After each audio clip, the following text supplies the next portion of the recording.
J. Fernandez, and Dion Graham.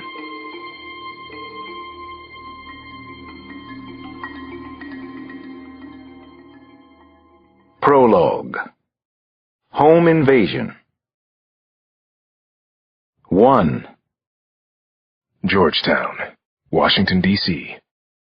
The surname of the family was Cox, the father a very successful trial lawyer, but the target was the mother, Ellie Randall Cox. The timing was right now, tonight, just minutes away. The payday was excellent, couldn't be better. The 6'6", 250-pound killer, known as the Tiger, had given out guns to his team, also a gram of cocaine to share, and the only instruction they would need tonight. The mother, he's mine. Kill the rest. His secondary mission was to scare the American meddlers. He knew how they felt about home invasions and their precious families and murders in cold blood. They had so many rules for how life ought to be conducted. The secret to beating them was to break all their silly, sacred rules. He settled down to watch the house from the street. Wood blinds in the first-floor windows drew horizontal lines across the family members as they moved around inside, unaware of the murderous forces gathered outside. The boys waited restlessly at the Tiger's side, and he waited for instinct to tell him it was time to move on the house. "Now," he said, "we go." Then, with only the slightest bend and whack of the knees, he began to run, breaking out of the camouflaging shadow of an evergreen, his strides almost too fast to count. A single powerful leap, and he was up on the stoop of the house. Next came 3 splintering blows to the front door. It seemed to explode open, and they were inside, the kill team, all 5 of them. The boys, none older than 17, streamed in around him, firing Berettas into the living room ceiling, waving crude hunting knives, shouting orders that were hard to understand because their English was not at the level of the Tiger's. The children of the house screamed like little piglets. Their lawyer father leapt up and tried to shield them with his flabby, overfed body. "You are pitiful," the Tiger shouted at him. "You can't even protect your family in your own house." Soon enough, 3 family members were corralled against the living room mantel, which was covered with birthday cards addressed to Mama and My Darling Ellie and Sweetness and Light.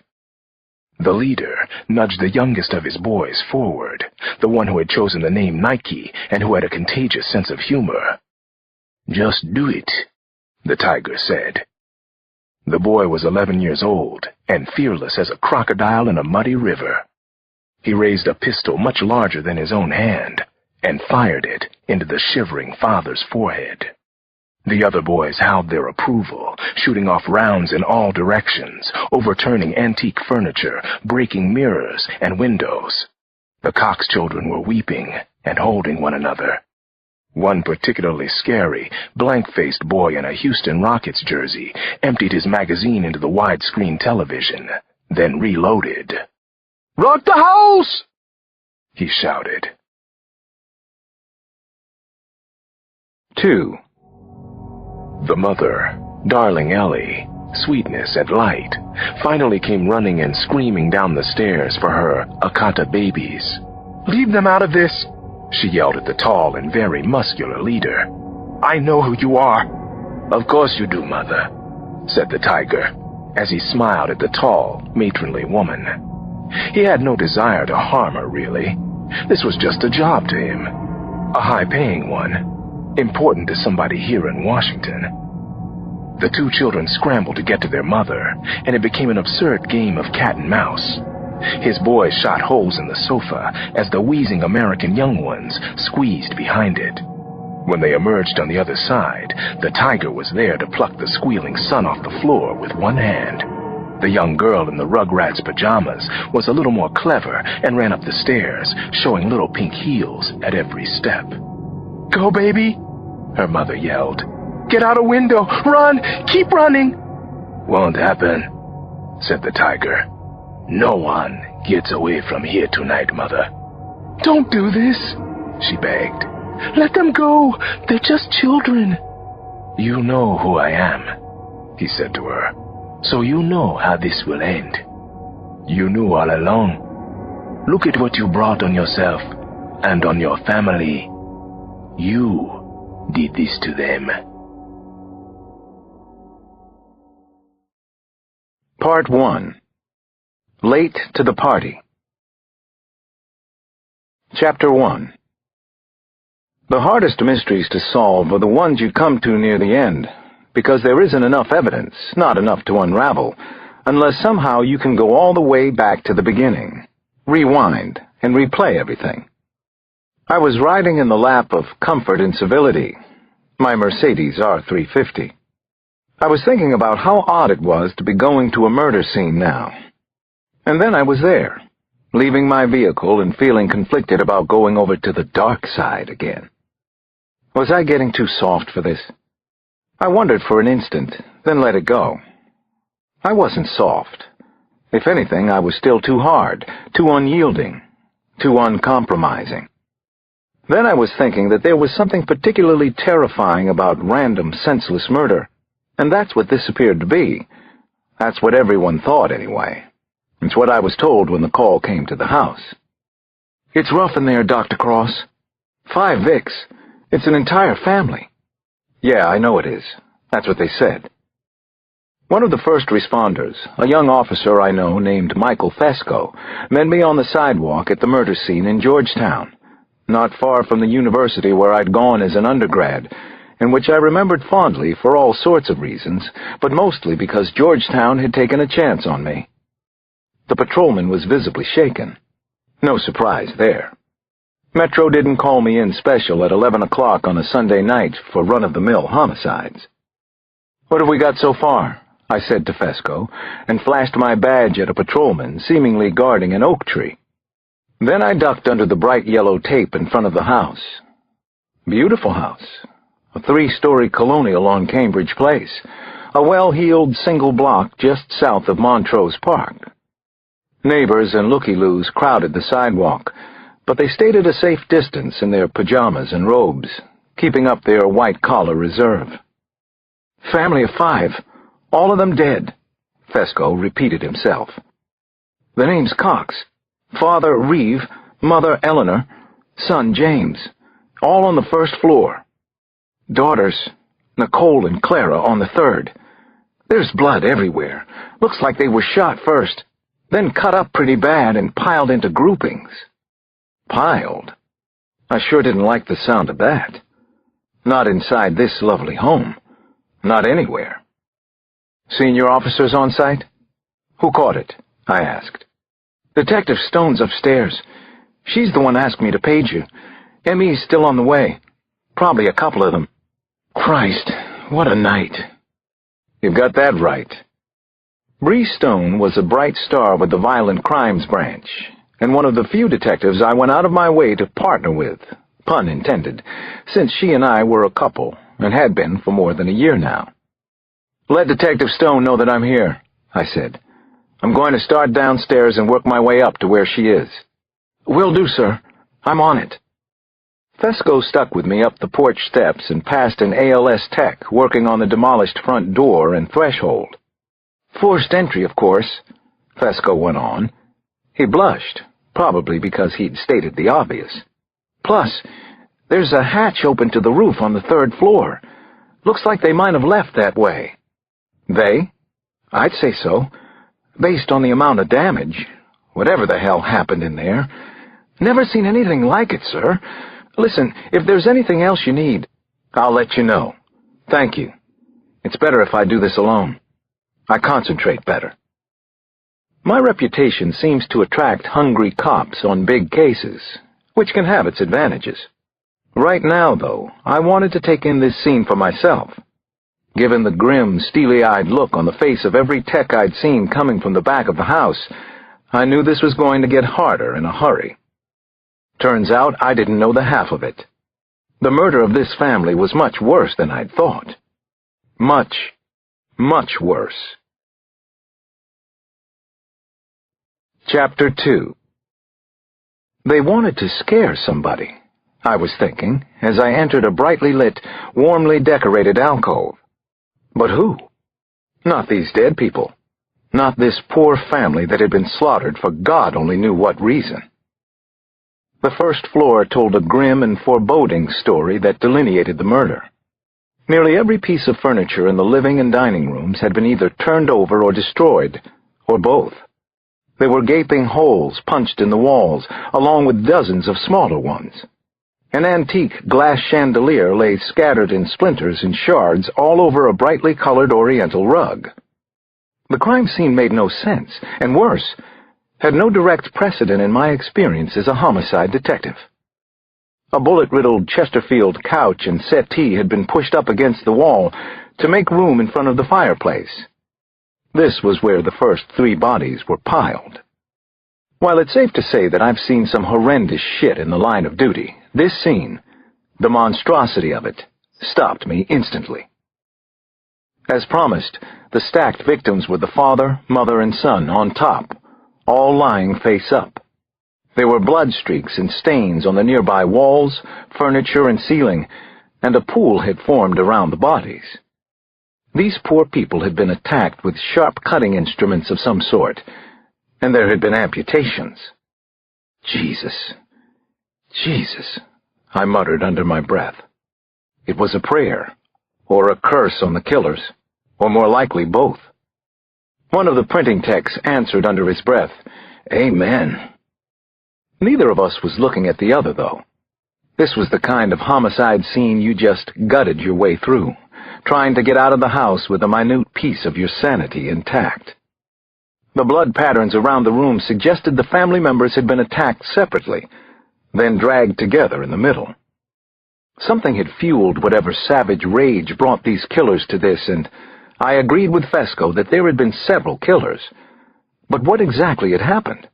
What was the cause of the massacre? Drugs? Ritual? Psychosis? Group psychosis?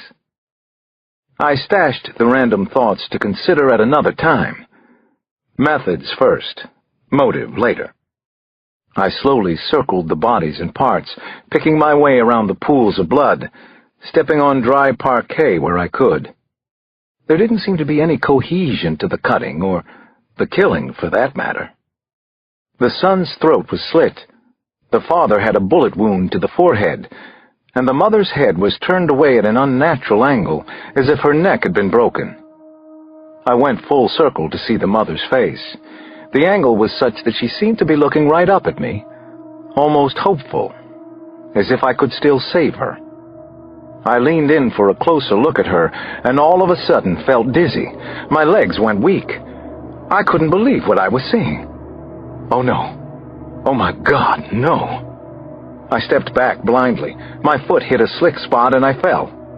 As I went down, I reached to break my fall. My gloved hand smeared deep red across the floor. Ellie Randall's blood. Not Cox. Randall. I knew her. At least I once had.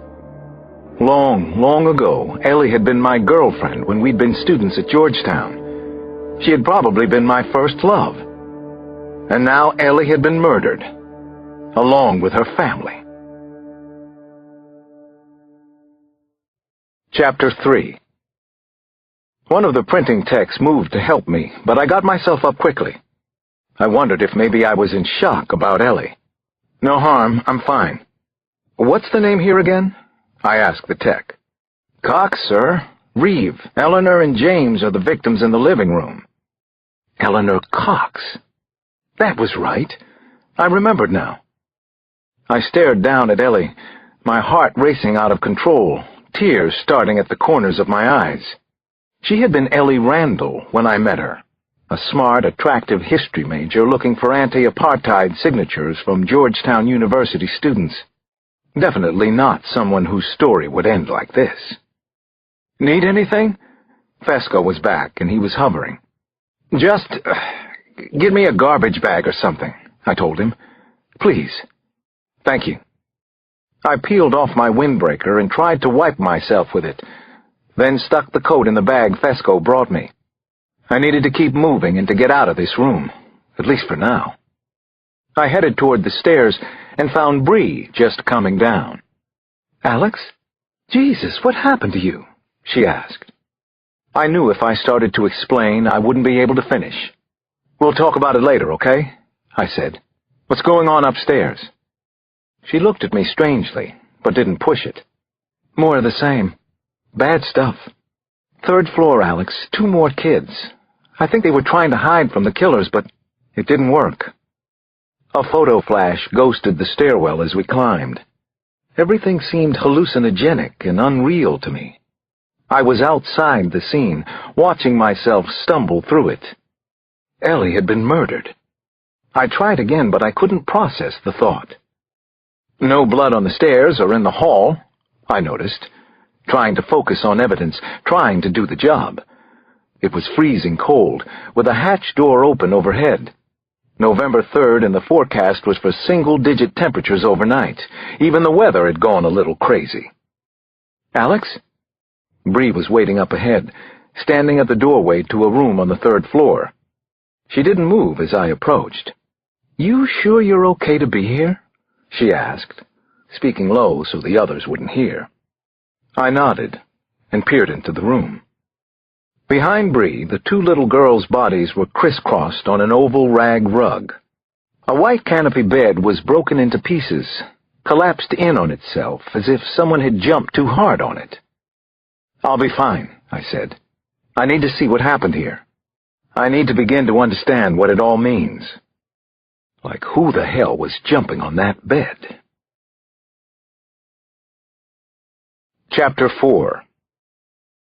But I didn't even begin to understand the horrible murders of 5 family members. Not that night, anyway. I was as baffled as everybody else about the possible motivation of the killers. What made the mystery even deeper was something that happened about an hour after I got to the crime scene. 2 officers from the CIA showed up. They looked around, then left. What was the CIA doing there? It was a little after 3:30 in the morning when Bree and I finally got back home to 5th Street. In the stillness of my house, I could hear Ali's little boy snores wafting down from upstairs. Reassuring and comforting sounds, to be sure. Nana Mama had left the hood light on over the stove, and she'd saran-wrapped a plate of the last 4 hermit cookies from dessert. We took them upstairs, along with glasses and a half-full bottle of wine. 2 hours later, I was still awake and still messed up in the head. Bree finally sat up and turned on the light. She found me sitting on the edge of the bed. I could feel the warmth of her body against my back, her breath on my neck. "You sleep at all?" she asked. That wasn't really what she wanted to know. I knew the mother, Bree. We went to Georgetown together. This couldn't have happened to her, shouldn't have anyway. She breathed in sharply at my revelation. "I'm so sorry, Alex. Why didn't you say so?" I shrugged, then sighed. "I'm not even sure if I can talk about it now," I said. She hugged me. "It's okay. No need to talk. Unless you want to, Alex. I'm here." We were best friends, Bree. We were a couple for a year. I know it was a long time ago, but... I trailed off. But what? But it hadn't just been kid stuff either. I loved her for a while, Bree. I'm blown away right now. You want to get off the case? No. I'd already asked myself the same question, and the answer had come just as quickly. I can get Sampson or somebody else from Violent Crimes to cover. We'll keep you up to the second. Bree, I can't let go of this one. This one? She ran a hand softly up and down my arm. As compared to what, Alex? I took a deep breath. I knew where Bree was going with this. It's not about Maria, if that's what you mean. My wife, Maria, had been gunned down when our kids were small. I'd managed to close the case only recently. There had been years of torture and guilt before that. But Maria had been my wife, the love of my life at the time. Ellie was something else. I wasn't confusing the two. I didn't think so, anyway. Okay, she said, stroking my back, soothing me. Tell me what I can do. I folded us both under the covers. "Just lie here with me," I said. "That's all I need for now." "You got it." And soon, wrapped in Bree's arms, I went off to sleep for a whole 2 hours. Chapter 5. "I spy with my little eye a pink newspaper," said Bree. "Over there." Ollie was quick to spot it. "I see it. It is pink. What kind of crazy newspaper is that?" To my family's surprise and delight, I hadn't left for work at some obscene hour the morning after I found Ellie and her family dead in their home. Today I wanted to walk the kids to school. Actually, I wanted to do it most every day, but sometimes I couldn't, and sometimes I didn't. But today I needed lots of fresh air in my life, and smiles, and Ollie's giggles. Janny was in her last year at Sojourner Truth, all ready for high school, while Ollie was just starting out in the school world. It seemed very circle of life to me that morning, with Ellie's family gone in a blink, and my own kids coming up strong. I put on my best cheerful dad face and tried to set aside the gruesome images of last night. "Who's next?" "I've got one," Janny said. She turned a canary-eating grin on Bree and me. "I spy with my little eye a POSSLQ. "What's a Postle Q?" Ollie wanted to know. He was already looking around, moving his head like a bobblehead doll's, trying to spot it, whatever it was. Janny practically sang out the answer. "POSSLQ. Person of the opposite sex, sharing living quarters." She whispered the word sex in our direction, presumably to safeguard her little brother's innocence. No matter. I could feel myself blushing slightly. Bree tagged Janny's shoulder. "Where exactly did you pick that one up?" "Charisse J. She says her mom says you two are, living in sin." I exchanged a look with Bree over the top of Janny's head. I guessed this was bound to come up in some way or another, sooner or later. Bree and I had been together for more than a year now, and she spent a good amount of time at the house on 5th Street. Part of the reason was that the kids loved having her around. Part was that I did. "I think maybe you and Charisse J. need to find something else to talk about," I told her. "You think?" "Oh, it's okay, Daddy. I told Charisse her mom needs to get over herself. I mean, even Nana Mama's down with it. And her picture's in the dictionary under old-fashioned, right?" "You wouldn't have any idea what's in a dictionary," I said. But Bree and I had stopped trying to be politically correct with Janny, and we just let ourselves laugh. Janny had that crossroads thing going on these days. She was right at the intersection of girl and woman. "What's so funny?" Ollie asked. "Somebody tell me, what is it?" I scooped him up off the sidewalk and onto my shoulders for the last half block of our walk to school. "I'll tell you in about 5 years. "I know anyway," he said. "You and Bree love each other. Everybody knows. No big deal. It's a good thing." "Yes, it is," I said, and kissed his cheek. We dropped him at the school's east entrance, where the rest of his class of mini cuties were lining up outside. Janny called to him through the fence, "See you later, alligator. Love you. In a while, crocodile. Love you back." With their older brother Damon off at prep school in Massachusetts, these two had grown closer than ever lately. On weekend nights, Ollie often slept on an air mattress at the foot of his sister's bed, in what he called his nest. We left Janny at the opposite side of the school building, where all the older kids were streaming in. She gave us both hugs goodbye, and I held on a little longer than usual. "I love you, sweetie. There's nothing more special to me than you and your brothers." Janny couldn't help but look around to make sure no one had heard. "Me too, Daddy," she said. Then, almost in the same breath, "Charisse! Wait up!" As soon as Janny was gone, Bree took my arm in hers. "So, what was that?" she said. "Everybody knows you and Bree love each other?" I shrugged and smiled. What do I know? That's the big rumor going around anyway. I gave her a kiss.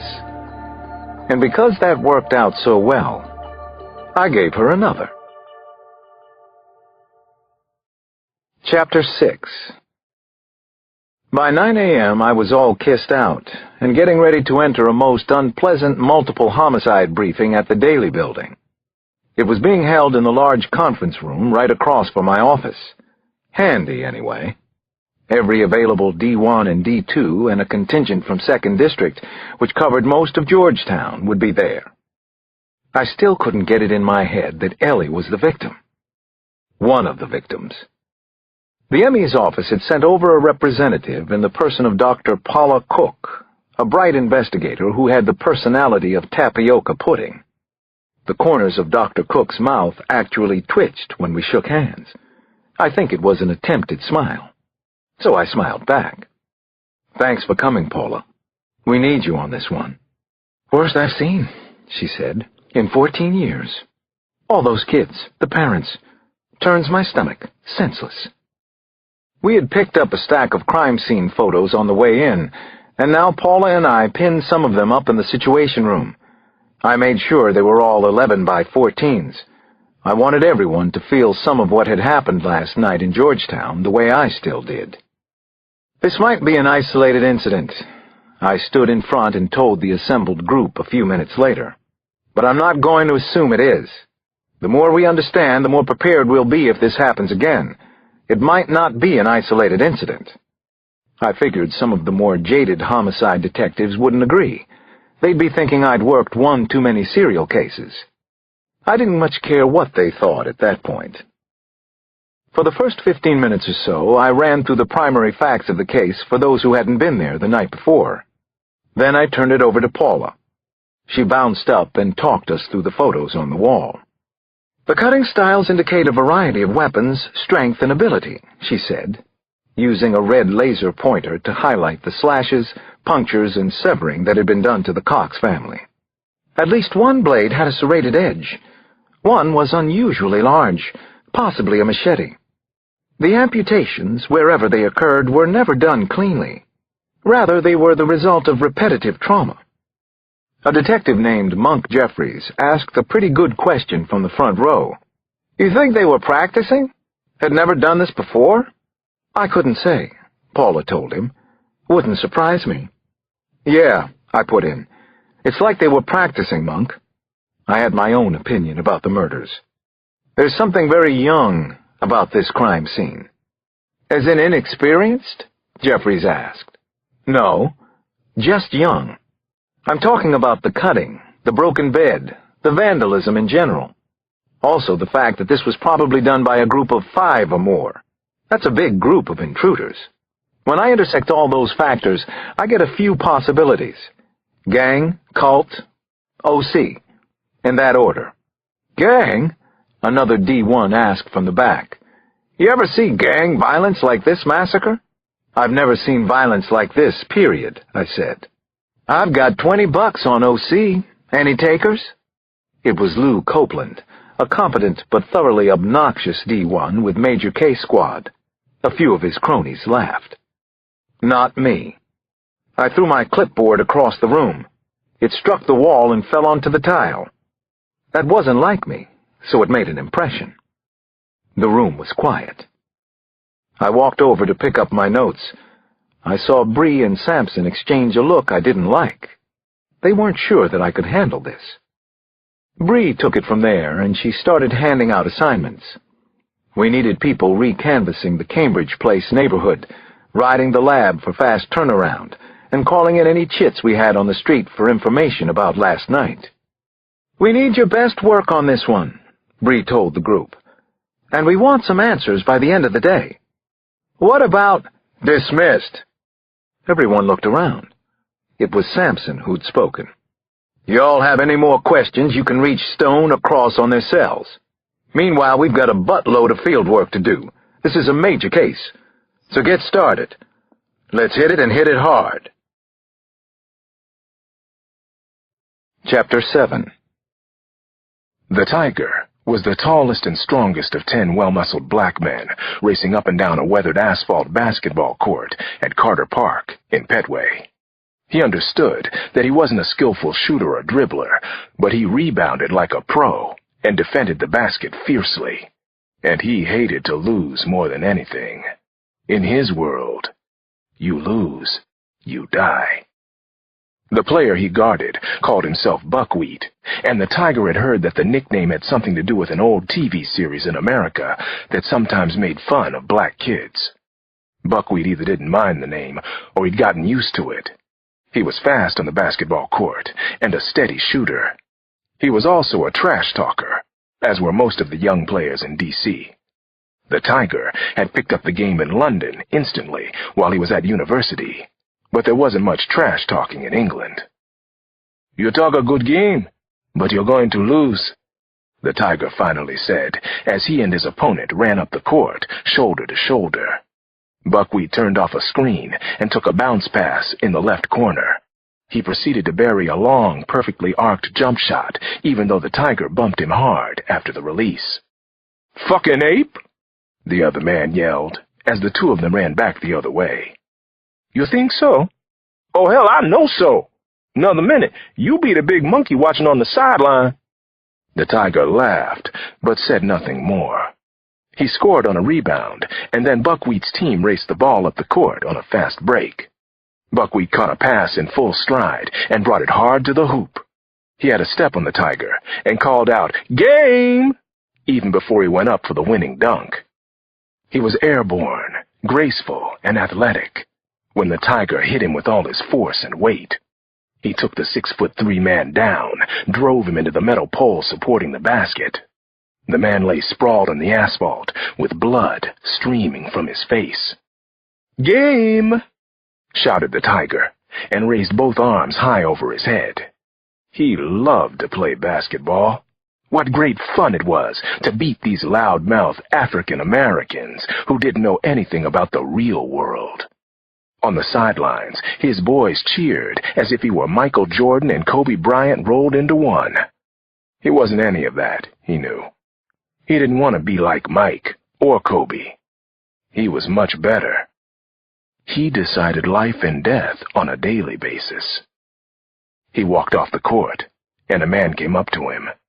This particular man couldn't have been more out of place, since he wore a gray suit, and he was white. "Gady Ahmed," said the white devil. "You know who he is?" The tiger nodded. "I know who he used to be." "Make an example of him." "And his family." "Of course," said the white devil. "His family, too." Chapter 8. I put in a call for help to my friend Avi Glazer, who headed up the gang intervention project in the 3rd District. I told Avi why it was important to me. "Of course I'll help. You know me, Alex. I'm more tapped into Lamara R., Batos Locos, Northwest gangs, but you can come over here and ask around 17th and R if you want. See if anybody's tuned in. Any way you could meet us?" I asked him. "I'll owe you one. Buy you a beer." "Which makes it how many total? Favors and beers?" This was his way of saying yes, though. Bree and I met Avi at a shitty little pool hall called 44. The owner told us that was how old he was when he opened the place. Avi already knew the story, but listened politely anyway. "Seemed like as good a name as any," the owner said. His whatever attitude struck me as that of a long-term stoner. For sure, he wasn't making his nut on billiards and sodas. His name was Jaime Ramirez, and Avi Glazer had advised me to give him room and a little respect. "You know anything about the murders in Georgetown last night?" I asked Ramirez, after we'd chit-chatted some. "Multiple perps?" "That was some awful shit," he said, leaning on the bottom half of a Dutch door, a brown cigarette held between stubby fingers and tilted at the same angle as his body. He chinned up at the television in the corner. "Channel 4's all I get in here, Detective." "How about any new games opening up?" Bree asked. "Players we might not have heard about? Somebody who would wipe a family out." "Hard to keep up," Ramirez said and shrugged. That's when Glazer gave him a look. "But yeah, matter of fact, there has been some talk." His dark eyes flicked almost involuntarily past me and Bree. "Africans," he said to Avi. "African-American?" I asked. "Or African. He turned back to Avi. Yo, Toto, I'm gonna get something for this? Or this a freebie? Avi Glazer looked at me first, and then at Ramirez. Let's say I owe you one. What kind of African? I asked. He shrugged and blew out air. How am I supposed to know that? Black guys from Africa kind of African. English speaking? Yeah, he said, nodding. But I never spoke to them. Sounds like they're into a little bit of everything. You know, 4-H club, hits, hoes, heroin, and heists. This ain't your graffiti and skip party kind of gang. He opened a glass-fronted cooler and took out a can of Coke. Anyone thirsty? $2. I'll take one, Glazer said. He cupped a couple of bills into Ramirez's hand, and they didn't look like singles. Then Glazer turned to me. And I will collect from you, too. Count on it. Africans, Ramirez repeated as we headed toward the door. From Africa. Chapter 9. This was the last place I wanted to be in D.C., or probably any place else. So unbelievably sad and eerie and tragic. So many memories rising to the surface for me. Ellie's office was up on the second floor of the house in Georgetown. It was as tidy and meticulously organized as I remembered her being back when we thought we might love each other. A copy of Sidney Poitier's The Measure of a Man was open on the arm of an easy chair. I'd liked the autobiography and remembered that Ellie and I had similar tastes in books, music, and politics. The shades were all drawn to exactly the same height. The desk held an iMac, a phone, an appointment book, and a few family photos in silver frames. The room felt strange compared with the downstairs of the house, which had been ransacked by the killers last night. I started with Ellie's appointment book, and then went on to the desk drawers. I wasn't sure yet what I was looking for, only that I'd had to come back here with a clearer head than I'd had last night. I booted up Ellie's computer and went into her email, checking the inbox, sent items, and deleted folders, working backward in time. I was trying to get as close as possible to the moment of the murders. Had Ellie known the killers? The first thing to catch my attention was a note from an editor at Georgetown University Press. It concerned her completion schedule for the new book. Ellie had a new book coming out? I knew she was on the history faculty at Georgetown, but I didn't know much more than that. We had seen each other at a few charity events during the past 15 years or so, but that was about it. She was married. I wasn't for much of that time, and that fact can sometimes cut down contact and communication. I ran her name through Amazon and Barnes & Noble and found 3 book titles. Each had something to do with African sociopolitics. The most recent one, Critical Juncture, had been published 4 years ago. So where was the new book? Was there a partial manuscript I could read? I swiveled around to look over the floor-to-ceiling bookcases that took up 2 entire walls of the office. Ellie had hundreds of volumes here, mixed in with a collection of awards and citations. Kids' artwork and framed photos covered the rest of the space. Then all of a sudden, I was looking at a picture of myself. Chapter 10. It was an old snapshot from our college days. I remembered the time as soon as I saw it. Ellie and I were sitting on a blanket on the National Mall. We had just finished finals. I had a summer internship lined up at Sibley Memorial, and I was falling in love for the first time. Ellie told me that she was, too. In the photograph, we were smiling and hugging one another, and it looked as if we could be that way forever. Now, here I was in her house, responsible for Ellie in a way I never could have imagined. I let myself stare nostalgically at the picture for a few more seconds, then forced myself to move on, to come back to the present mess. It didn't take long to find 300 typed pages of a manuscript titled Death Trip. The subtitle on the title page read, Crime as a Way of Life, of Doing Business in Central Africa. A copy of a plane ticket had been inserted in the manuscript. The ticket was round trip from Washington to Lagos, Nigeria. Ellie had returned from there 2 weeks ago. I looked through the index at the back of the manuscript and found a listing for Violence, African Style, and a subhead, Family Massacre. I turned to the relevant manuscript page and read, "There are gang leaders for hire all through Nigeria and especially in Sudan. These brutal men and their groups, often made up of boys as young as 10, have an unlimited appetite for violence and sadism. A favorite target is entire families, since that spreads both news and fear the farthest.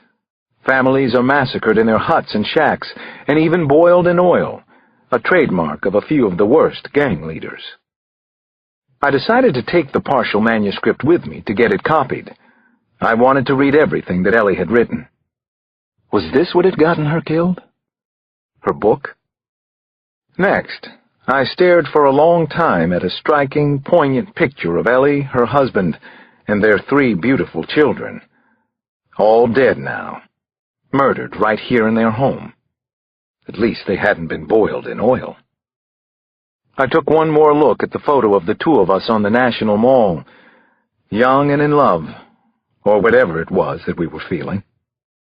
"Ellie, I'll do what I can for you and your family. I promise you that." I left the house thinking, what did you find in Africa? Did somebody follow you back? Chapter 11.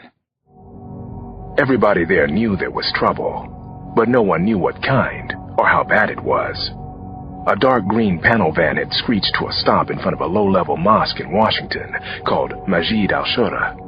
More than 150 peaceful congregants were crowding the sidewalk in front. Even so, the very moment Gedi Ahmed saw the gunmen scrambling out of the van, saw their gray hoodies, their black face masks and jaunty sunglasses, he knew they had come for him. They were just boys. The Tiger's boys. The first gunshots were aimed into the sky. Just warnings. Men and women screamed, and some scurried back into the mosque. Others flattened themselves on the sidewalk, shielding their children's bodies as best they could. His hands held high, Gedi Ahmed made his decision and moved away from his family. Better to die alone than to take them with me, he was thinking, shaking like a leaf now. He hadn't gotten far when he heard his wife, Aziza, scream, and he realized what a terrible mistake he'd made. "Gedi! Gedi!" He turned as the wild boys carried, then threw Aziza into the waiting van. And then, his children. They were taking the children, too.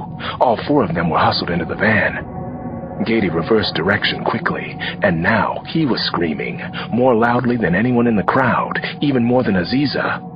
A courageous man from the congregation took a swing at one of the kidnappers. The boy yelled, "Dog!" and shot the man in the face. Then he fired again, where the man lay spread-eagled and already dying on the sidewalk. Another bullet took down an elderly woman just as Gedi pushed past her. The next shot found his leg, and running became falling.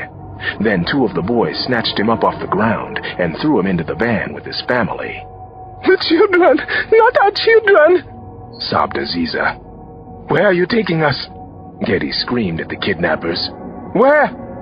"To Allah," came the answer from the driver, the Tiger himself. Chapter 12. The mystery was deepening and getting worse each day, but much of Washington didn't seem to care, probably because this one happened in Southeast, and only black people were killed. Lorton Landfill is the final destination for much of Washington's garbage. It is 250 acres of foul and disgusting refuse, so we were fortunate the bodies had been found at all.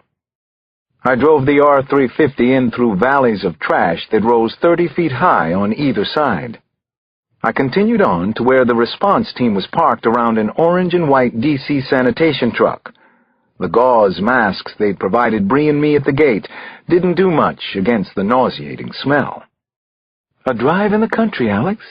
This is so romantic," Bree said as we plunged forward through the muck. She was good at keeping things upbeat, no matter what the circumstances. I'm always thinking of new things for us to do. You've outdone yourself this time. Trust me on that.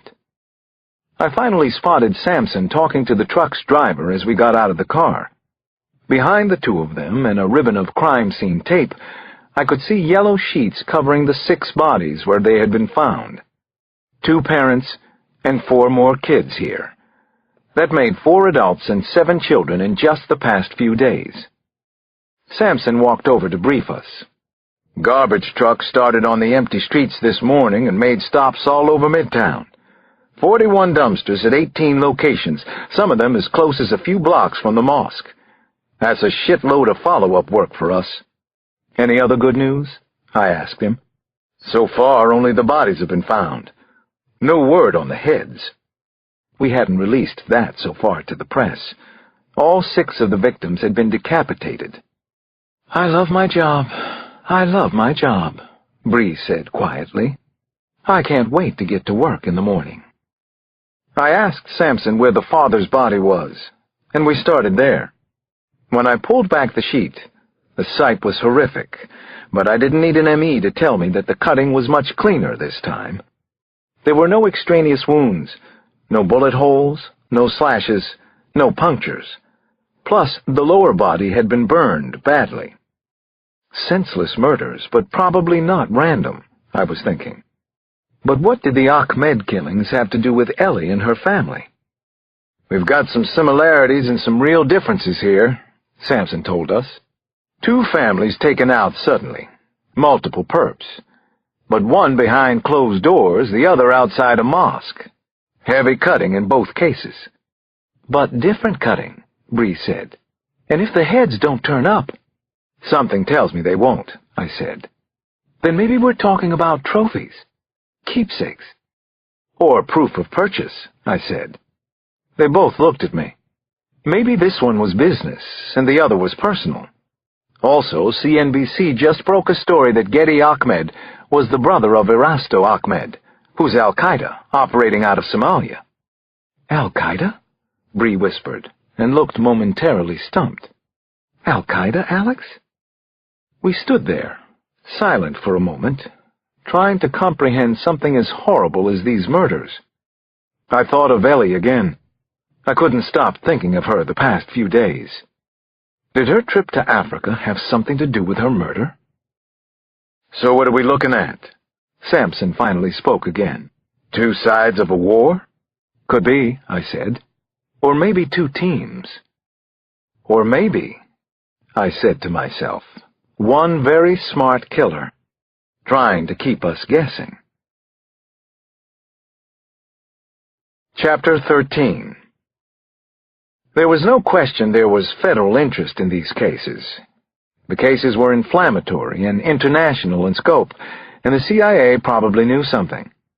2 of their people had shown up at Ellie's house the night of the murders. The question was, how much could I get them to tell me, if anything at all? I pulled in a few favors from my days with the Bureau and got a meeting set up at Langley. The fact that they not only agreed to meet, but also waived the first in what was normally a 2-meeting protocol, told me this was no back-burner issue for them. Usually the CIA started you with somebody who couldn't do anything for you before you even got close to anybody who could. I was given a whole team. Eric Dana from the National Clandestine Service, 2 spit-shined analysts in their mid-20s who never spoke a word the whole time I was there, and 1 familiar face, Al Tunney, from the Office of Transnational Issues. Tunney and I had worked together on a Russian mafia case a few years back. I hoped he would advocate for me here, but this was clearly Eric Dana's meeting, his case. We sat at a gleaming wood table with a view of nothing but green forests and lawns as far as I could see. Peaceful, serene, very misleading. Detective Cross, why don't you tell us what you know so far?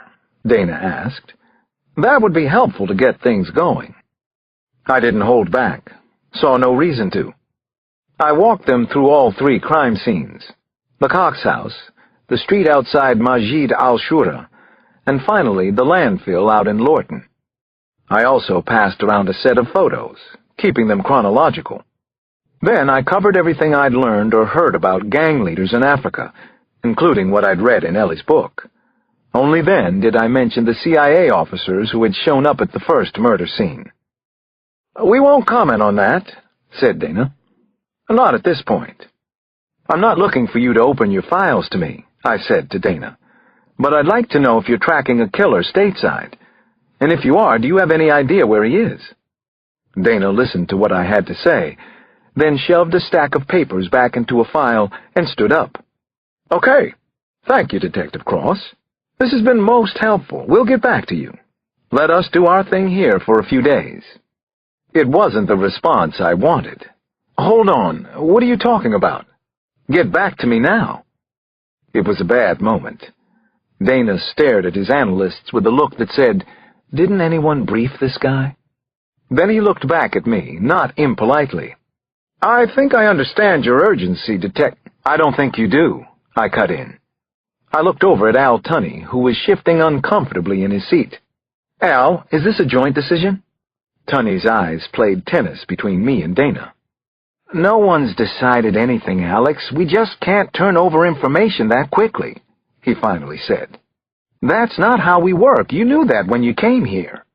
"You can't, or you won't?" I asked, looking at Tunney first, then at Dana. "We won't," Dana said. "And it's my decision, no one else's. You have no idea what kind of damage this man and his team are responsible for." I leaned across the table. "All the more reason to drop any turf wars, don't you think? We're here for the same reason," I said. Dana stood at the table. "We'll get back to you." Then he left the room. How very CIA of him. Chapter 14. But I couldn't let it go like that, and I didn't. In the wide, mostly empty corridor outside the conference room, I called to Al Tunney before he could get away. "Hey, Al, I meant to ask you how Trish and the kids are doing." I held up a hand to my building escort. "I'll just be a second." Al was giving me a disgusted look as I walked over to him. I knew he had a wife, but unless I was psychic, her name probably wasn't Trish. I started right in with him. "You know something or you wouldn't be at that meeting. Neither would Dana. Your guys were at the murder scene. Help me out here. Anything. Something, Al." "Alex, I can't. This case is even hotter than you think it is. You heard my boss in there.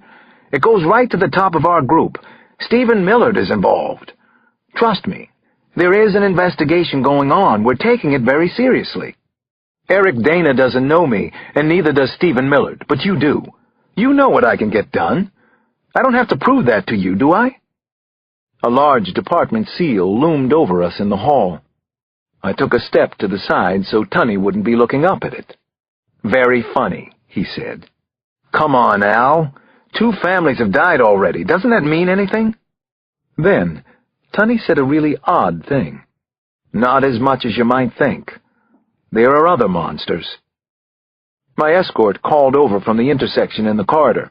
"Detective Cross? This way? 1 second." I turned back to Tunney again. Ellie Cox was a dear friend. Nicole Cox was 13. Clara was 6. James 10. The 4 Ahmed kids? All younger than 12.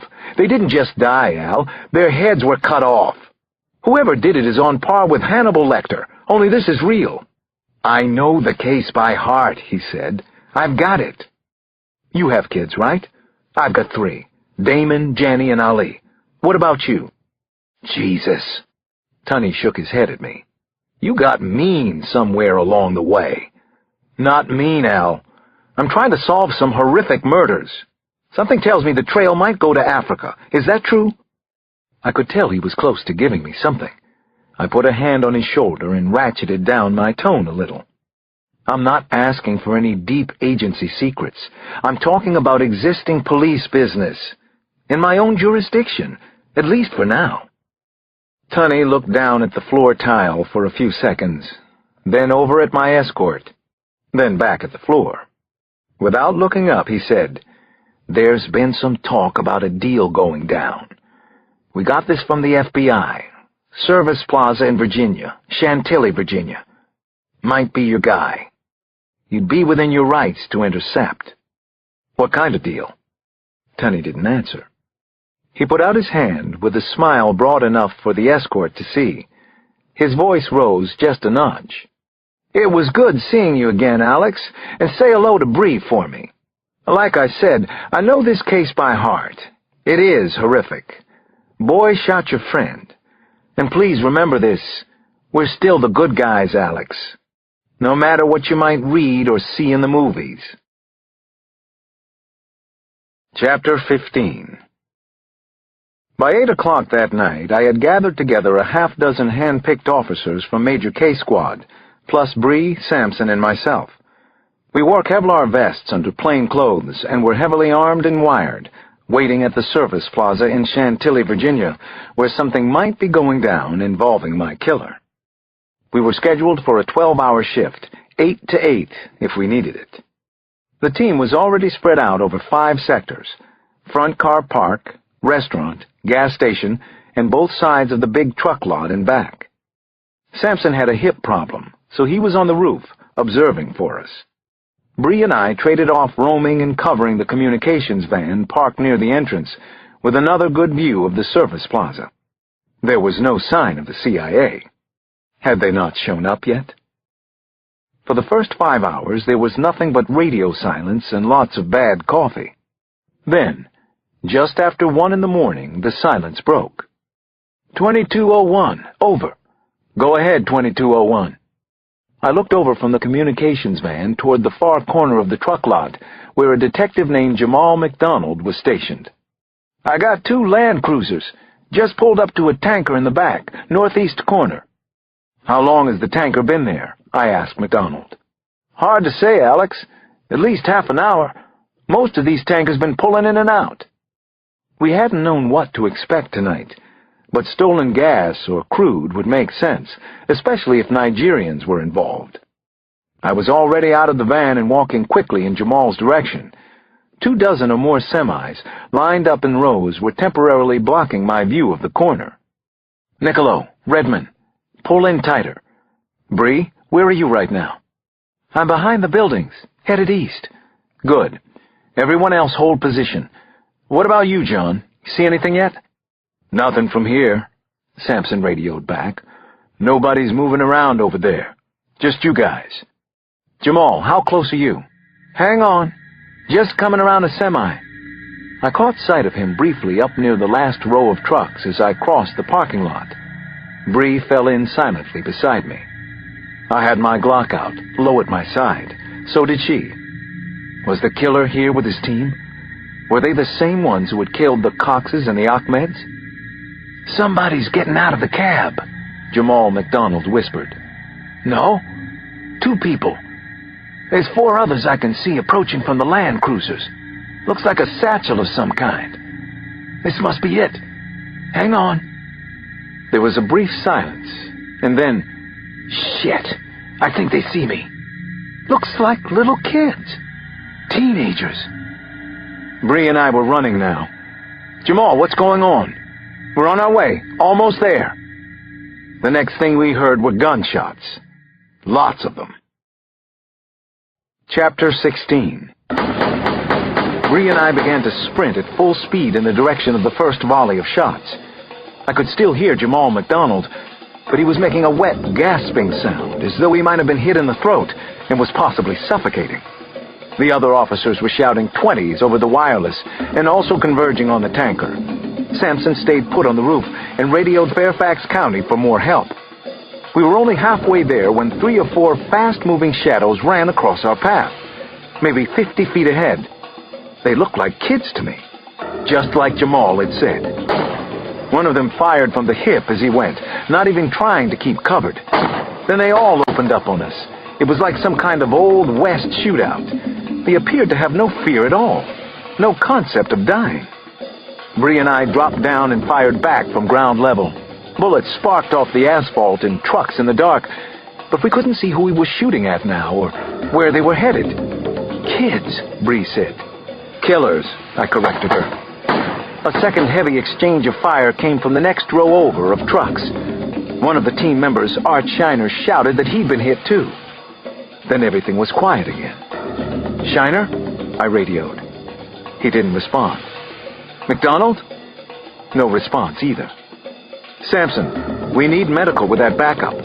"On its way. I'm coming down now." "Stay up there, John. We need a spotter more than ever. Stay where you are."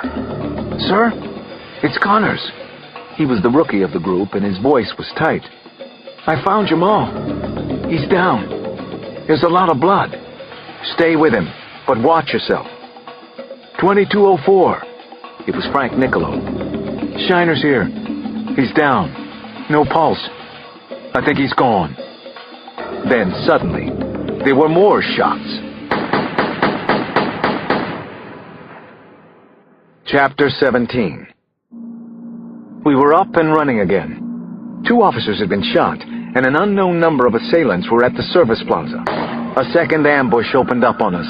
A bullet streaked by my face. Someone had fired from the roof of a tractor trailer as he ran down the length of it. I shot back and couldn't tell if I'd hit the sniper or not. Everything was happening like fireworks, there and gone, then quiet again. "What the fuck?" somebody shouted on radio. He didn't explain. Couldn't. "Alex, Bree," it was Sampson again. "By the pumps, to your left." I ran out to where I could see the main buildings. 3 of the gunmen had a good 50 yards on us and were running toward the gas cannon, firing as they went. They had black balaclavas pulled over their heads. 2 were short. Boys, if the height was any indication. A larger person, huge, was in the first position. Was that the gang leader? Ellie's killer? It had to be him, didn't it? I wanted to get the bastard no matter what else happened tonight. Innocent people ran screaming away from their cars and semis. There was too much confusion for us to fire. A woman in a red parka and baseball cap went down, clutching her stomach. The large man shot her a second time. Was he crazy? Then he plucked the gas nozzle out of her SUV. He definitely was mad. He locked it in the on position, then left the gas running on the ground. Then he stepped over to the next car in line and did the same thing. His team of boys was getting clear of the area, running and shouting as if this was some kind of out-of-control sports match. His pistol was pointed at the pool and gas, and that was all the warning I needed. "Hold fire! Hold fire!" I yelled, then pulled up short of the pumps. "Bree, take Brighton. Go around the other side. Niccolo, get somebody to shut those things off." The large man held a third nozzle in his hand now, just letting the gasoline flow onto the pavement. I could smell the vapors, even at this distance. What the hell was he thinking? "Just put it down! Walk away!" I shouted. "We won't fire on you!" He didn't move, just stared back at me. No fear in him. A second later, someone shouted behind him. Then came 3 short blasts of a car horn. Finally, he did what I'd asked. He kept his gun pointed my way, but set the gas nozzle down. He backed away slowly, moving out of the light of the canopy. We were clear. He was leaving. Then several shots were fired out of the darkness. It was him, the bastard. A wall of flame burst from the concrete. It almost seemed like a magic trick. In seconds, the forecourt was burning, flames licking under and around the empty cars. A white Corolla went up first. It exploded right where the large male had been standing a few seconds ago. Then a black pickup on the other side of the pumps caught fire. "Clear! Clear! Clear! Clear!" I was shouting and waving both arms over my head, trying to get everybody, civilians and police, away from there. That's when the first pump head blew. And then, Armageddon in Virginia.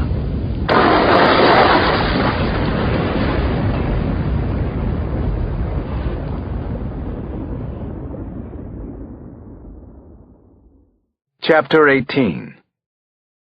The plaza with its lines of gas pumps exploded from underneath, the pavement rising like a carpet being rolled. Flames shot at least 80 feet into the air, a ball of bright yellow and orange, followed by a heavy black coat of smoke. Burning vehicles rolled around like toy cars. Truckers and families fled screaming from the restaurant, where the fire had already spread, and with it, the panic. I was running as close to the blast site as I could. Heat singed my face, my eyes, and my hearing felt like it was half gone. Up ahead, I could see 2 SUVs speeding out toward Route 50. They were getting away. I spotted Bree coming around from the far side of the building and breathed a sigh of relief. She was all right. She ran toward my car, and so did I. I got in the R350 and punched it up to 90 in a hurry. For a few uneasy seconds, there was nothing ahead of us, nothing I could see. There! Bree pointed at the 2 SUVs. They must have spotted us because just then they peeled off from each other. The first Land Cruiser went left, the second SUV turned right. I followed the lead vehicle, hoping I had made the right choice. Chapter 19. I barreled down a dark 2-lane road, gaining ground quickly on the Land Cruiser. A deep drainage culvert curled along our left side. I came up on the cruiser's taillights, and the driver appeared to panic. Suddenly it flared to the right, then cut back nearly 90 degrees without slowing. Then the Land Cruiser flew straight toward the ditch. For a second I thought he'd make it across. The Land Cruiser had air under it, but the front end came down too fast. It crashed hard and loud, the undercarriage fracturing. The front wheels were lodged into the far bank. The rear tires continued to spin fiercely. Bree and I were already out of our car and crouched behind the open doors. "Out of the vehicle! Now!" I yelled across the ditch. Finally, I could see bodies moving inside the Land Cruiser. The adult was in the driver's seat. Next to him was someone barely tall enough to be seen. The smaller figure reached through the passenger side window. He put one palm on the roof, then the other. He started lifting himself up and out. "Down on the ground! Now!" Bree shouted at him. "Get down, I said." But he didn't. He torpedoed himself up onto the roof, skinny and cat-quick. His gun was out now, pointing our way. He slid across the roof, firing 3 quick shots at us. We fired back.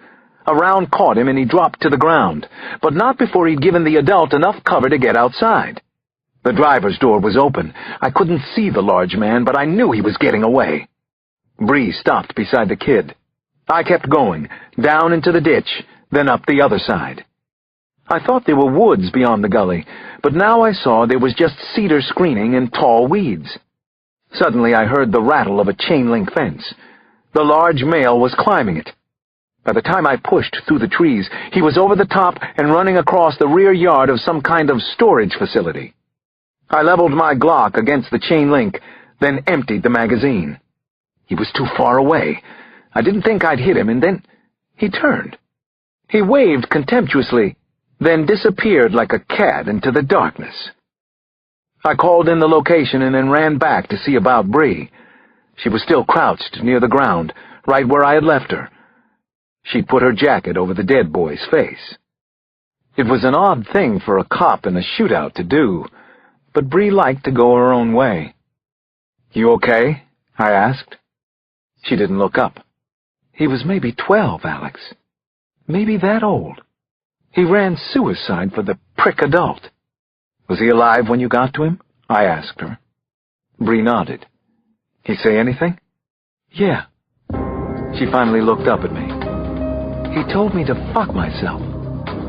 His last words on this earth."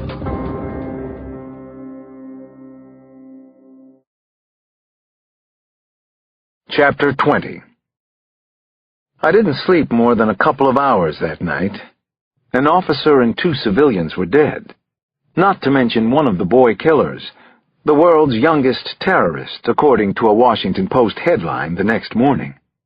On top of everything else, I had an 8 o'clock psych client to see at St. Anthony's. Ever since the Tyler Bell case the year before, when I was literally stalked in my own office, I'd had to seriously reevaluate my life. The upshot? I'd decided my criminal cases were too high profile too often for me to keep the private in private practice anymore. Now I saw only 2 or 3 patients a week, usually pro bono, and I was satisfied with that. Most days, anyway. But I didn't want to see this particular patient. Not today. It was ironic that I had a session with Bronson Pop Pop James that morning. He was 11 years old and probably the most advanced sociopath at that age I'd ever seen. 4 months before, he'd made headlines when he and a 17-year-old beat 2 homeless men half to death. They had used a cinder block. It was Pop-Pop's idea. The district attorney hadn't figured out how to try the case yet, and Bronson was being held in juvenile custody.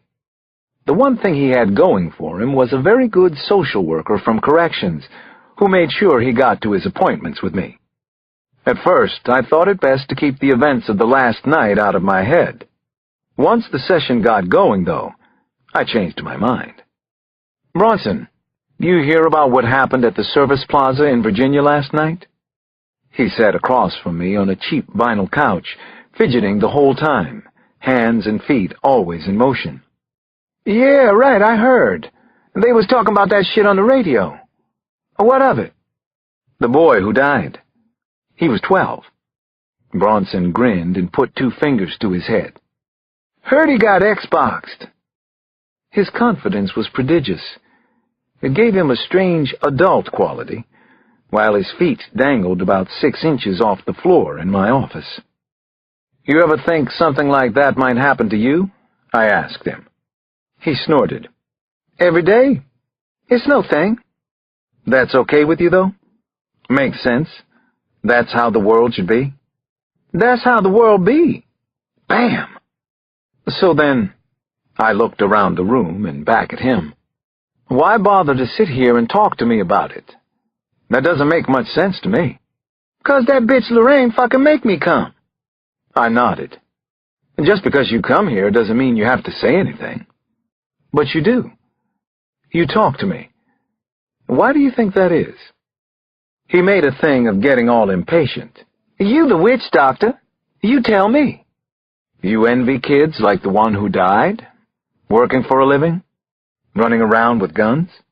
He squinted at me, pulled the LeBron James Cleveland Cavaliers sweatband around his head a little lower. "What do you mean?" "You know. Are you jealous of them?" He smiled again, but only to himself. Then he slouched down on the couch and reached out with a toe to casually tip over the orange juice I'd given him. It spilled across the table between us. "Yo, they got any Skittles in the machine downstairs? Go get me some Skittles." I did no such thing. After the session, I escorted Pop-Pop out to his social worker and told the boy I'd see him on Friday. Then I went home and picked up Nana. We went to the Cox family funeral together. We held each other and cried with everybody else. I didn't care if people saw me cry anymore. I just didn't care. If they were friends, they would understand. If they weren't, what did it matter what they thought of me? That philosophy, to give credit where credit is due, was a Nana-ism. Chapter 21. This is Detective Alex Cross. I'm with the Metro Police here in Washington.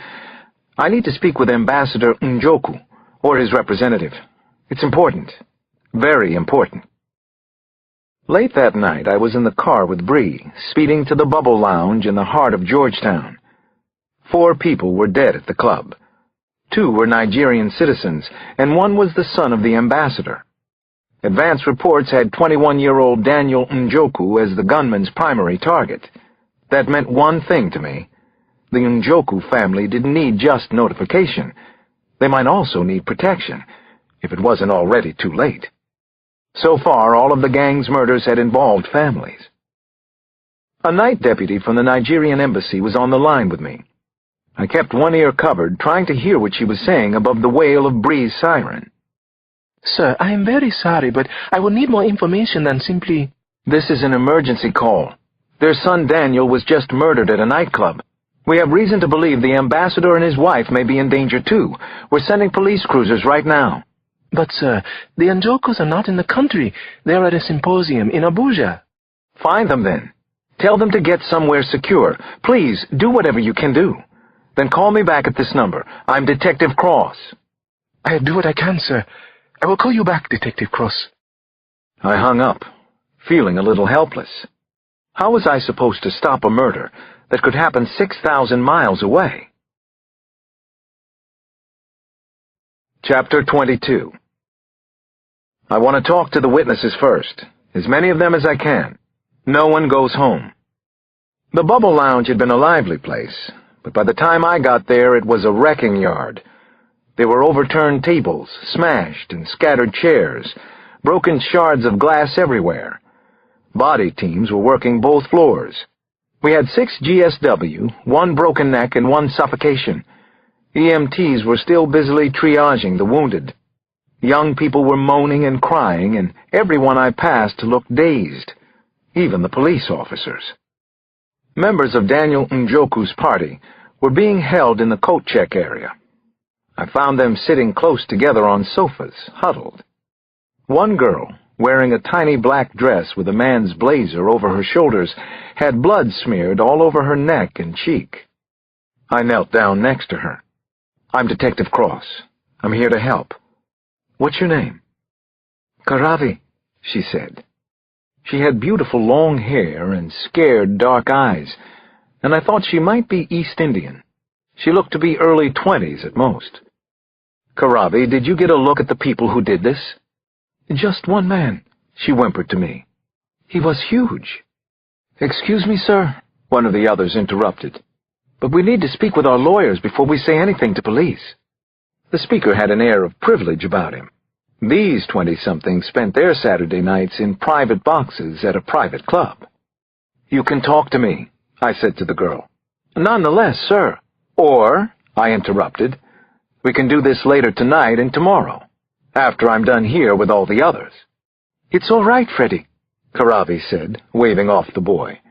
"I want to help if I possibly can. Daniel is dead." We sat off to the side for a little privacy, and Karavi told me she was a grad student in cell biology at Georgetown. Both her parents were in the diplomatic corps, which was how she knew Daniel Njoku. They had been best friends, but were never a couple. Daniel's girlfriend, Bari Niederman, had been shot tonight too, but she was alive. Karavi described the gunman as a lone black man, maybe 6'6", at least that tall, wearing dark street clothes. "And he just looked strong," she said. "He had huge, muscular arms. Everything about him was powerful." "How about his voice? Did he speak to anyone before he started to shoot?" Karavi nodded. "I heard him say something like, 'I have an invitation,' just before he—" She trailed off, not able to finish the thought. "What kind of accent?" I asked. "American? Something else?" I was pushing because I knew I'd never get a better, truer account than right now. "He wasn't from here," she said. "Not American, I'm certain of that." "Nigerian? Did he sound like Daniel?" "Maybe." Her jaw clenched as she fought back the tears. "It's hard to think straight. I'm sorry." "Anyone else here Nigerian?" I turned back toward the others.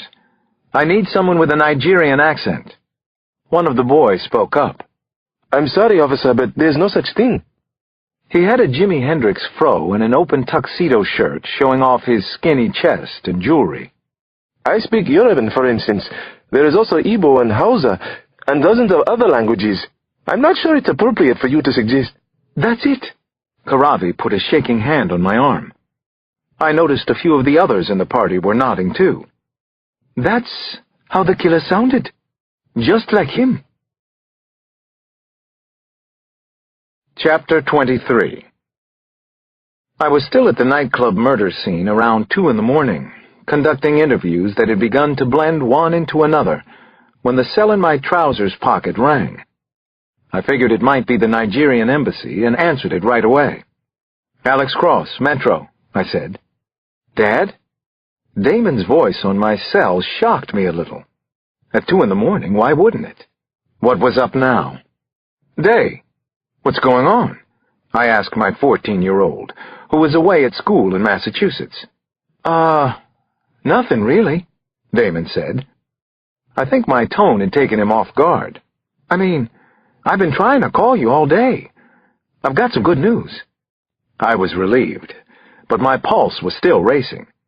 "Okay, I need some good news. But what are you doing up so late?" "I had to stay up, to catch you. I called home, talked to Nana. I didn't want to call you on your cell. I took a slow breath and walked over to the hall by the bathrooms, away from the crime scene techs. No matter the time, it was always good to hear Damon's voice. I missed our talks, the boxing lessons I gave him, watching his basketball games. What's your news? Let me hear it. Nana already knows, but I wanted to tell you myself. I made the varsity, as a freshman. That's pretty good, right? Oh, and I got A's on my midterms. Listen to you. Oh, and I got A's. Nice one too, Damon. I guess you're doing pretty good up there, I said, and suddenly I found myself smiling. It was weird to be having this conversation under neon lights in a hallway that smelled of liquor and death, but it was still great news. Cushing Academy's sports and academic programs had been a real draw for Damon. I knew how hard he'd been working to do well at both. Sir? A uniform leaned her head into the hallway. 911 dispatch for you? Listen, Damon, can I call you later? Like in daylight, maybe? He laughed. Sure, Dad. This is a big one, isn't it? Your case at that club? I saw you online. It is a big one, I admitted. But it's still great to hear your voice. Any time. Get some sleep. Yeah, I will. You get some sleep, too. I hung up, feeling guilty. If this is what work meant, 2 a.m. conversations with my son, then I better make the work count. Dispatch relayed the call over to me, and I got the same woman from the Nigerian embassy as before. This time, though, her voice was thick with emotion. Detective, I'm sorry to tell you, but Ambassador and Mrs. Njoko were killed tonight. We're quite in shock. I didn't feel shocked. I felt sick. When did it happen? I asked her. We're not entirely sure. Within the past few hours, I believe. And within minutes of their son's murder? Had that been the plan all along? And whose plan? To what end? What was going on here? I slid down against the wall until I rested on my haunches. Another family dead. And this time, the murder had crossed 2 continents, 2 completely different worlds. At least I thought so at the time. Chapter 24. The big heat was on all of us now. It took me all of the next day to locate the CIA's Eric Dana again, and then I found him only because he showed up at the Daily Building. I caught Dana coming out of Chief Davies's office, and I saw the boss sitting inside before the door closed again. He wasn't smiling, and he didn't look up at me, though I was pretty sure he knew I was there. I walked up to Dana. Where have you been all day? I called at least half a dozen times. I need your help on this case. What's the problem?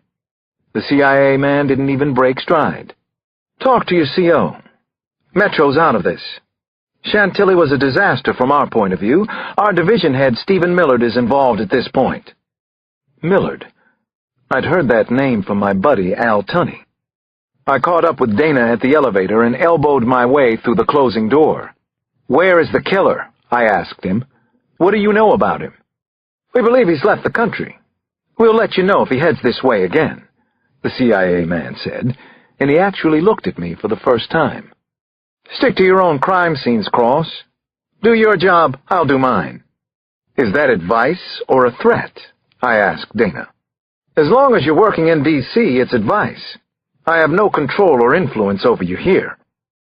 His superior attitude was no surprise, and it didn't steam so much as focus me.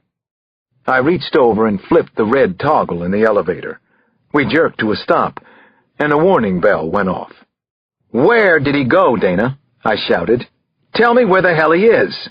What's the matter with you? This isn't how the game is played. When Dana reached for the switch, I grabbed his arm and held it. Where did he go? I asked again. This isn't a game to me. Dana looked at me with hard eyes.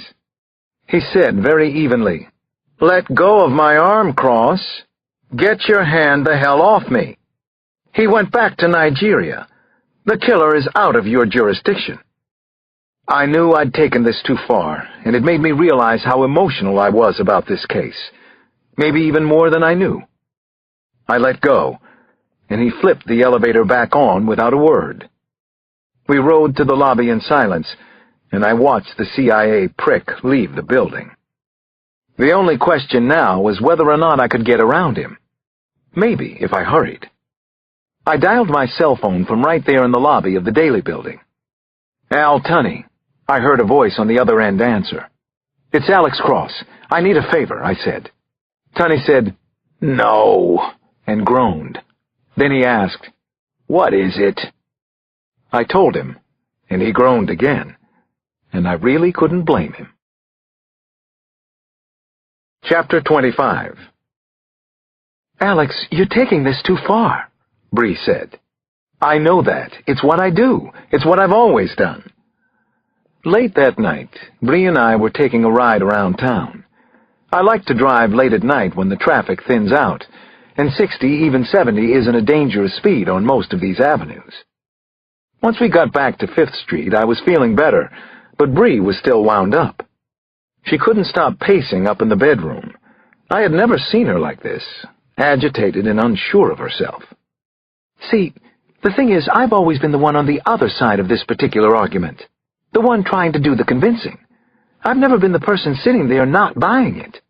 You're going over the top here, Alex. This latest plan of yours, chase the killer back in Africa?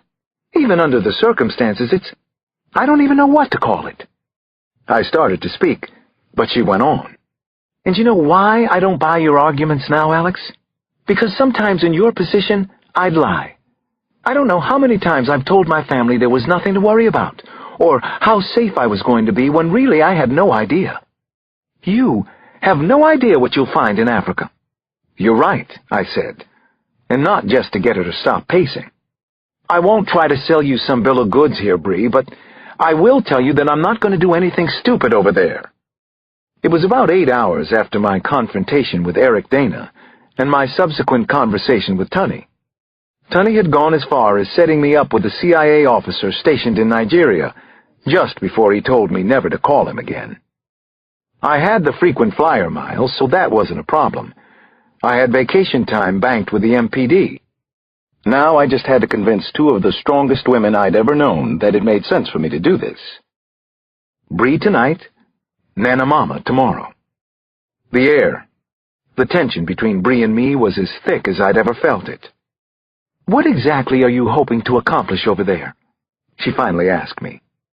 "Ultimately, use Tunney's guy to set up some local cooperation, then steer the killer into custody if I can. I can get this guy, Bree. He's arrogant, thinks he can't be caught. That's his weakness. Kyle Craig was a lifer, several times over. It's no guarantee, Alex. That's if you catch him." I allowed myself a sheepish grin. "And yet we keep doing our jobs anyway, don't we? We keep trying to catch these killers." I finally reached out and took her hand. Then I pulled her over to sit next to me on the bed. "I have to go, Bree. He's already killed more people in Washington than anyone I've seen. Eventually he'll come back and start up again." "And he killed your friend?" "Yes, he killed my friend. He killed Ellie Cox and her entire family." Finally, Bree shrugged. "So go. Go to Africa, Alex." And we hugged each other for a long time, and I was reminded again of why I loved her, and maybe why I was running away from her now. Chapter 26. He met up with the White Devil in a wood-paneled cigar bar just off Pennsylvania Avenue, half a dozen blocks from the White House. They ordered drinks and appetizers, and the white man selected a Partagas cigar. "Cigars aren't a vice of yours?" the white man asked. "I have no vices," said the tiger. "I am pure of heart." The white man laughed at that. "The money has been transferred, 350,000. You're going back now?" "Yes. Later tonight, in fact. I'm looking forward to being home in Nigeria." The man nodded. "Even in such troubled times?" "Especially now. There's lots of work for me. I like being lazy. Oil-rich. Getting there, anyway. By my standards." The white man clipped his expensive cigar, and the tiger sipped his cognac. He wasn't certain, but he thought he knew who his employer was. It wouldn't be the first time. This group's contractors in Africa weren't always reliable, but he was. Always. There's something else. There always is, said the tiger. With you people. You're being followed by an American policeman. He won't go to Africa after me. Yes, actually, he will. You might have to kill him, but we would prefer you didn't. His name is Alex Cross. I see. Alex Cross. Not smart to travel all the way to Africa just to die. No, said the white man. Try to remember that yourself. Part 2. Sign of the Cross. Chapter 27.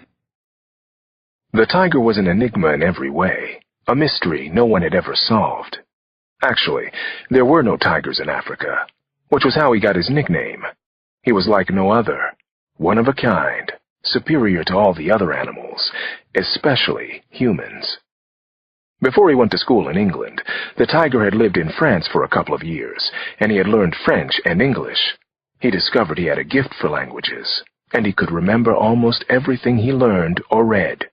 His first summer in France, he sold mechanical birds to children in the parking areas outside the palace at Versailles. He learned a valuable lesson there: to hate the white man, and especially white families. This day, he had a mission in a city he didn't much like, because the foreigner had left too much of a mark here. The city was Port Harcourt, in the Delta region of Nigeria, where most of the oil wells were located. The game was on. He had another bounty to collect. A black Mercedes was speeding up a steep hill toward the wealthy foreigners' part of the city, and straight toward the tiger as well. As always, he waited patiently for his prey. Then he wandered out into the street like some poor drunkard on a binge. The Mercedes would either have to stop very quickly or strike him head-on. Probably because he was so large and might dent the car, at the last possible moment, the chauffeur applied the brakes. The tiger could see the liveried black scum cursing him from behind the spotlessly clean windshield, so he raised his pistol fast and shot the driver and a bodyguard through the glass. His boys, wild, were already at both rear doors of the limousine, breaking the side windows with crowbars. Then they threw open the doors and pulled out the screaming white school children, a boy and a girl in their early teens. "Don't harm them! I have other plans!" he yelled. An hour later, he had the boy and girl inside a shack on a deserted farm outside the city. They were dead now, unrecognizable even if they were found eventually. He had boiled them in a pot of oil. His employer had ordered this manner of death, which happened to be common in Sudan. The tiger had no problem with it. Finally, he pulled out his cell phone and called a number in town. When the phone was picked up on the other end, he didn't allow the American parents to speak. Nor would he ever talk to the local police or to the private contractor who worked for the oil company and was supposed to protect them from harm. "You want to see young Adam and Chloe again, you do exactly as I say. First of all, I don't want to hear a word from you. Not a word." One of the cops spoke, of course, and he hung up on him. He would call back later and have his money by the end of the day. It was easy work, and Adam and Chloe reminded him of the obnoxious and greedy white children who used to buy his mechanical birds at Versailles. He felt no regret for them. Nothing at all. It was just business to him. Just another large bounty to collect. And just the start of things to come. Chapter 28. I was determined to follow the psycho killer and his gang wherever it took me, but I could see this wasn't going to be easy. Quite the opposite. "You took my passport? Did I get that right?" I asked Nena. "You actually stole my passport?" She ignored the questions and set a plate of scrambled eggs in front of me. Overdone, and no toast. I noticed. So this was war. "That's right," she said. "You behave like an obstinate child, that's how I treat you." "Purloined," she added. "I prefer purloined to stole." I pushed the plate away. "Ellie Cox died because of this man, Nana. So did her family. And another family here in D.C. Don't pretend this has nothing to do with us." "You mean you? And your job, Alex? That's what this has to do with." She poured a half cup of coffee, then headed for her room. I called after her. "You know stealing someone's passport is against the law? So arrest me," she said, and slammed shut her door. 6 in the morning, and round one of the new day was already over. We'd been building up to this ever since I first mentioned the possibility of my going to Africa. At first, she'd been coy, with news articles cropping up around the house. I found a Time cover story, "The Deadly Delta," snipped out and left with my laundry one night. A BBC News piece with the headline, "Many Factions, No Peace for Nigeria," in an envelope next to my keys the next morning. When I ignored them, she moved on to lecturing, with a list of what-ifs and potential risks, as if I hadn't considered nearly every one of them myself. Muslims killing Christians in the north of Nigeria, Christians retaliating in eastern Nigeria, students lynching a Christian teacher, mass graves found in Okija, police corruption and brutality, daily kidnappings in Port Harcourt. It's not that she was all wrong. These murder cases were already dangerous, and I hadn't even given up the home court advantage yet. The truth was, I didn't know what to expect in Africa. All I knew was that if I had a chance to shut this butcher down, I was going to take it. The CIA contact there had signaled the murder suspect was in Lagos right now, or at least he had been a few days ago. I'd pulled some strings to expedite my visa application. Then I had cashed in 75,000 miles for a last-minute ticket to Lagos. Now the only obstacle was my 88-year-old grandmother. Big obstacle. She stayed in her room until I left for work that morning, refusing to even talk about the purloined passport. Obviously, I couldn't get far without it. Chapter 29. That night, I gave Nana Mama a little taste of her own medicine. I waited until late, after the kids had gone to bed. Then I found her in her favorite reading chair, huddled over a copy of Eats, Shoots, and Leaves. "What's this?" She squinted at the manila folder in my hand as if it might bite her. "More news articles. I want you to take a look at them. They tell a horrible story, Nana. Murder, fraud, rape, genocide." The article I'd given Nana included coverage of the gang's D.C. murders. There were 2 long and well-written stories from the Post, one on each family, including pictures from happier times, like when they'd had their heads. "Alex, I've already told you. I know what's going on there. I don't want to discuss this anymore." "Neither do I." "You don't have to solve every single case. Let it go for once in your life." "I wish I could." I put the folder flat on her lap, kissed the warm top of her head, and went up to bed. "Stubborn," I muttered. "Yes, you are. Very." Chapter 30. In the morning, I went downstairs around 5:30. I was surprised to see that Janny and Ali were already up. Nana stood fiddling around at the stove with her back to me. She was cooking something cinnamony and irresistible. I sensed a trap. Janny ferried glasses of orange juice from the counter to the table, where there were already silverware and cloth napkins for 5.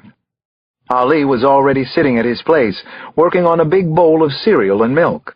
He saluted me with a drippy spoon. "He's here." "Ate too, Ali?" "Well, this is a pleasant surprise," I said, loud enough for the whole room. Nana didn't respond, but she had heard me, for sure. Only then did I notice a yellow-bordered National Geographic map of Africa scotch-taped to the refrigerator door. And also, set down with the napkins and silverware on the table, My passport. "So," said Nana, "it was nice knowing you." Chapter 31. A CIA operative named Ian Flaherty was babysitting a hysterical family down in Port Harcourt, Nigeria. The parents' teenaged son and daughter had been kidnapped. They were gathered together in the living room, waiting to learn the ransom demands, and the atmosphere couldn't have been more desperate. Oh no, Flaherty had thought.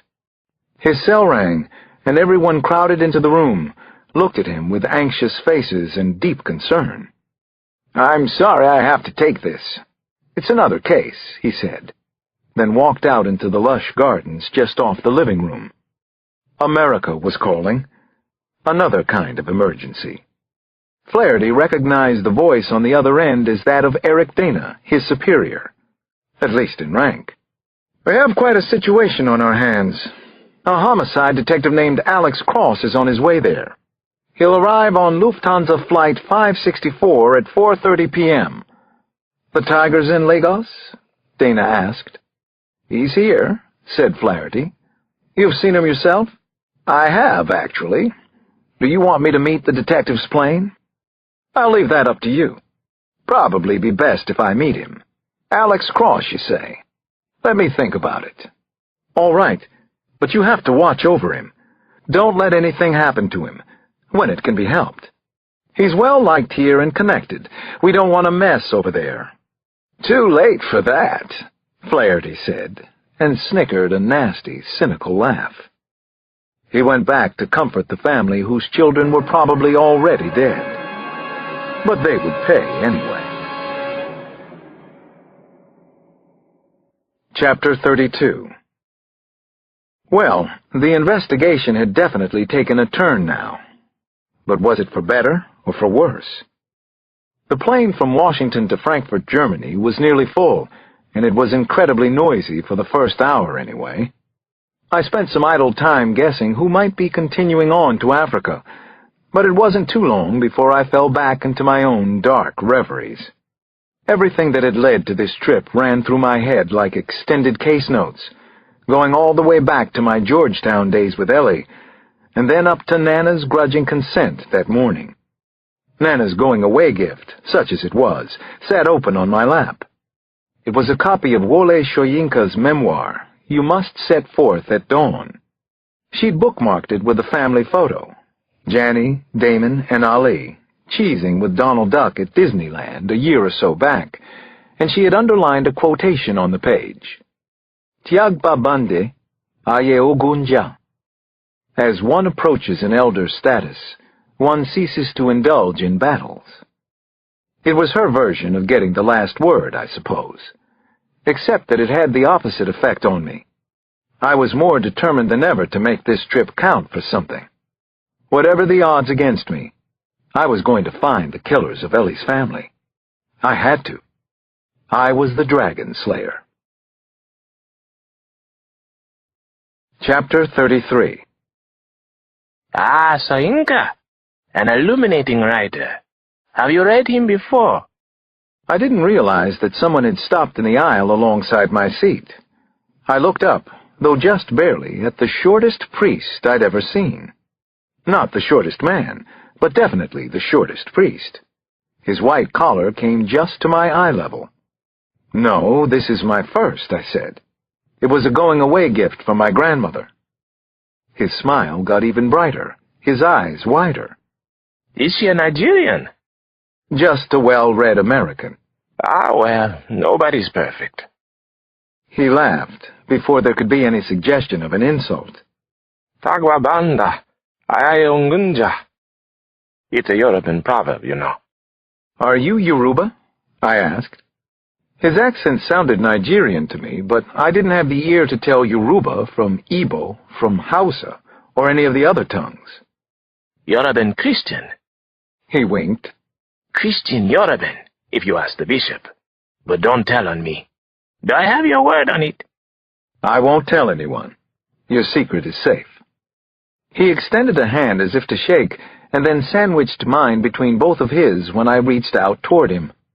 The priest's hands were tiny, yet they communicated friendship, and maybe something else. Have you accepted Jesus Christ as your Savior, Detective Cross? I pulled my hand back. How do you know my name?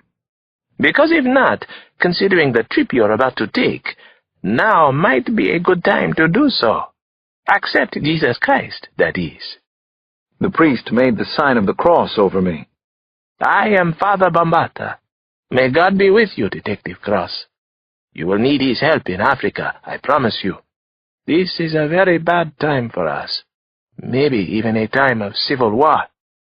He invited me to come sit in the empty seat next to him, and we didn't stop talking for hours. But he never did tell me how he knew my name. Chapter 34. 18 hours, which seemed more like a couple of days, after I left Washington, the flight from Frankfurt finally landed at Murtala Mohammed Airport in Lagos, Nigeria. I had watched the unbelievable and somewhat hypnotic sweep of the Sahara from the plane, the savannas that buffered it from the coast, and the equally vast Gulf of Guinea just beyond the city. Then, as I deplaned onto the tarmac, I suddenly felt like I was in any town, USA. It might have been Fort Lauderdale, for all I could tell. I'm sorry I can't help you here, brother. Father Bombata came up and shook my hand again before we separated. He had told me he had an escort meeting him to speed up his arrival. Put 200 naira in an empty pocket, my friend. What for? I asked. Sometimes God is the answer, other times it's cash. Smiling as ever, the diminutive priest gave me his card, then turned and walked away with a final friendly wave. I found out what he meant around 3 hours later, which was the amount of time I had spent sweating on the immigration line. There were just 2 slow-moving officers at the counter for something like 400 people. Some passengers sailed through, while others were detained at the head of the line for as long as 30 minutes. Twice I saw someone taken away by an armed guard through a side door rather than being allowed to go out to the main terminal. When it was finally my turn, I handed my landing card and passport to the officer. "Yes? And your passport?" he asked. I was momentarily confused, but then I remembered what Father Bombata had said and understood. I held a scowl in check. The official wanted his bribe. I slid 200 naira across the counter. He took it, stamped me through, and called out for the next person, without ever looking at me again. Chapter 35. The low hubbub and frustration of clearing immigration was nothing compared with the instantaneous onslaught of noise and hurrying people that met me when I passed through the hand and fingerprint-smudged glass doors and into the main terminal of Murtala Muhammad. There's where I got my first real indication that I was in a metropolitan area of 13 million people. I think at least half of them were there at the airport that day. So this is Africa, I thought. And somewhere out there is my killer, or rather, killers. No fewer than 5 Nigerian officials stopped me on my way to the luggage carousels. Each of them asked for verification of my identity. They all basically said the same thing. Visa, American Express, any card will do. Each of them clearly knew I was American. They all required a small bribe, or maybe they thought of it as a gratuity. By the time I reached the baggage carousel, got my duffel, and pushed back out through the 20-deep wall of people pressing in, I was tempted to fork over a few more naira to a raggedy-looking kid in an old skycap hat who asked where I wanted my bags taken. I thought better of it, however, and pushed on, hauling my own luggage, keeping everything close to the chest. Stranger in a strange land, I thought, though I was also strangely pleased to be here. This promised to be quite an adventure, didn't it?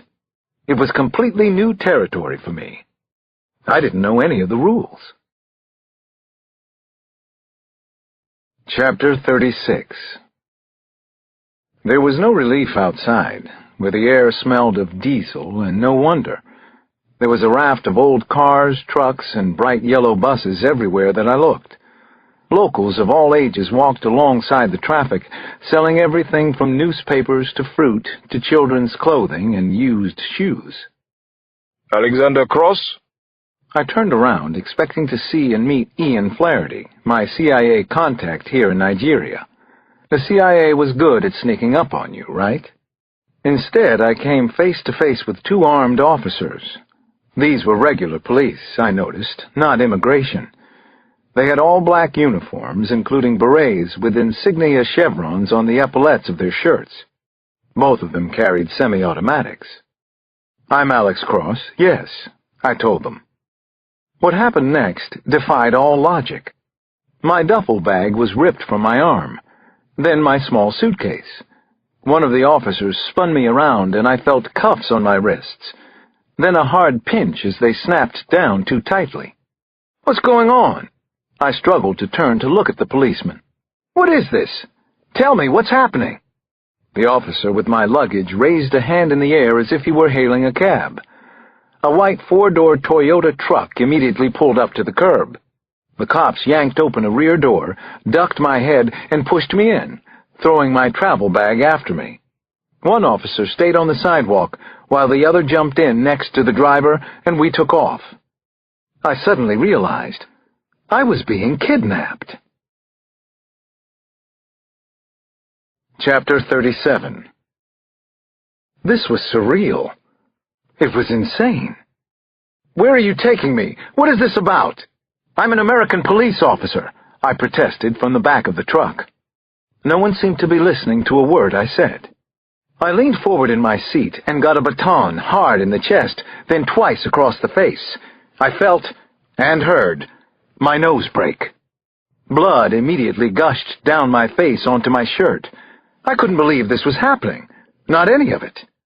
The cop in the front passenger seat looked back at me, wild-eyed and ready to swing the baton again. "You like to keep quiet, white man? Fucking American, fucking terrorist, fucking policeman?"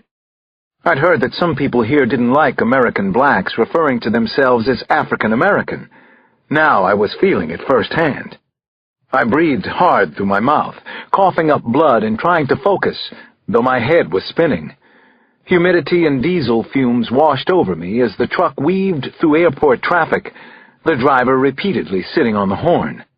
I saw a blur of cars, white, red, and green, and several more bright yellow buses. Women were walking on the side of the road with swaddled babies held low on their backs, some of them with baskets balanced on top of their geles. There were a great number of huts in view, but also modern buildings, plus more cars, buses, trucks, and animal-driven carts. All around me, business as usual. And business as usual inside this truck, I feared. Suddenly the cop was on me again. He stretched over the seat and pushed me onto my side. I braced for another strike of his billy club. Instead, I felt his hands patting me down. Then my wallet was sliding out of my pocket. "Hey!" I yelled. He pulled out the wad of cash I had, 300 American and another 500 in Naira, then threw the empty wallet back in my face. It sent a shudder of pain deep into my skull. I coughed out another spray of blood, which hit the seat and earned me another baton strike across the shoulder. The dark blue nylon sheet covering the back seat suddenly made sense to me. It was there for bloodstains, wasn't it? I had no bearings, no idea why this was happening, no idea what to do about it either. In spite of my own better judgment, I asked again, "Where are you taking me? I'm an American policeman. I'm here on a murder case." The officer barked out something in dialect to the driver. We swerved, and I fell against the car door as we came to a fast stop on the shoulder of the road. They both got out. One of them tore open the door on my side, and I dropped to the ground, cuffed and unable to break my fall. A world of dust and heat and pain swam around me. I started to cough up dirt. Powerful hands were under my arms now, lifting. The cop, or whoever he was, brought me up to my knees. I saw a little boy staring from the back of a packed Audi station wagon as it passed. "You are a brave man, just as brave as you are stupid, fucking white man." It was the driver talking now, stepping in for his turn. He slapped me hard, once across the left side of my face, and then back across the right. I struggled to stay upright. "You two are doing an excellent job." I was definitely punchy. Already I didn't care what came next. It was a hard overhand fist to my temple. I heard a strange crunching sound inside my head, then another. I don't know how many closed fist blows came after that. I think I passed out at 4. Chapter 38. Unreal, unprecedented, unbelievable. It was dark when I woke up, and I hurt all over, but especially around my nose. At first, my mind was blank. I had no idea where I was, not Africa, not anywhere. I just thought, how the hell did I get here? And then, where is here? Where have I been taken? My hand went up to my temple. I felt a sharp sting where I touched an open wound, and then I remembered the handcuffs. But they weren't on my wrists anymore. I was on my back, on a hard floor, stone or cement maybe. Someone was looking down at me. I couldn't make out his expression in the nearly lightless room. I could only tell that he was a dark-skinned man. Not one man, I realized. Many. A dozen or more men were standing around me. Then I got it. They were prisoners, like me. "White man is awake," someone said. My clothes gave me away, I supposed. They had made me for an American. White man was meant to be an insult, one that I had heard already on the trip. "Where am I?" It came out as a croak. "Water?" I asked. The one who'd already spoken said, "Not until morning, my friend." He knelt down and helped me sit up, though. My rib cage felt like it was ready to explode, and I had a monster headache that wasn't going away by itself. I saw that I was in a bleak, filthy holding cell of some kind. Even with my nose broken, the smell was unbelievably strong and foul, probably coming from a latrine in some unseen corner. I took shallow breaths through my mouth.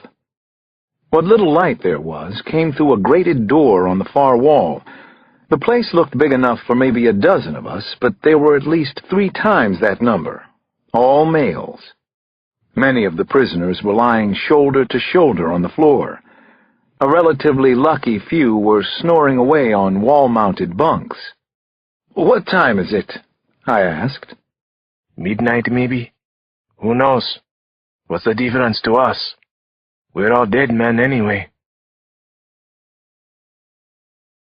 Chapter 39. As my head cleared some, I realized that my wallet was gone. And my belt. And I realized, as I felt around some more, the earring from my left ear. The lobe was scabbed over where a small silver hoop had been, a birthday present from Janny. Where had they taken me? How far was I from the airport? Was I still in Nigeria? Why hadn't anyone tried to stop them from kidnapping me? Did it happen all the time? I had no idea about any of these questions, or their answers. "Are we in Lagos?" I finally asked. "Yes, in Kirikiri. We are political prisoners, so we have been told. I am a journalist. And you are?" A metal scrape came from the direction of the door as it was unlocked, then opened wide. I saw 2 blue-uniformed guards pause in the light of a cement corridor before they stepped in and became shadows themselves. Seconds later, one of them played a flashlight over us. It caught me in the eyes and hung there for several seconds. I felt sure they were here for me, but they grabbed the man 2 down from me instead, the one who had said he was a journalist. They pulled him roughly to his feet. Then one of the guards unholstered a pistol and pressed it to his temple. "No one talks to the American. No one," the guard told the room. "You hear me?" Then, as I watched in disbelief, the man was pistol-whipped until he was unconscious. Then he was dragged out of the holding cell. The reaction of the other prisoners around me was mostly silent acceptance, but a couple of men moaned into their hands. No one moved. I could still hear snoring from a few of them. I stayed where I was, holding it all in until the vicious guards were gone. Then I did the only thing I could, which was ease back down to the floor, where every shallow, rapid breath produced another slice of pain through my chest. What kind of hell had I gotten myself into? Chapter 40. I wish I could say that my first night in the prison cell in Kirikiri was a blur, and that I barely remember it. It's just the opposite, though. I will never forget any of it, not 1 second. The thirst was the worst, on that first night anyway. My throat felt like it was closing up. Dehydration ate at me from the inside. Meanwhile, oversized mosquitoes and rats tried to do the same from the outside. My head and torso throbbed like a metronome all night, and a sense of hopelessness threatened to overwhelm me the minute I let my guard down, or, God forbid, slept for half an hour. I'd read enough from Human Rights Watch to know something about the conditions in this kind of prison, but the gap between knowing it and living it was enormous. It was possibly the worst night of my life, and I'd had some bad ones before this. I had spent time with Kyle Craig, Gary Sinigi, and Casanova. As dawn finally came, I watched the single-barred window like a television set. Seeing its slow change from black to gray to blue was as close as I could get to optimism. Just when the prisoners around me began to stir, the cell door opened again. A wiry guard stood at the threshold. He reminded me of a very tall grasshopper. Cross! Alexander! Cross! Over here! No! It was a struggle to look halfway able-bodied as I slowly rose to my feet. I focused on the pain of my chest hairs being pulled out when they had fused with the dried blood in my shirt. It was just instinct, but it got me up on rubbery legs and across the floor. Then I followed the guard into the corridor. He turned right, and when I saw the dead end ahead of us, I let go of any thoughts I'd had about getting out of the prison. Maybe ever. "I am an American policeman," I said, starting up my story again. "I'm here investigating a murder." And then it struck me. Was that why I was in this prison? Chapter 41. This definitely was hell. We passed several foreboding metal doors like the one to my cell. I wondered how many prisoners were kept here, and how many of them were Americans. Most of the guards spoke some English, which made me suspect that I wasn't the only American here. The last door on the ward was the only one without a lock. An old office chair sat in front of it, its seat nearly rusted through. Inside! Barked the guard. Quickly now! Go ahead, detective! When I went to move the chair out of the way, he shoved it into my hands. Just as well. It was something to sit on besides the floor, and I didn't feel much like standing right now. Once I was in, he closed the door and from the sound of it, walked away. This room was similar to the holding cell, except that it was maybe half the size and empty. The cement floor and stone walls were streaked dark, which was probably where the putrefying smell came from. There was no latrine here, possibly because the whole area had been a latrine at one time. I looked back at the gray metal door again. Given that there was no lock, was it more foolish to try to get out of here than to just sit and wait for whatever might come next? Probably not, but I couldn't be sure about it, could I? I was halfway to my feet when I heard footsteps again. I sat back down. The door opened and 2 police officers came in, wearing black uniforms instead of prison guard blue. My stomach told me it was a bad trade-off. So did the hard, pissed-off look on the guards' faces. Cross? Alexander? "Could I have some water?" I asked. There was nothing on earth that I wanted more. I could barely speak now. One officer in mirror shades glanced over at the other, who shook his head no. "What am I charged with?" I asked. "Stupid question," said Mirror Shades. To demonstrate, the second cop walked up and drove his fist into my stomach. My wind was gone even before I hit the floor like a dry sack. Get him up. Mirror Shades hoisted me easily, then put his powerful arms around my shoulders from behind. When the next punch came, he kept me from falling over, and also made sure my body absorbed the full impact. I vomited immediately, a little surprised there was anything to bring up. "I have money," I said, trying what had worked before in this country, back at immigration. The lead cop was huge, as tall as Samson, with a flopping Idi Amin belly. He looked down the slope of his body right into my eyes. "Let's see what you have." "Not here," I said. Flaherty, my CIA contact, had supposedly set up a money fund for me in a Lagos bank, which at this point was the equivalent of 1,000,000 miles away.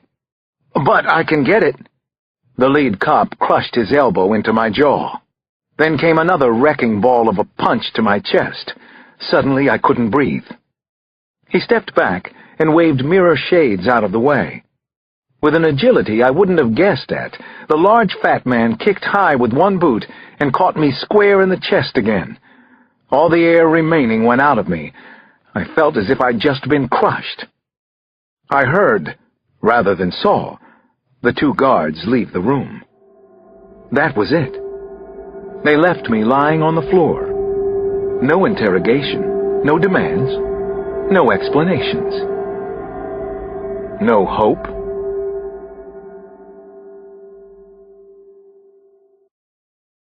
Chapter 42. Back in the holding cell, I was given a bowl of cassava and a cup of water. Only a few ounces, though. I bolted the water but found I couldn't eat the cassava, which is an important vegetable throughout Africa. My throat closed when I tried to swallow solid food. A young prisoner hovered nearby and was staring at me. With my back to the wall, I whispered barely loud enough for him to hear. "You want it?" I held out the bowl. "We hear the cassava, the great cassava," he wheezed as he took the bowl. "It's from a famous poem we learn in school." He scrabbled over and sat next to me, both of us watching the door for guards. "What's your name?" "Sunday, sir." He couldn't have been more than 20, if that. His clothes were dirty, but seemed middle class to me, and he had a 3-striped tribal scar on each cheek. "Here, Sunday. You'd better not be seen talking to me, though." "Oh, fuck them," he said. "What can they do? Throw me in a prison cell?" He ate the cassava quickly, looking around like he expected someone to take it away from him, or to rush in and beat him. "How long have you been here?" I asked, when he had finished eating. "I come here 10 days ago. Maybe it's 11 now. Everyone here is new prisoner, waiting for processing." This was news. Processing? To where? "To the maximum security unit. Somewhere in the country. Or maybe it will be worse. We don't know. Maybe we all go into a big ditch." "How long does it take? The processing. Whatever happens here?" He looked at the floor and shrugged. "Maybe 10 days. Unless you have a gunje." "A gunje?" "Dash. Money for the guards. Or maybe someone knows you're here?" I shook my head no on both counts. "Then you have big wahala, sir. Same as me. You don't exist. Shh. God is coming." Chapter 43. When the guards woke me on the 3rd morning, they had to drag me to my feet. I wasn't going with them willingly, not to my own execution. My chest still ached from the beating the day before, and my nose felt seriously infected. This time it was a left turn out of the cell. I didn't know if that meant good news or that the bad news had just gotten a lot worse. I followed the human grasshopper down a steep stone staircase well, through another corridor and around several more turns that had me thinking I never would have gotten out of this place on my own. We finally came outside into an enclosed quad. It was just a wide expanse of sun-bleached earth, with a few tufts of weeds and a 10-foot-high fence topped with ribbons of barbed wire. If this was the exercise yard, it was a sad excuse for one. Anyway, I could barely see anything in the bright light, and it was hot, at least 100 degrees, give or take 10 or 20. The guard didn't stop until he got to the high razor-wire-topped gate on the far side. A locked door was opened to a passage through a building, through another door, then a gate, and to what looked like a parking area in the distance. I asked Grasshopper Man what was going on. He didn't answer. He just opened the door and let me through. He closed it behind me, locking me into yet another passageway. "It's been taken care of," he said. "What has?" "You have." He was already walking back the way we'd come, leaving me there. My heart sped up and my body tensed hard. This sure felt like an ending, one way or the other. Suddenly a door opened on my right. Another guard stuck his head out. He gestured at me impatiently. "Get in, get in!" When I hesitated, he reached out and pulled me by the arm. "Are you deaf? Are you stupid? Get inside!" The room I entered was air-conditioned.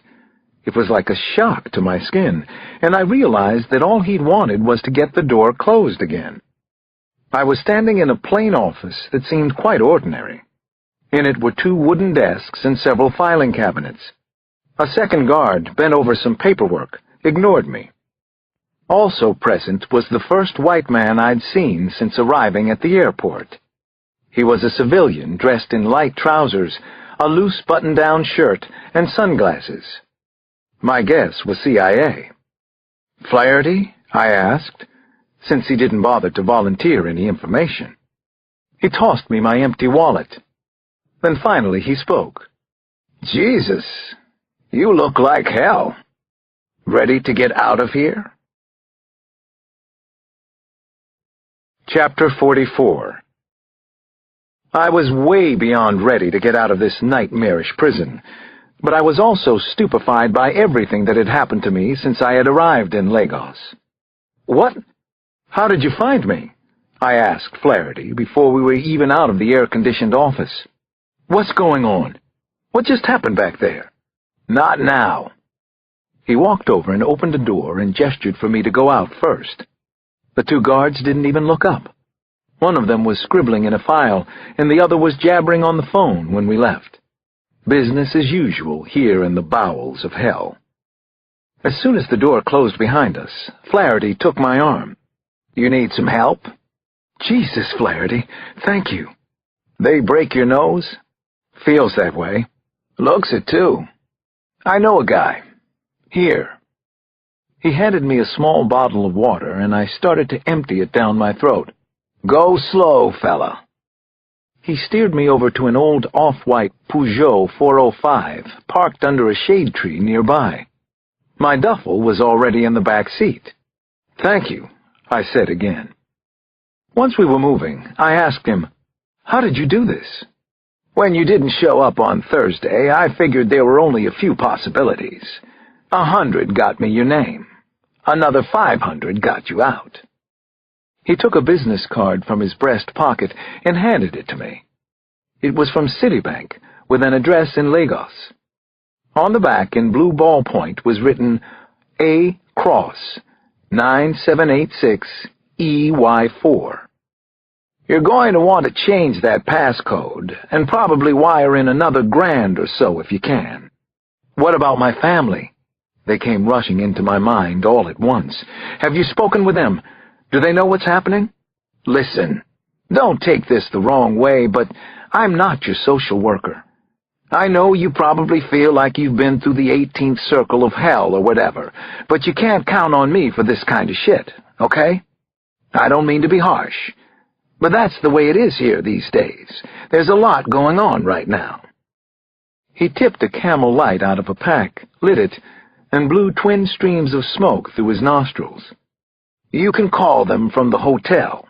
Your family. I'm moved by your compassion." He grinned straight ahead. I guess we understood each other. Mine was obviously not the saddest or worst story Ian Flaherty had heard in Lagos. Probably not by a long shot. "You have any food in this car?" I asked him. He reached over and popped the glove compartment. There was a chocolate protein drink in a can. It was warm and a little gritty, and nothing had ever tasted better to me. I threw my head back, closed my eyes, and tried for the first time in 3 days to relax and maybe think in straight lines about the murder investigation and what had just happened to me. Chapter 45. A heavy thud woke me from a hot, sweaty, and unpleasant sleep. Maybe only a few minutes had passed. My eyes jerked open just in time to see an old Adidas sneaker bounce off the roof and onto the hood of the Peugeot. "What the fuck?" Flaherty craned his head around. We were caught in a bad traffic jam, with cars as far as I could see in front or behind us. "Area boys. I should have guessed." He frowned and pointed. I saw them in the side mirror first. There were at least half a dozen of them. Teenagers, it looked like. They were going from car to car, passing some and stopping at others, robbing drivers and passengers. "Area boys?" I asked. "Like gangbangers, without the bling. Just cockroach thugs. Don't worry about them." 2 cars back, a flat-faced boy in an old Chicago Bulls jersey reached into someone's driver's side window and threw a punch. Then his hand came out holding a briefcase. "We should do something, shouldn't we?" I reached for the door handle, but Flaherty pulled me back. "Do what? Arrest all of them? Put them in the trunk? Just let me handle this." Another kid, shirtless with a shaved head and an angry spray of zits across his face, ambled up alongside our car. He leaned halfway into Flaherty's window and raised his fist. "Give me your fucking wallet, oh Yimbo man!" he yelled at the top of his voice. "Give it now!" Flaherty's hand was already reaching down under the seat. He pulled out a Glock and pointed it at the kid from his lap. "How about you give me your fucking wallet, sucko?" he snapped. The kid stepped back, both hands up, with a sneer on his face. "Or maybe I should say, boy. That's right. Keep moving before I change my mind." "Not this one, Ross," the kid called out to his friends and made a thumb and forefinger gun for them. One of them drummed on the trunk anyway as they passed, but they kept going. Nobody else bothered us. Flaherty saw that I was staring at him. "What?" "Listen, when I come to D.C., you can tell me what's what, okay? Meanwhile, just try to remember where you are." I turned and looked through the windshield and saw another driver getting robbed while we just sat there. "Hard to forget," I said. Chapter 46. I realized with a jolt that my investigation could actually continue now, and that it was going to be something like a criminal investigation on Mars. That's how different life was here in Nigeria at this point in time. The Superior Hotel, where Flaherty dropped me, was sprawling. There wasn't too much else to recommend it. It had probably been quite something in the 50s or whenever. Now it had chipped stucco walls and a steady crew of locals in the parking lot, hawking T-shirts, electronics, and phone cards. It was also right near the airport. 3 days in Nigeria, and I'd managed one small circle. "Why'd you bring me here?" I asked, as I changed my shirt in the back seat. "I thought you might want to catch a plane in the morning. One can always hope." "A plane to where?" "To home, duh. You should leave now, Detective Cross, before they get serious about hurting you. You're not going to get to the tiger, but he could get to you." I stopped talking and stared at Flaherty. "The tiger?" Chapter 47. "That's his name, Detective Cross. Didn't you know? Actually, several of these gang bosses are called Tiger, but your guy was the first. So do you know where he is? If I did, I'd take you there right now and get this over and done with." I tossed my bloodied shirt into a trash can and picked up my duffel. "What time can I meet you tomorrow?" Flaherty grinned, just a little. I think it was partial approval. "I'll call you." "What time?" "As early as I can. Get some rest. If you're not here in the morning, I'll know you're actually sane." Before he took off, I borrowed some cash so I could pay for the first night at the Superior and also buy a phone card. 45 minutes later, I was showered and fed and waiting for my overseas call to go through. The room was definitely nothing special. It was maybe 10 by 15, with chipped stucco walls and the occasional water bug for company. The bellhop hadn't been surprised to find the bathroom sink fixtures gone. He promised new ones soon. I didn't really care. After jail, the room felt like the presidential suite to me. When Janny answered the phone and I heard her voice for the first time, a lump rose in my throat. I forgot about the fact that my nose was throbbing and sporadically leaking blood. "Well, look who's not in school today," I said, trying to keep it light and bright. "It's Saturday, Daddy. Are you losing track of time over there? You sound like you have a cold, too." I touched my sore and broken nose. "Yeah, I guess I'm a little stuffed up. I'll live. I'm actually staying at one of the best hotels in town." "Alex, is that you?" Nana was on the extension now, and more than a little peeved, I could tell. "Where have you been for 3 days? That's unacceptable behavior to me." "I'm sorry, Nana. It's been a lot harder getting a line out than I thought," I said, and then started asking a lot of questions to avoid any more of my not-quite lies.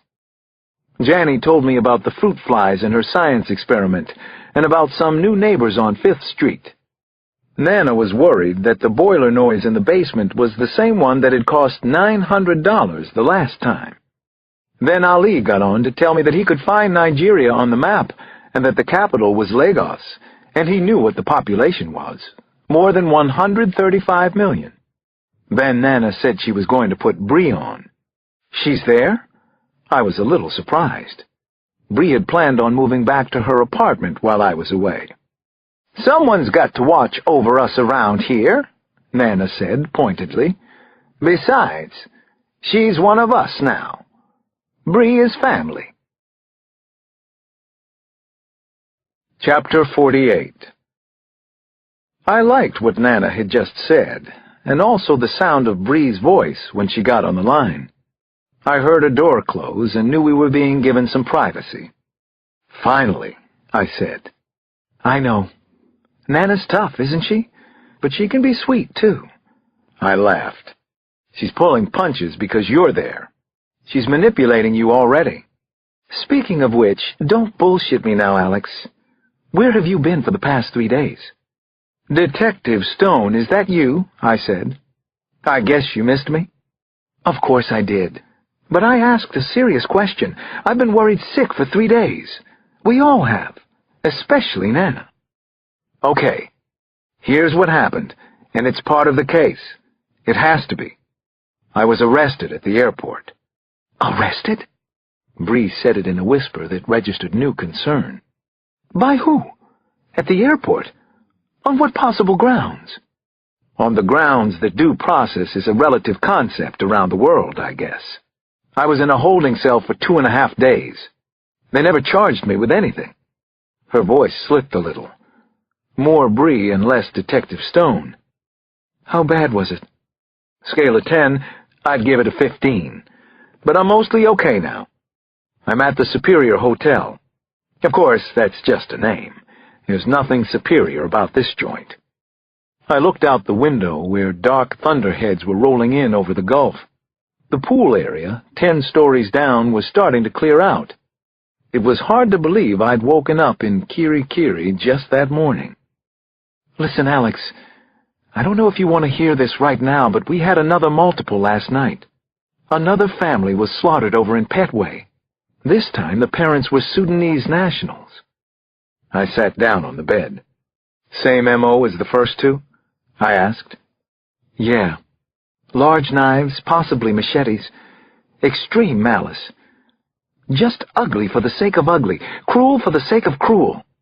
Whether or not your boy and his gang were here, I'll bet his people were involved.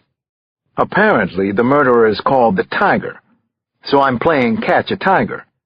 He could have ordered a hit from anywhere. That's right. Or he could be back in Washington, Alex. You could be over there while he's here. Before I could respond, there was a sudden flash from outside and a huge smack of thunder overhead. The lights in the room flickered, then went out, taking the phone with them. "Bree?" I said. "Bree, are you there?" But the line was dead. Shit. I hadn't even told Bree how much I missed her. I'd seen candles and at least one propane generator in the lobby, so I guess they were used to this kind of thing at the Superior. I lay back on my bed and closed my eyes, figuring I'd go down and check things out if the power didn't come back on soon. Meanwhile, what was the upshot of the new murders in D.C., and what did they mean for me? Was the killer I was chasing, the Tiger, still here in Nigeria? Or had I come all this way just to get my nose broken?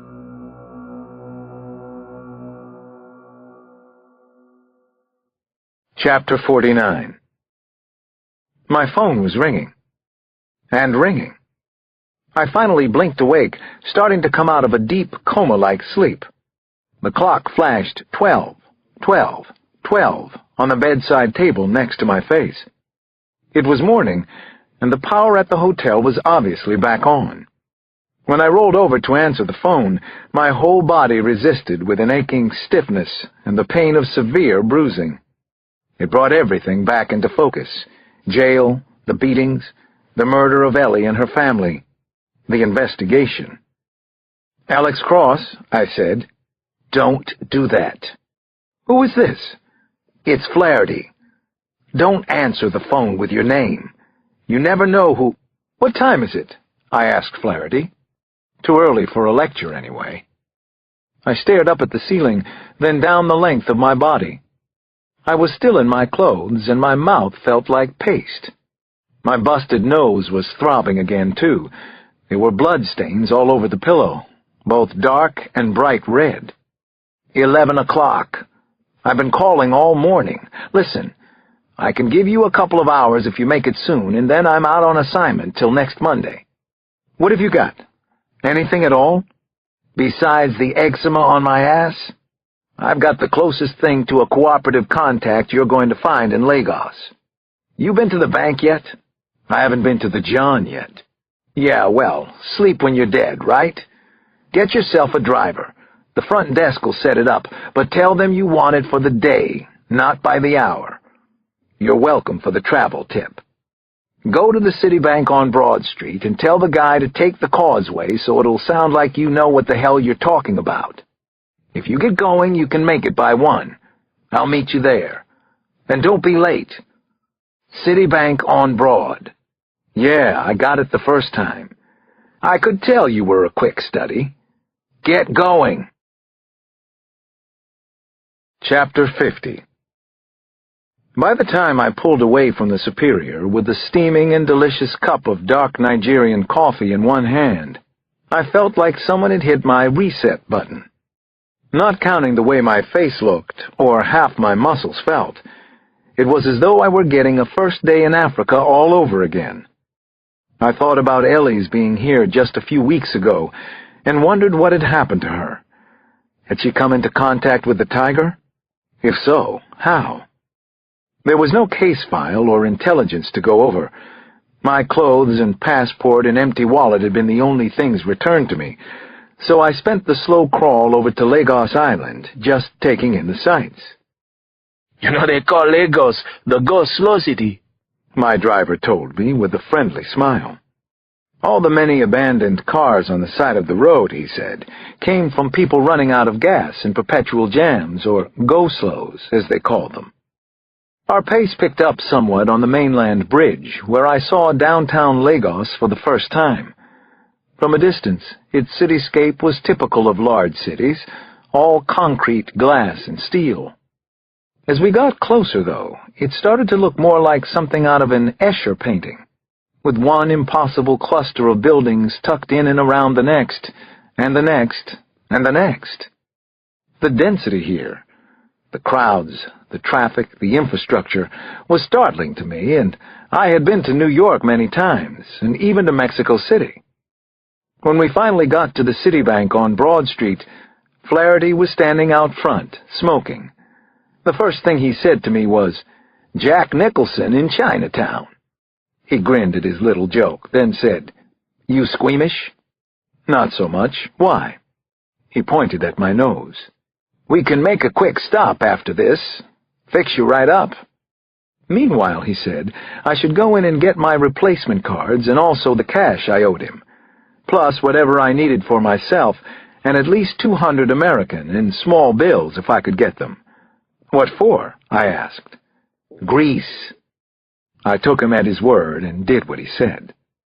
From there, my driver took us across 5 Cowrie Creek to the more upscale of the city's major islands, Victoria, and to a private medical practice on the 5th floor of an office building. Very private. The doctor saw me right away. He examined my face and then gave me one quick and excruciating adjustment. It was the strangest doctor visit I've ever had, hands down. There were no questions about my injury and no request for payment. I was in and out in less than 10 minutes. Back in the car, I asked Flaherty how long he'd been based in Lagos. He had obvious juice here and plenty of it. He also knew enough not to answer my questions. "Oshodi Market," he said to the driver, then sat back again and lit another cigarette. "You might as well chill," he said to me. "This is going to be a while, trust me. You know what they call Lagos? The go-slow city." He turned down the corners of his mouth and exhaled a cloud of white smoke. "You learn fast. Some things, anyway." Chapter 51. Visually, Oshodi Market was a lot like the rest of Lagos, crammed end to end with busy, hurrying people, either buying something or selling something, and possibly doing both. Flaherty curled his way through the crowds in the stalls like a skinny white rat in its favorite maze. I had to keep my eyes on him to stay with him, but the exotic food smells and the sounds of the market still came through loud and strong. I took it all in, and liked it very much. There were grilled meats and peanutty things and sweet spicy stews over open fires, all of it reminding me of how hungry I was. Accents and languages came and went like radio stations, or maybe jazz. Yoruba was the most common. I was starting to pick that one out from among the many others. I also heard livestock braying from the back of trucks, babies crying in a line for vaccinations, and people continually haggling about prices pretty much everywhere we went in the market. My pulse ran high the whole time, but in a good way. Faced with squalor or not, I was finally pumped to be here. Africa. Unbelievable. I didn't think of it as my home, but the attraction was powerful anyway. Exotic and sensual and new. Once again I found myself thinking about poor Ellie. I couldn't get her out of my mind. What had happened to her here? What had she found out? Flaherty finally slowed at a rug stall. The young seller, negotiating with a man in traditional oatmeal-colored robes, barely glanced over as we walked through the shoulder-high stacks to the back of the stall. Less than a minute later, he appeared like an apparition at our side. "Mr. Flaherty," he said, and then nodded at me politely. "I have beer and mineral water in the cooler if you like." It felt as though he were welcoming us into his home, rather than selling intel in the marketplace. Flaherty held up a hand. "Just current events, Tacumba. Today we are interested in the one called the Tiger, the massive one." I noticed that the name needed no more explanation than that. "Anything in the last 24 hours gets you 20 American. 48 gets you 10. Anything older than that gets you whatever you'd make selling rugs today." Tacumba nodded serenely. He was like Flaherty's polar opposite. They say he's gone to Sierra Leone. Last night, in fact. You just missed him. Lucky for you. Ground or air? By ground. Okay. Flaherty turned to me. We're good here. Pay the man. Chapter 52. I had plenty of other tough questions to ask Tecumba about the tiger and his gang of savage boys, but he was Flaherty's informant, and I followed his protocol. I owed it to him to keep my mouth shut until we were out of earshot anyway. What's with the quick in and out, I said, once we had left the rug seller's stall. He's in Sierra Leone. Dead end. No good. You don't want to go there. What are you talking about? How do you even know the information's good? Let's just say I've never wanted my money back. Meanwhile, you're better off cooling your heels here for a few days, a week, whatever it takes. See the sights. Stay away from the prostitutes, especially the pretty ones. I grabbed Flaherty's arm. I didn't come all this way to cool my heels by the hotel pool. I've got one target here. You are a target here, my man. You ever hear the saying, you've got to stay alive to stay in the game? This is a very dangerous city right now. Don't be an ass, Flaherty. I'm a DC cop, remember? I've done this kind of thing a lot. I'm still standing. Just take my advice, Detective Cross. He'll be back. Let him come. You can die then. What's your advice if I still want to go to Sierra Leone? He took a breath, feeling resigned, I think. He'll probably go to Koidu. It's near the eastern border. Kailaun's a little too hot right now, even for him. If he went over ground, that means he's trading, which means oil or maybe gas. Why Koidu? Diamond mines. There's an unofficial oil for diamonds trading corridor between here and there. He's heavily into it, from what I hear. Okay. Anything else I should know? He started walking again. Yeah. You got a best buddy back home? Call him. Tell him where you keep your porn or whatever else you don't want your family to find when you're dead. But hey, have a good trip and nice knowing you. Flaherty, I called, but he refused to look back, and when I got outside the market I found that he'd stranded me there. So I wandered back inside and bought some fresh fruit, mangoes, guavas, and papayas. Delicious. Might as well live it up while I could. Tomorrow, I would be in Sierra Leone. Chapter 53. On a sun-beaten dirt road that twisted through what used to be a forest outside Koidu, a 15-year-old boy was slowly choking to death. Slowly, because that's exactly how the tiger wanted it to happen. Very slowly, in fact. This was an important death for his boys to watch and learn from. He closed his grip even tighter on the young soldier's esophagus. You were my number one. I trusted you. I gave you everything, including your oxygen. Do you understand? Do you? Of course the boy understood. He'd palmed a stone, a diamond. It was found under his tongue. He was probably going to die for it now. But not at the tiger's hand. You. He pointed to the youngest of the other boy's soldiers. Got your brother. The lad of no more than 10 stepped forward and unsheathed a clip-pointed K-bar, a gift for him from the tiger's trip to America. With no hesitation at all, he shoved the blade into his brother's thigh, then jumped back to avoid the spurting blood. The tiger kept his own hand where it was, on the thief's throat.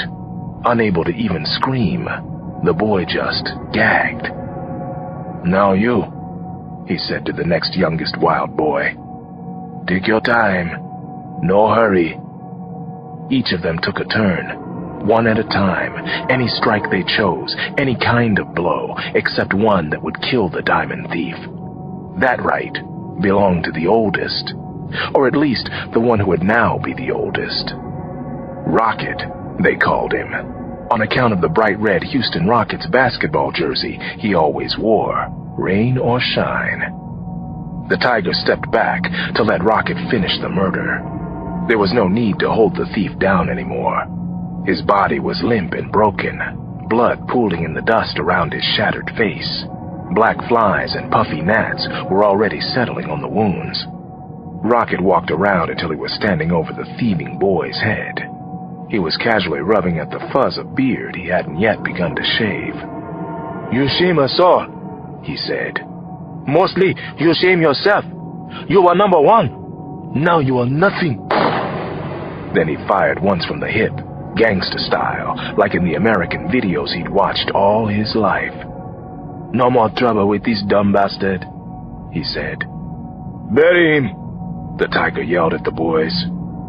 All that mattered was that the carcass stay out of sight until they were gone. This dead boy was no one to anyone, and Sierra Leone was a country of pigs and savages anyway. Unclaimed bodies were as common as dirt weeds here. He put the pilfered diamond back in its black leather canister with the others. This was the package a tanker of Bonnie Crude had bought him, and it was a good trade. Certificates of origin could be easily purchased or faked. The stones would move with no trouble in London, or New York, or Tokyo. He called Rocket over from the digging of the grave. "Pull his wireless before you put him in the ground. Keep it with you at all times, even when you sleep." Rocket saluted and went back to supervising the others, a bigger swagger in his walk than before. He understood what had just been said. Pull his wireless. Wear it yourself. He was the tiger's new #1 boy.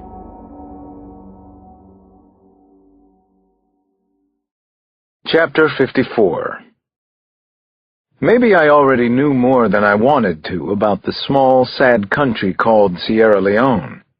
The rebels there had murdered more than 300,000 people in recent years, sometimes lopping off their hands and feet first, or setting fire to homes where families slept, or tearing fetuses from the wombs of mothers.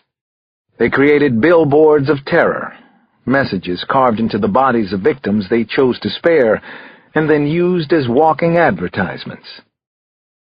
I took something called Bellevue Air overnight to Freetown, and then a death-defying prop plane all the way to the eastern border of Sierra Leone, where we landed bumpety-bump on a grassy airstrip serving Koidu. From there, I took one of the 2 cabs available in the region. 36 hours after Ian Flaherty warned me not to go, I was standing on the perimeter of Running Recovery, one of several working diamond mines in Koidu.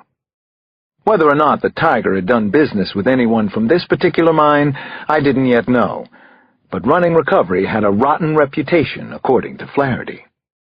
At home in D.C., I'd start by canvassing, so that's what I decided to do here, one mine at a time if necessary. I was a detective again. I already knew that. Running Recovery was an alluvial diamond field, not really a mine at all.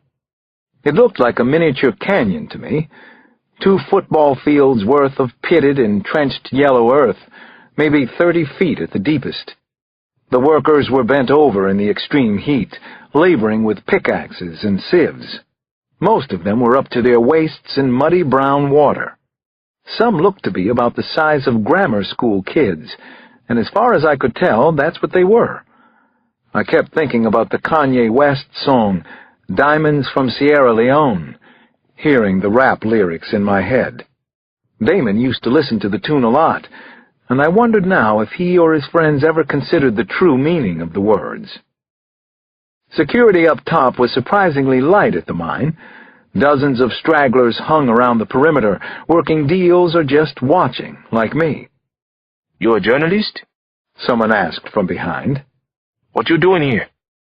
I turned around to find 3 older men staring hard at me. All 3 were war amputees.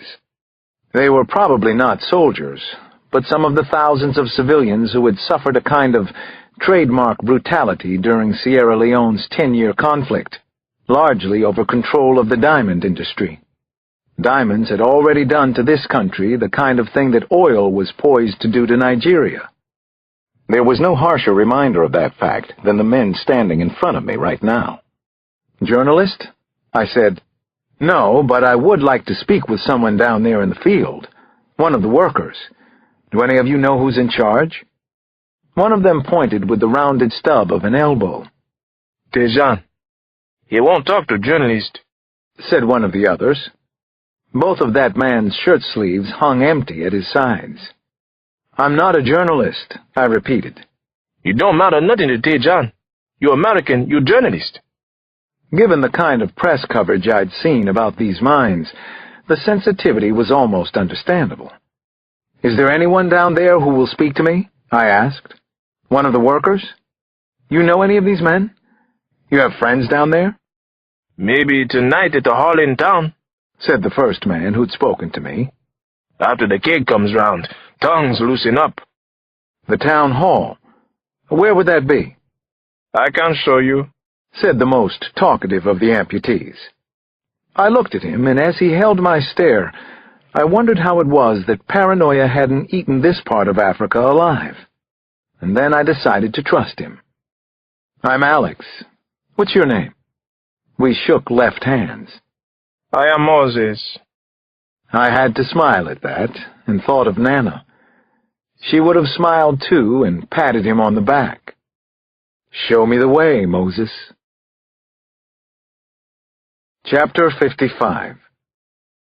I was on the job now, definitely working the case I had come here to solve. The walk into town took about an hour. Moses told me a lot on the way, though he said he'd never heard of the tiger. Could I believe him about that? I couldn't be sure. Diamond trading for oil, gas, weapons, drugs, and any number of illicit goods was no secret around here. Moses knew that it went on the same way everyone knew that it went on. He'd been a diamond miner himself as a teenager, and in his 20s, until the Civil War. "Now they call us Sansan boys." I assumed he meant those who could no longer do the work, like him. At first I was surprised at the man's apparent openness. Some of his stories seemed too personal to share with a stranger, especially one who might be an American journalist, or maybe even CIA. But the more he spoke, the more I realized that talking about what had happened to him might be all he had left. "We lived over that way." He pointed abstractly in a direction without looking. "My wife sold palm oil at market. I had 2 fine sons. When the RUF soldiers came to corner, they came for us like the others. It was at night, in the rain, so there were no torches. They said to me, if I watch them kill my boys, then they will spare my wife. And when I did as they told, they killed her anyway." The RUF was the revolutionary force responsible for the death of thousands. He was devastatingly matter-of-fact about it. A terrible family massacre, not unlike the ones in Washington, I thought. "And you lived," I said. "Yes. They put me on a table and held me down. They asked if I want short or long sleeves for after the war. Then they cut my arm, here." He pointed, though of course it was obvious what had happened. "They were to cut the other arm, but then an explosion came from the next house. I don't know what happened after that. I fell unconscious, and when I woke up, RUF soldiers were gone, and my wife too. They left my murdered sons. I wanted to die, but I did not. It was not yet my time." "Moses, why do you stay here now? Isn't there anywhere else for you to go?" "There is nowhere else for me. Here at least sometimes there is work. I have my friends, other Sansan boys." He smiled at that revelation for some reason. "This is my home." We had walked all the way into town by now. Koidu was a sprawling village of dirt roads and low buildings, still recovering from the war 6 years ago. I saw a half-finished hospital as we walked, and a mosque in decent shape, but other than that I found mostly abandoned buildings, burned-out husks of small homes, everywhere I looked. When I offered Moses money for his trouble, he said he didn't want it, and I knew not to force it on him. "You tell the story I've told you. Tell it to America. Still, There are rebels who would like to kill all of us from the war. They want to make it so no one can see what they did." He held up what was left of his arm. "So maybe you tell people in America, and they tell people, and people will know." "I will, Moses," I promised. "I'll tell people in America, and see what happens." Chapter 56. The hall in town was named incongruously Modern Serenity. The name was scrawled in blue on an old wooden sign out front, and it made me think of an Alexander McCall Smith novel, The #1 Ladies Detective Agency. Maybe the building had been a church once. Now it was an all-purpose sort of place, one large, dingy room with tables and chairs that started to fill up as the sun went down. Someone turned on a boombox, and the guy who showed up with a keg of Star beer dispensed it into previously used plastic cups and took money. Moses and his friends wouldn't come inside and let me buy them a drink. They said they'd be kicked out if they couldn't pay for their own beer. Instead, Moses told me, he'd hang out with some other men around an open fire, singing and talking, not far from the hall, and he pointed in the direction where he'd be. I spent the next few hours casually asking around and mostly getting nowhere. Even the few people who would talk to me about mining shut up as soon as I moved my questions anywhere else, such as to the subject of the illegal diamond trade. Twice I noticed men in camos and flip-flops licking their palms. Diamonds for sale, they were saying. You need only swallow them to get them out of the country. Both of them stopped and spoke with me, but just long enough to figure out I wasn't selling or buying. I was starting to think this night might be a washout when a teenage kid came over and stood next to me against the wall. "I hear you're looking for someone," he said, loud enough just for me.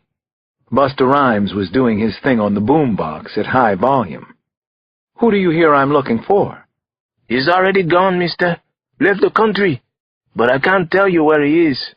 The tiger?" I looked down at the kid. He was maybe 5'9", muscled and cocky-looking. Younger than I'd first thought, too. 16 or 17, maybe. Barely older than Damon. Like a lot of teenagers I'd seen on the continent, he wore an NBA jersey. His was a Houston Rockets jersey, an American basketball team that had once featured an excellent player from Nigeria named Hakeem Olajuwon. "And who are you?" I asked the boy. "You want to know more about anything, it's $100 American. I'll be outside. It's dangerous to talk in here. Too many eyes and ears. Outside, mister. We talk out there. $100. He pushed off from the wall and pimp-strutted toward the front door, which was wide open to the street. I watched him drain his cup of beer, drop it on a table, and leave the hall. I had no intention of letting him get away, but I wasn't going to walk outside the way he wanted me to either. It was his accent that told me what I needed to know. Not Sierra Leonean. Yoruba. The boy was from Nigeria. I counted 30, then slipped out the back of Modern Serenity. Chapter 57. Surveillance. I was decent at it, always had been good at keeping a step ahead of an opponent, even, hopefully, some as tricky and dangerous as the Tiger and his gang. I worked a wide perimeter around to the front. When I got to the corner of the neighboring building, I had a pretty clear view of the town hall entrance. The kid in the red Houston Rockets jersey was standing off to the side with another, younger boy. They were facing different directions, surveying the street while they talked. An ambush? I had to wonder. After a few minutes, the older one went back inside, presumably to look for me. I didn't wait to make my next move. If he had half a brain, he'd go exactly the way I'd just come. I skirted the dirt intersection and changed position, moving to a burnt-out doorway on the opposite corner of the street. It was attached to the black concrete skeleton of whatever the building had once been, possibly a general store. I pressed back into the empty doorframe and hung there out of sight, watching, doing the surveillance as best I could, considering that I was working on Mars. Sure enough, Houston Rockets came out a minute later, then paused right where I had been standing before. His partner ran over and they conferred, nervously looking around for me.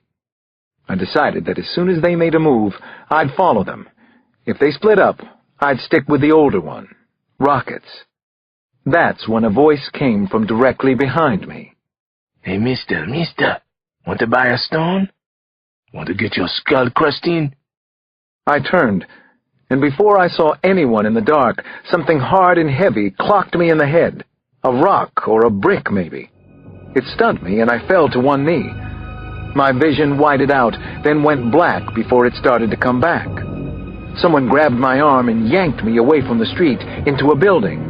Then more rough hands, I didn't know how many, forced me to the ground and flat on my back. My awareness swam in fast circles. I was working hard to get my bearings. I could feel several people gripping my arms and legs, holding me to the floor with their strong, lithe bodies. As my vision got a little sharper, it was still hard to make any of them out in the dark. All I saw were vague, small shadows, but lots of them. All the size of boys. Chapter 58. Yo! One of the threatening shadows called out with a voice too cocky and young to be anything but a street punk's. Over here! We got the bastard good now! I was flying blind, almost literally, but I refused to go down for the count so easily. I figured that if I did, I was probably dead. I shook off whoever was on my right arm and swung at whoever had my left. None of them was stronger than me, but collectively they were like flypaper covering every inch of my body. I fought even harder, fighting for my life, I knew. I finally struggled to get halfway to my feet, each leg carrying an extra 100 pounds, when the other two bangers from the street came running in. One of them shined a flashlight on me. The other smashed the butt of a pistol into my face. I felt my nose snap. Again. "Son of a bitch!" I yelled. The blinding pain ran up into my brain and seemed to spread through my whole body. It was worse than the first time, if that was possible. My first thought was, "You've got to be fucking kidding me."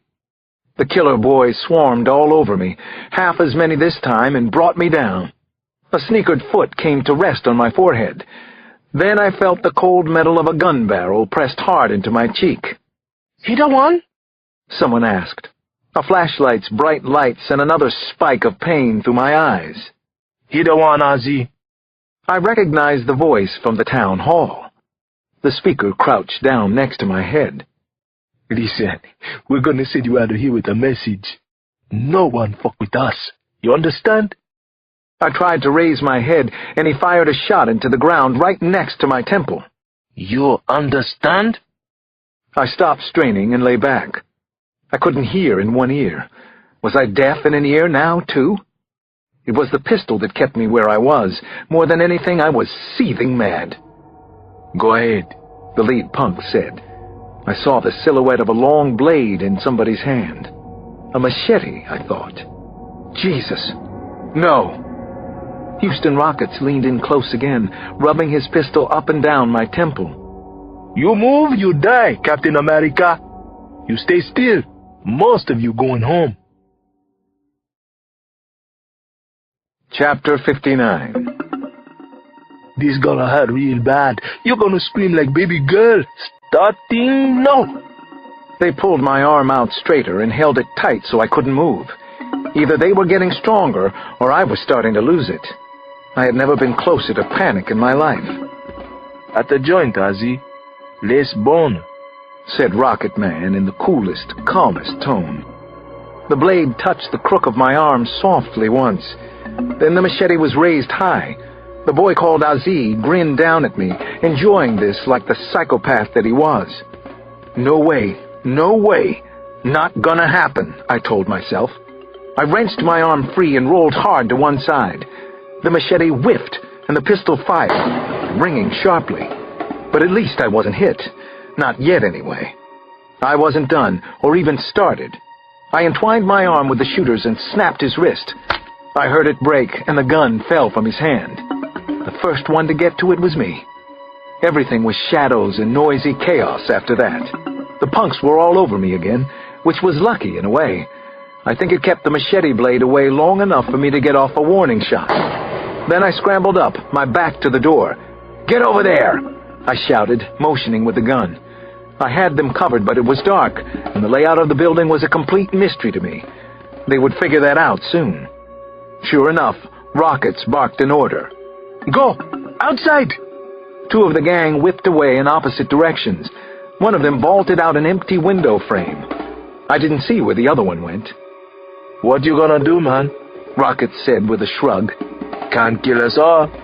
"I can kill you," I told him. The others were doubling around behind me, I knew. I was either going to have to start shooting these boys or run like hell. I ran.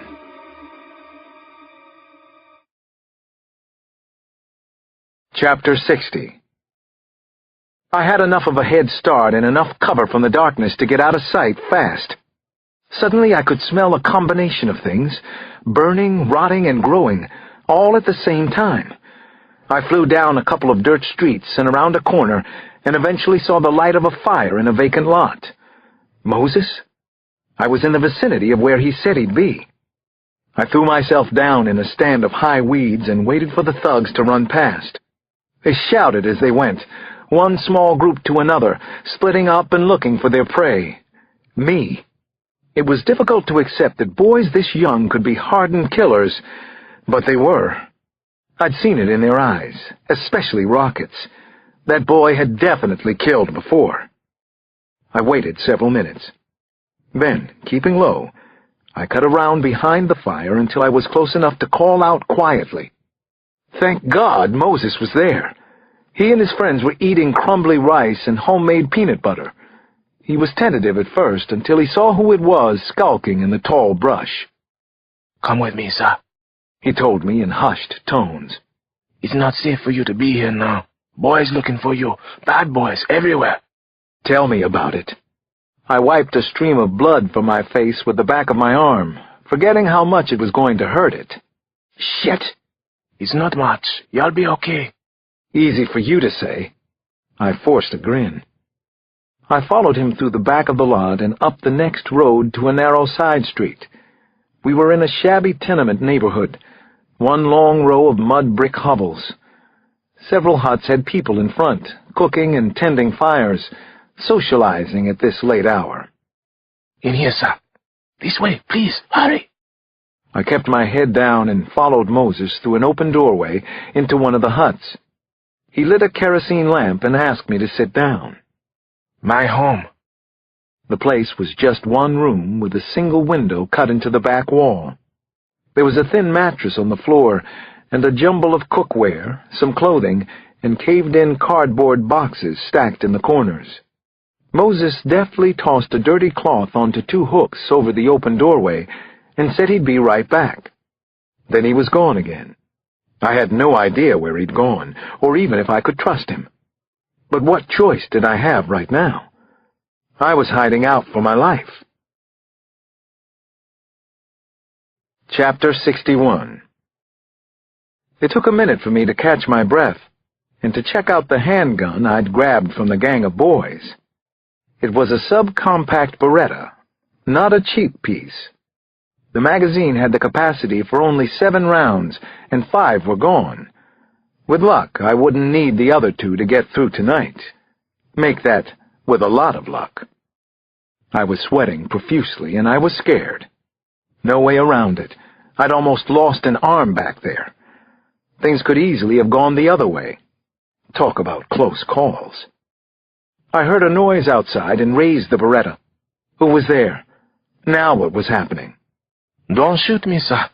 It was Moses, and he had a small pot of water. He gave me a rag to clean my face. "What do you do now?" It was a good question. My instincts told me Houston Rockets hadn't lied. The tiger was already gone. Most likely he was on his way to Nigeria with his diamonds. I'd missed him again. The killer and gang leader was no fool. "I guess I need to see about a flight out of here in the morning," I said to Moses. "The airport is small, sir. They can easily find you there. The boys or maybe police." He was right about that. It wasn't even an airport. It was just an airstrip with no cover anywhere that I could remember. For that matter, I still didn't know who had arranged my little welcome to Lagos party the first time around. If the tiger knew where I was, and I had to assume he did now, I could be setting myself up for another round of the same hospitality, maybe with a worse ending. Suddenly shouting rose up outside, young men's voices. It was hard to tell how many, at least half a dozen, I was sure. Moses stuck his head out the open doorway, then came back in and blew out the lantern.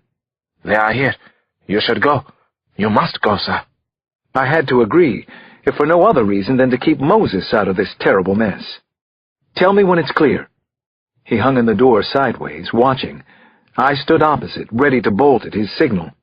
"Now." He motioned me out to the left. "Go now. Go quickly." I darted across a narrow road and straight up another dirt alley. The next street I came to was wider, but completely deserted. I turned left and kept going that way. It wasn't until then that I realized Moses was still with me. "This way." He pointed straight into the dark. "I know where you can buy a truck." Chapter 62. I followed the brittle-looking, one-armed man to an old stone house on the outskirts of the village, back toward running recovery. It was at least 11 o'clock by now, but the house lights were still on. I wondered if Moses was an anomaly, or if many people around here would help a stranger, even an American. From what I'd heard, most of the people in Sierra Leone and Nigeria were good, just victims of circumstance and greed. A salt and pepper-haired man answered the door. "What do you want?" he asked. A brood of kids was clustered behind him, trying to see who had come to the house in the middle of the night. "The American wants to buy a vehicle," Moses said simply. "He has cash for it." I hung back at first, at Moses's advice. Before I offered any money, we needed to see exactly what our options were. "You're lucky." The man at the door smiled thinly. "We stay open late." The best of the old wrecks he had out back was an ancient Mazda drifter, with a tattered canopy over the bed and an empty space in the dash where the odometer used to be. But the engine turned over, gingerly, on the first try, and the price was right, 500 in leones. Plus, he didn't mind our spending the night right there in the truck. I told Moses he had done more than enough, and that he should go home, but he wouldn't hear of it. He stayed with me until morning, and then went out to secure the few things he said I'd need for my safe journey, including a police clearance sheet to leave the country. While I waited, the gravity of this trip back started to sink in. I had to cover more than 1,000 miles of unfamiliar countryside to Lagos, over multiple borders, with no more guidance than the maps that Moses only hoped he'd be able to find for me. So when he came back, I had a proposition for him. "Make this trip with me and you can keep the truck," I said, "as a fair trade for your services." I expected a conversation, or at least a pause, but there was none. He hoisted a goatskin bag of provisions from his shoulder into the truck, then handed me back the money he hadn't spent. "Yes, I will do it."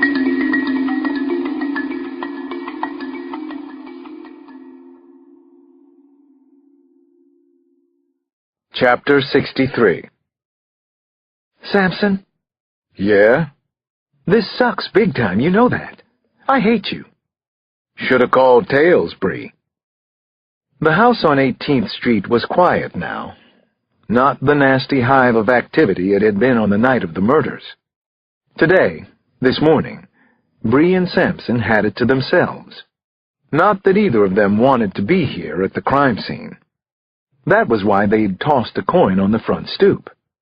Samson got the master suite. Bree got the children's bedroom. She blew into a latex glove, put it on, and unlocked the door, letting it swing to a stop before she stepped inside. Then she put her head down and hurried upstairs. "I hate you, John," she called out. The kids' bodies were gone, of course, but there was the residue of printing powder everywhere. Otherwise, the murder scene looked the same. Matching yellow comforters soaked through with blood, wide spatter pattern on the bunk bed, rug, walls, and ceiling. 2 small desks on the opposite wall, undisturbed, as if nothing unspeakable had happened here. Ayana Aboud had been 10. Her brother Peter, 7. The hit on their father, Basel Aboud, was a hell of a lot easier for Bree to comprehend. His columns in the Washington Times had been an early and insistent voice for U.S. military intervention in Darfur, with or without UN Security Council buy-in. He wrote of widespread bribes and corruption both in Africa and Washington. By definition, the man had enemies on at least 2 continents. The kind of enemies who go after your wife and kids while they're at it? It sure looked that way.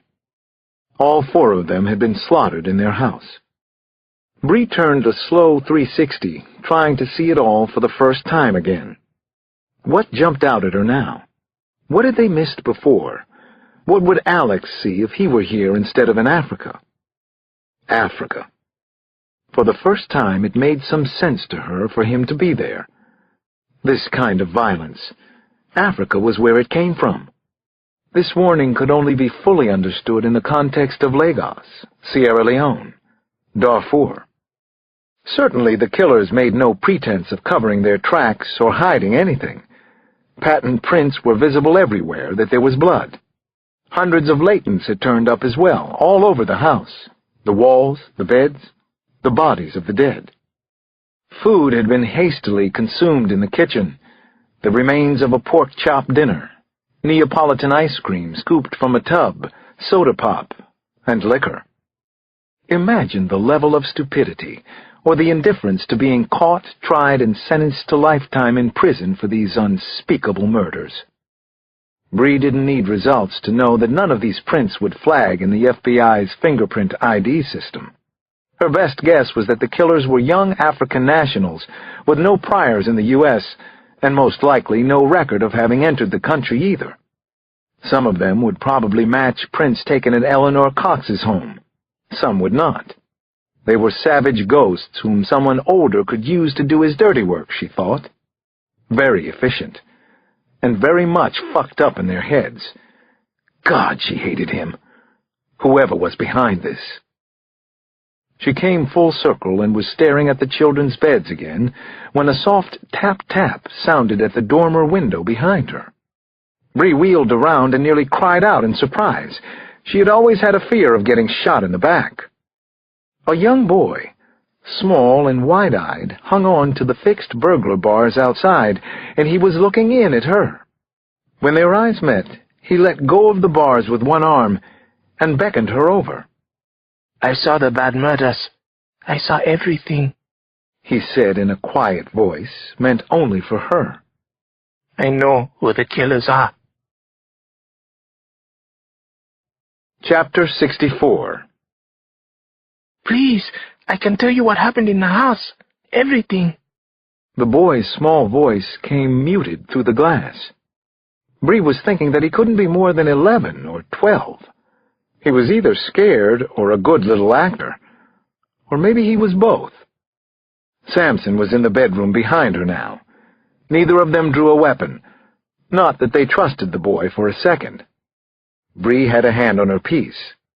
"Tell me what you know about this," she said. She and Samson approached the window from opposite angles. Bree moved in first. She had to duck her head to get inside the dormer alcove. From here she could see that the boy had his feet on a lip of decorative brickwork outside. Beneath that was the roof of the back porch and a small November-dead garden, maybe 10 feet below. No, Father, or I run away. I can run very fast. You'll never catch me. Okay. Let me get this out of the way, though. The old rope and pulley window sash took some coaxing, but finally Bree forced it up, about 6 inches. "What are you doing out there?" she asked. I know how it happened. They killed a girl and boy in this very room. The others down the hall.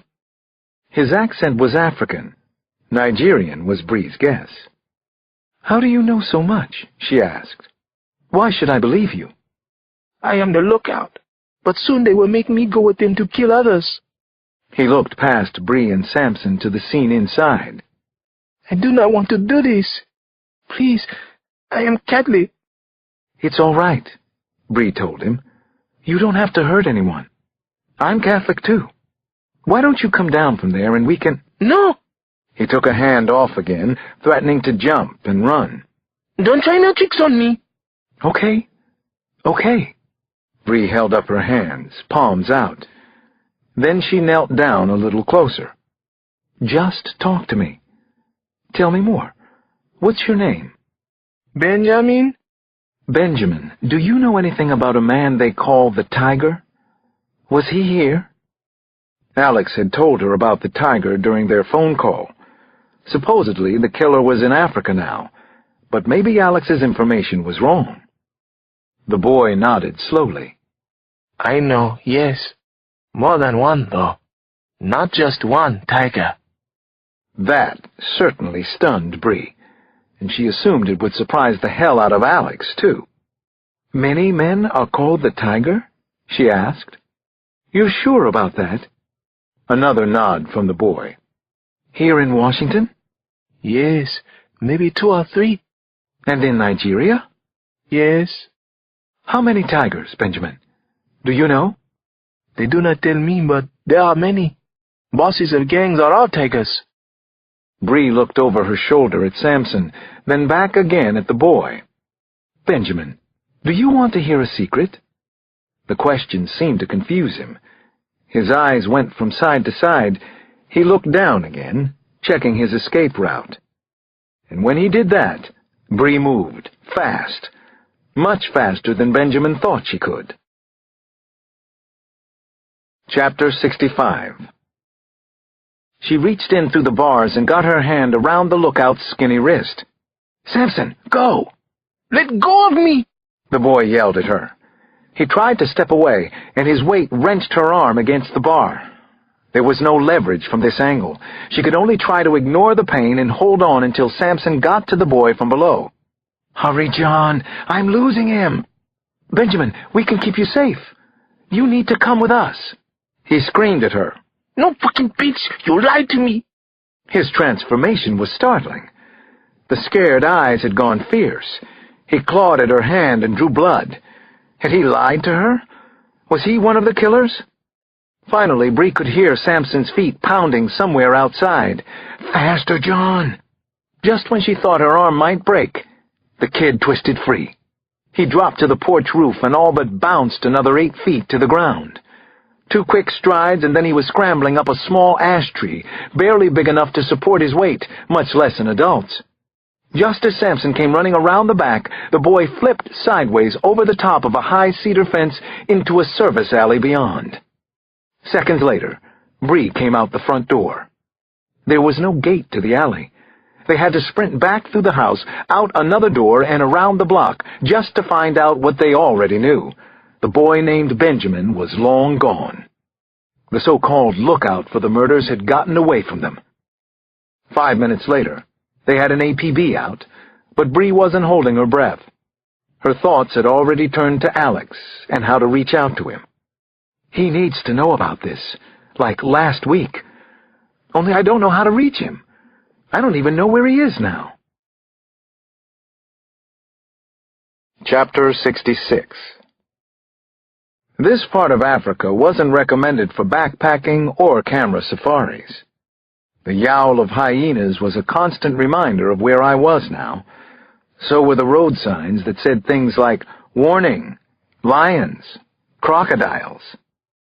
Getting out of Sierra Leone and back to Nigeria was proving to be even more complicated than I had expected, and dangerous, too.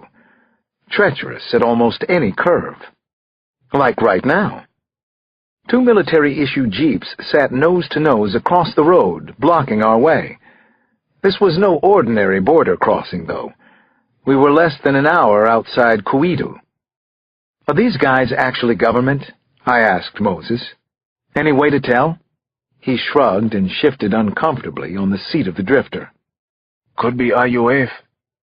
There were 6 of them by my count, all wearing a mix of fatigues and street clothes and the familiar flip-flops. All of them were armed, including a mounted gunner in the back of one of the jeeps. A lanky guy in a maroon beret came striding over to my window. His eyes were bloodshot, like he might have been stoned. He raised his rifle with one arm and held out the other hand. Papers? I played it cool for now and showed him the police clearance and my passport. He barely looked at them. $50 to pay for your visa. Whether these men were government officers or not, I knew right then that this was grift, pure and simple. A hold-up. I raised my gaze and looked into his red eyes. I just spoke with the U.S. Embassy in Freetown this morning. Deputy Ambassador Sassi assured me himself that my papers were in good order. So what's the problem here? He stared back hard at me, but I didn't flinch. Two of the other guards started over from the other side of the road, but he held up a palm to save them the trouble. Still, it is 10 for the passenger. 20 if it's in Leones. Somehow, we both knew I'd pay that one. I didn't want to push my luck. I gave him 2 American 5s, and we were on our way. To the next roadblock, anyway. We hit 4 of them before the actual border crossing. Each rite of passage went about the same. It got easier as we went, cheaper anyway, and by the time we finally crossed at Bow Waterside to Liberia, I'd paid out only another $15 or so. The precious thing we did lose was time. We didn't get into Monrovia until after dark, and with no guarantee of supplies east of there, we had to spend the night. I worried through the night and didn't sleep very well. We were safe so far, but the speed we were traveling was no tiger's pace. He was getting away again. Chapter 67. We drove all the next day and into the second night, alternating at the wheel, trying to make up time. As we traveled, Moses told me that he was representative of most people here, not the RUF, and certainly not the Tiger and his murderous gang. There are many good people in Africa, sir, and no one to help them fight back against the devils. Less than half an hour east of Monrovia, we passed the last billboard and radio tower and entered dense rainforest that went on for hours. Sometimes it opened up into clear-cut fields with stumps like grave markers for miles in every direction. Mostly, though, the road was a tunnel of bamboo, palm, mahogany, and vine-choked trees such as I'd never seen before, with leaves and low scrub slapping and slathering the sides of the truck as we pushed through. Late in the afternoon, we were near the coast, driving through tidal flats and then wide swaths of open grassland that were the antithesis of the jungle we'd just left. I saw a huge colony of flamingo around sunset, thousands and thousands of stunningly beautiful birds, an incongruous sea of pink in the orangish light. Finally, we had to stop for the evening. We were both too tired to drive. As I drifted off to sleep, I wondered how many fathers got to tell their kids they'd spend a night in a real African jungle. Chapter 68. I woke up some hours later. Moses was already laying out breakfast on the tailgate of the drifter. Canned sausages, a couple of bruised tomatoes, and a 2-liter jug of water to sip from. "Looks good," I said. "Thank you, Moses." There is a river over there if you wish to wash up. He pointed with his chin to the opposite side of the road. I noticed his shirt was soaking wet. It is not far. I bushwhacked with my arms, skirting a huge knot of thorny scrub the way Moses had obviously done before me. About 25 yards in, the brush opened up, and I came out onto a mud and gravel bank. The river itself was a wide, murky green piece of glass. I could barely tell it was moving. I took a step toward the water and sank up to my ankle in mud. When I pulled back, the mud sucked the shoe right off my foot. Shit. I'd wanted to clean myself up, not get filthier.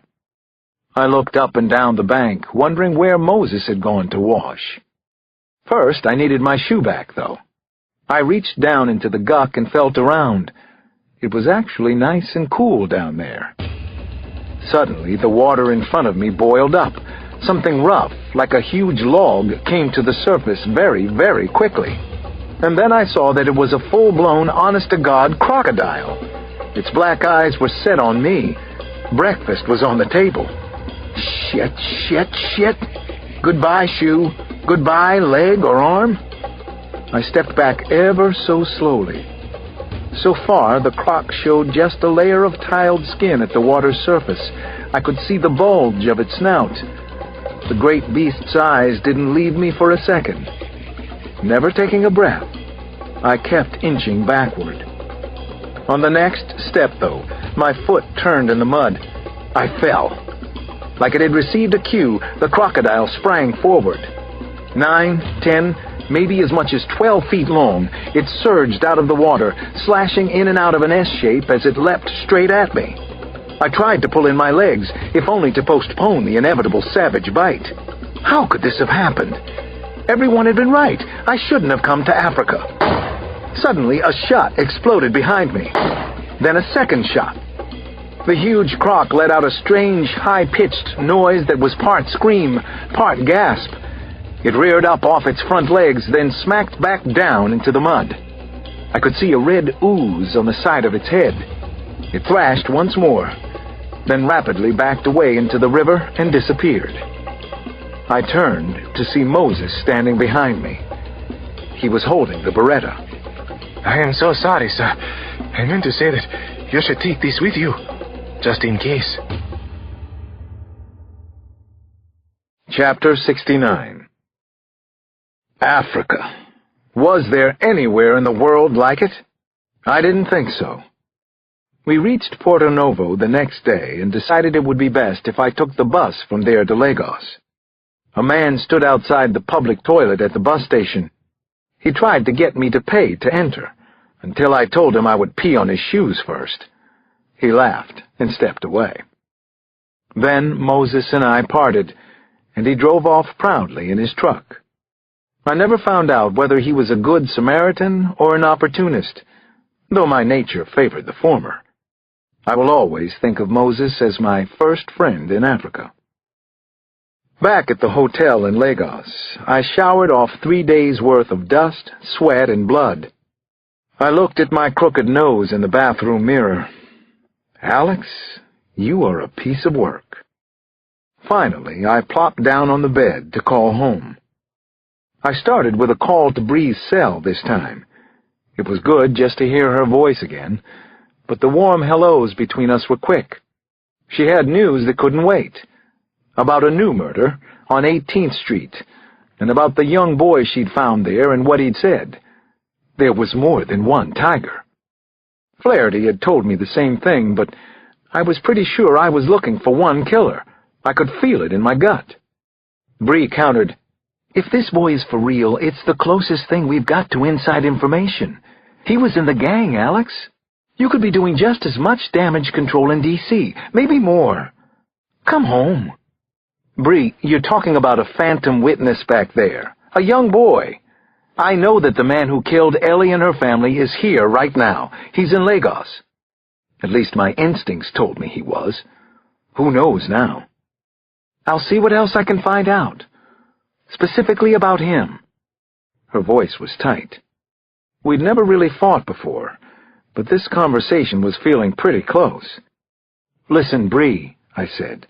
"I swear I'm not going to stay here any longer than necessary." "I think we have very different definitions of what that means, Alex." "You could be right about that." I might have kept that to myself, but the only thing I could offer Bree right now was the truth. "I miss you like crazy," I finally said, telling Bree another kind of truth, while trying to change the subject. "What are you wearing?" I joked. She knew I was kidding and laughed. "Where do you think I am? I've got Ugly Fred looking at me across my desk." I heard a shout of protest in the background, and half the major case squad's in the room with me. "You want me to keep going?" I took a rain check, and we said our goodbyes. Then, before I could dial home to 5th Street, I heard a rattle at my door. "Hello?" I called. "Who's there?" The door swung open so fast I didn't have time to get off the bed to look.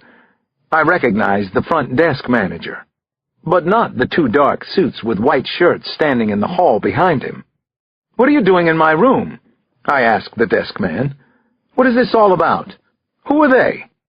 He didn't say a word to me. He just held the door open for the other two, and then closed it from the outside as they moved across the room toward me. I jumped off the bed and set my feet on the floor. "What's going on here?" I said. "What's happening now?"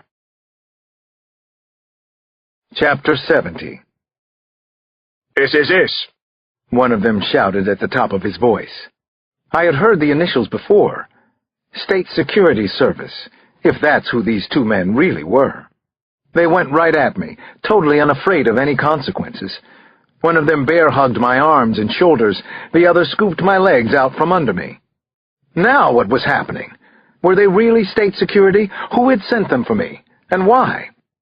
I struggled, but both of them were freaks, size-wise, incredibly powerful men, quick and athletic, too. They had my body twisted in a corkscrew, and it was impossible to break free. We crossed the room like that, with me tangled and helpless in their arms. Then I heard a window slide open, and I felt the rush of humidity on my skin. My whole body tensed, and I started to yell for help, as loudly as I possibly could to anyone who might hear me. It was a blur of sky and earth and swimming pool, and then my back slammed hard into the hotel wall. I was suddenly outside, and hanging upside down. "What do you want?" I screamed up at the one holding my legs. He had a very round face, flat nose, kind of a Mike Tyson squint. It was a struggle to keep still and not fight him, but I sure didn't want him to lose his grip. The SSS man, or whoever he was, grinned down at me over the curve of my knees. "You've been here long enough, Cross. Time to cross you off." He laughed over his shoulder, sharing the joke with his partner. Even if the swimming pool had been directly below me, which it wasn't, I figured I was too high to survive any fall. My blood coursed through me. I could feel it everywhere, especially in the growing pressure in my head. But then my body was moving again. Inside. My spine scraped hard against the aluminum window track, and I came down on the floor of my hotel room. Chapter 71. I jumped up and went at the nearest SSS man until the other pressed his gun into my ribs. "Easy," he said. "You don't want to get shot now, do you?" I saw that my duffel was out on the bed. And packed. "Pick up the bag." "Who sent you?" I asked them. "Who are you working for? This is insane." He didn't answer me. Instead, they grabbed me and moved me out into the hall. Freak 1 shut the door behind us and pocketed the key. Then they both just turned and walked away. "Go home, Detective Cross. You're not wanted here. Last warning." There was a bizarre half-minute or so while they waited for the elevator, talking low to each other. Then they calmly got on and left me standing in the hallway. Clueless. And keyless. Obviously, they'd taken this as far as it was going for now. Whoever they were, police or not, and whatever connection they might have to the tiger, they didn't kill for him. They hadn't even tried to put me on a plane. But why not? What was going on in this crazy country of theirs? Chapter 72. It was hard to fathom or predict, but my situation in Lagos actually got worse over the next hour or so. The front desk people at the Superior insisted that I had checked out, and that no rooms were available, something I knew to be untrue. I tried half a dozen hotels on the phone and got the same story everywhere. Credit card denied. It was looking more and more like the two strong men who had evicted me from the Superior were indeed representatives of the state, whatever in hell that meant here in Lagos. I tried Ian Flaherty several times and left a voicemail twice, but I didn't hear back from the CIA man. So I did the next thing I could think of. I got a driver and asked him to take me to Oshodi Market. If I couldn't get hold of Flaherty, I'd go back to his valued informant. I was quickly running out of options. I knew I was in the middle of something bad, But what was it? Why did everybody seem to want me out of the country? What did it have to do with the murder of Ellie Cox? It took over an hour to get to the market, and another 50 minutes of wandering and asking around to find the rug stall I was looking for. A middle-aged man with one dead eye, not Tecumseh, was working today. His English was poor. He nodded at Tecumseh's name. I was in the right place, but then shooed me off for a customer.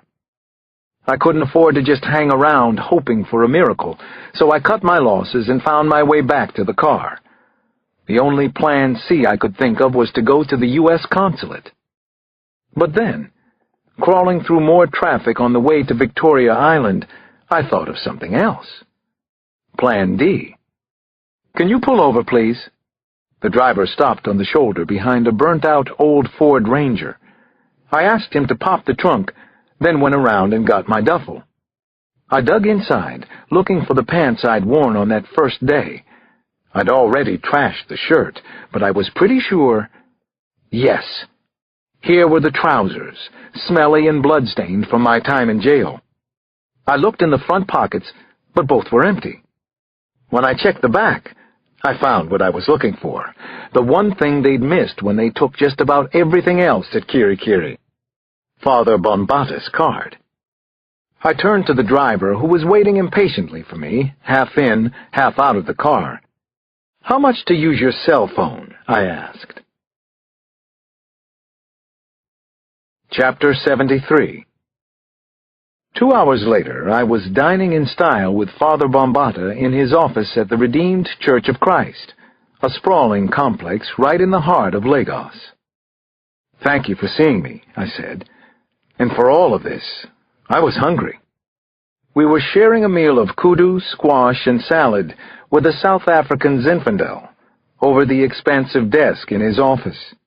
The priest's tiny body was all the more dwarfed by a high-backed chair and the floor-to-ceiling windows looming behind him. Heavy red drapes kept out all but 2 slits of fading evening light. What happened to your face? He actually seemed concerned. Or should I ask, what happened to the other man? I'd almost forgotten how I looked. The nose had stopped hurting somewhere around Ghana. "Shaving accident," I told him, and forced a crooked smile. I didn't want to give one more person a reason to think I should go home on the next available plane. What I needed were allies, not more advice. "Father, I've gotten some disturbing information about a killer called the Tiger. Do you think it's possible that there's more than one Tiger? Maybe operating in different locations, like here and in the U.S.? All things are possible, of course," he said with a kind smile. "But that is not your real question, is it? Still, I suppose I would have to say yes, it is possible, especially if the government is involved, or big business. There are a number of employers of killers for hire. It is a common practice." "Why the government? Or a corporation?" The priest rolled his eyes, but then he gave me a straight answer. "They have the means for controlling information that others might not, and for controlling misinformation as well." "Any idea why they would want to do that? Be involved, I mean." He stood to pour me some more wine. "I can imagine any number of reasons, but it would be irresponsible of me to suggest that I actually think it's happening, because truthfully, I have no idea. The name is symbolism. The tiger. You realize that there aren't any tigers in Africa, maybe in a zoo someplace." "I know that. In any case, I'm chasing at least one real man here," I said. "I need to find out where he's gone. He killed my friend and her family. Other families were murdered too." "If I may." He looked at a mahogany clock facing him on the desk. "From what you've told me, your more immediate need is for somewhere to sleep." I wasn't going to ask. "You don't have to, Detective Cross. I can't offer you anything here. It's a risk I would take for myself, but not for my congregation. However, I can take you to our men's shelter. There's a 5-night maximum, and it's no hotel—" "I'll take it. Thank you," I told the priest. As for your mysterious tiger, I'm in less of a position to help. I understand. I was sorely disappointed, but tried not to show it. Father Bambata held up a hand. You think quickly, don't you? Maybe sometimes your mind works too fast. What I was going to say was that I can't help you there, but I do know someone who might. My cousin, actually. She is the most beautiful woman in Nigeria. But of course, I'm biased. You be your own judge. Chapter 74. Her name was Adan Tansi, and as promised by the priest, she was one of the most beautiful women I had ever seen in person. She was also a reporter with The Guardian, Lagos's biggest newspaper. Her office was maybe 6 by 8, if that. As I entered, I only hoped that I didn't smell like I'd just spent the night in a crowded homeless shelter. Over the next hour, Adan told me that she had been covering the original tiger and his gang for 2 years, but he was still something of a shadow figure. I am not certain there is more than one tiger, but I have heard the rumor too. This could be gangster myth. Who knows? Maybe he spreads it himself.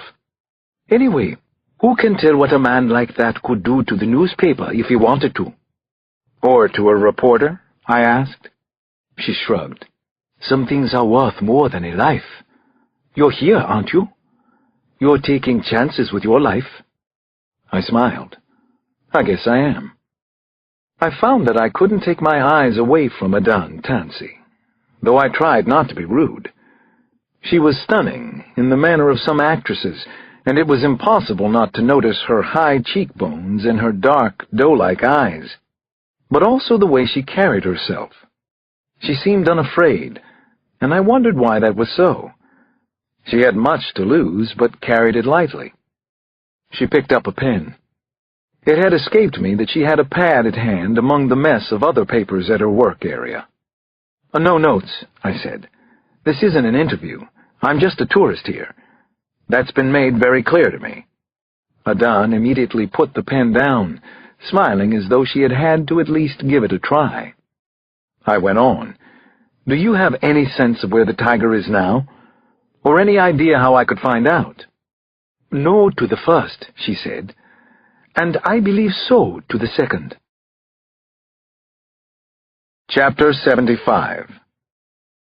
I waited, but she left it at that. After a few seconds, I realized that in Lagos, even a newspaper office was a marketplace. In exchange for what? I finally asked her. Adan smiled again. She was very coy, and clever. A good story about an American detective looking for a criminal and murderer like the tiger. That would be hard not to print. I put my hands on the arms of my chair, ready to go. No. Suddenly her eyes were locked onto mine. Detective Cross, do you realize how much good could come from a story like this? This human monster is responsible for hundreds of deaths, maybe more. I know, I said, working hard to keep my voice in check. One of them was a friend of mine. And one was my brother, said Adan. So you can see why I want to write this story. Her words resonated in the small room. She wasn't angry, just measured, and within that, passionate. Miss Tansi, please, call me Adan. Everyone does.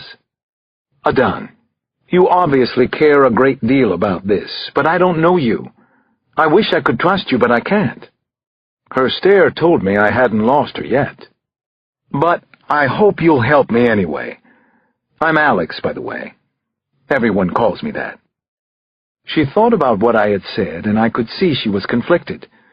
It was unusual to see this in a journalist, at least the ones I knew back in Washington, this kind of transparency. Finally, she stood. All right, she said. I'll see what I can do for you. I'm in. She picked up her pen again, a silver-topped onyx roller, the kind people give as gifts. Where can I reach you, Alex? At the Redeemed Church of Christ's Men's Shelter. That's where I live now. I don't know if she noticed my pause, Whether or not it was wise, I found that I wanted to impress Adan Tansy. "I'll call you," I said. "First thing tomorrow, I promise." She nodded, and then she smiled. "I believe you, Detective Cross. So far, anyway. Don't disappoint me, please." How could I even think of it, Adan? Chapter 76. A businessman with rumored connections named Mohammed Shoal stood like an expensively framed portrait of himself in the open double doors of his enormous home. The main building was 20,000 square feet, and the guest house was another 8,000. He was among South Darfur's wealthiest men and never missed an opportunity to show it off. The gated compound, with its high walls and attached citrus greenhouse, made its own statement. Who but the devil lives like a king in the middle of hell? Not that the tiger minded dealing with devils. He did it all the time. This was his business, and if he had carried a card, a black devil might have been the logo. Shoal smiled broadly as he shook hands to elbows with the large and quite handsome fixer and murderer. "Welcome, my friend. Your team will wait out here, of course." "Of course. They will be fed. They are always hungry." The tiger left Rocket in charge of the others and knew he would maintain discipline. The boys waited by the front gate, across the yard from Shoal's 2 plainclothes guards, who watched the younger ones with unconcealed amusement. The guards at the estate had come up from the streets themselves. "Let them be cocky and sure of themselves," the tiger thought, as he eyed the older watchdogs. Underestimation had always worked in his favor. He followed Mohammed Shoal through the estimable front hallway and across an interior courtyard. Cooking smells, cardamom and beef, came from one side of the house. Boys' voices came from the other, reciting in Arabic, which further defined Shoal's politics. They came to a glass door at the far end of the courtyard. An enclosed grove of exotic fruit trees showed on the other side. Shoal stopped. "We'll meet in here. Can I offer you tea? Or perhaps grapefruit juice?" The latter was a boast, since such juice was a delicacy here. "Nothing," the tiger said. "Only what I came for. Then I will be gone." Shoal dismissed his houseboy with a quick flick of the wrist, then used a key from his jalabia pocket to let them inside. It was pleasant in the greenhouse, temperature-controlled with a waft of humidity lacing the air. The tiled floor was shaded under a low canopy of green. Above was the geometric pattern of a glass and steel ceiling. Shoal gestured for the tiger to enter a small dining area in the back. 4 rattan chairs surrounded a luminescent byewood table. Shoal moved aside a potted sapling. Then he ran the combination on a floor safe hidden behind the tree. Inside the safe was a paper envelope, stuffed thick. Shoal took it out and placed it on the table between them. "I think you'll find it's all there." Once the tiger had checked the contents, he set the package on the floor and sat back. Shoal smiled. "You've done much here," the tiger said, gesturing around the room. "It's impressive." Shoal smiled, puffed up by the compliment. "I've been blessed many times." "Not just blessed. You've been busy. You are clever, I can tell." "It's true. Between the legislature and my businesses, there's little time for other things." "Travel," the tiger said. "Meetings day and night? And your family, of course." Shoal nodded, clearly enjoying that the subject was him. Yes, on most days." "Saying things you shouldn't? Putting your loved ones at risk?" The nodding stopped. Shoal seemed to forget that he was afraid of looking the tiger in the eye, and did it now. "No," he said. "Truly, I've not talked about my business dealings with you or anyone else." "Yes," said the tiger, without moving. "Truly, you have. You know a reporter? A woman? Adan Tansy?" He reached up with one finger and tipped open his collar an inch. He spoke into a microphone. "Rock the house. Now rock it. Spare no one. Make an example of them." Chapter 77. A few seconds later, the entire greenhouse reverberated with a half-dozen or more gun blasts coming from outside, and then bursts of machine gun clatter. Mohammed Shoal tried to get up, but the tiger was fast and agile and already had his hands around the man's throat and was choking him. He slammed Shoal into the far wall, and a spiderweb pattern blossomed in the glass. "Do you hear that?" the tiger shouted at the top of his voice. "You hear it? All your fault." There was more gunfire, then screams. Women first, followed quickly by boys, their voices high and pitiful. "That," the tiger told him, "is the sound of your mistakes, your greed, your stupidity." Shoal grappled with both hands at the tiger's huge and unmovable wrists. His eyes reddened, and veins appeared ready to burst at his temples. The tiger watched, fascinated. It was possible, he'd learned, to bring a man to the edge of death, and then keep him there for as long as he liked. He liked this because he despised Shoal and his kind. The greenhouse door shattered as 2 bodyguards arrived to rescue their employer. "Come in!" shouted the tiger. In one motion, he spun Mohammed Shoal around and pulled a pistol from the panel holster at his ankle.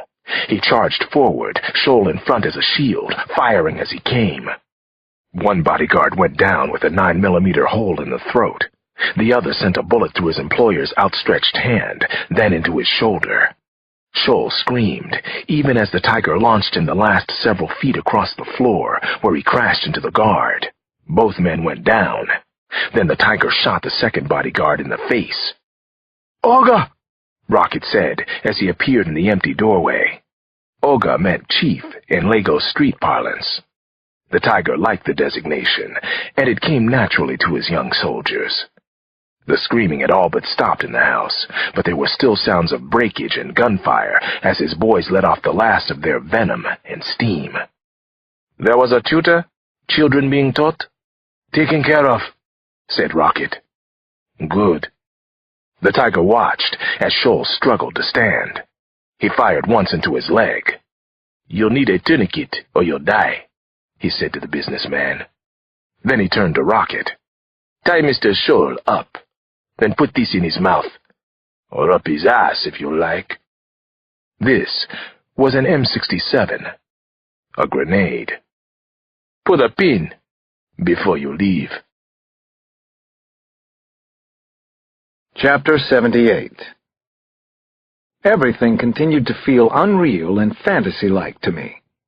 All the doors at the church shelter for men were locked after 9 o'clock. No one could get in or out. With traffic being what it is in Lagos, I barely made it back there in time.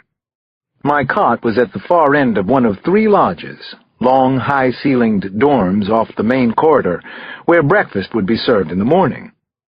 Alex Cross, I thought, what have you come to? What have you done this time? The guy in the next bed was the same guy as the night before, a Jamaican man by the name of Oscar. He didn't talk much, but the strained look in his eyes and half-healed track marks told his story. He lay on his side and watched me while I rooted around for a toothbrush. "Hey, man, there's some shorty man of God looking your way. He there now." Father Bombata was standing at the door. When I saw him, he beckoned with a finger, then walked back out of the dormitory. I followed him outside and into a hall packed with last-minute arrivals. I pushed upstream toward the front doors until I caught up with the priest. "Father?" I saw then that he was dialing a cell phone and wondered who he was calling. Was it good news or bad that I was supposed to hear? "Miss Tanze wishes to speak with you." He handed over the phone to me. Adan had news. An assassination in South Darfur had occurred that day. One of the representatives to the Sudanese Council of States was dead, and his family had been slaughtered. "Any connection to Basel Abdoud in D.C.? I asked her. "I don't know yet, but I can tell you that the tiger does frequent business in Sudan. Weapons? Heroin? I asked her.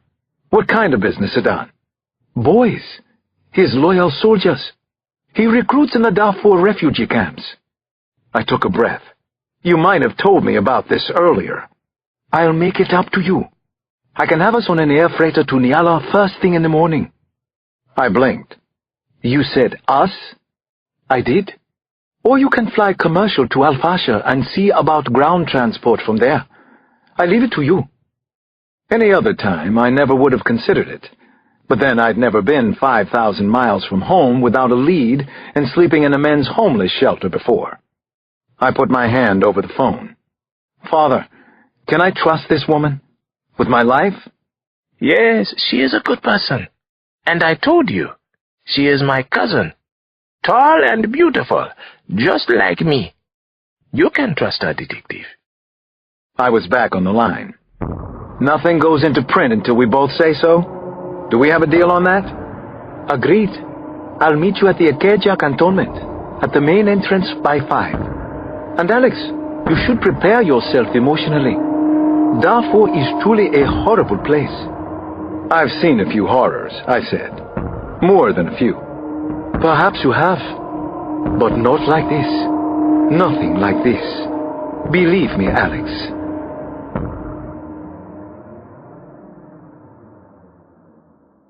Part 3. Camp. Chapter 79. So far, Adan's connections were very good, and I was impressed by how quickly and efficiently she got things done.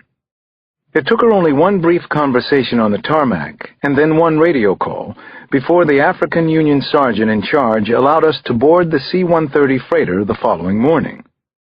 We were in the air by 6, the only civilian passengers on a plane carrying millet, sorghum, and cooking oil to Darfur. The murder investigation continued, and now it was airborne and seemed to have more purpose than ever. I borrowed a situation map from one of the flight crew and saw that Darfur was about the size of Texas. If I was going to get anywhere, I had to run with a few assumptions. One, that the tiger had been in Niala at the time of the massacre of the Scholl family, and two, that Adan's information was correct, and he might still be culling boys from camps for displaced persons in the area.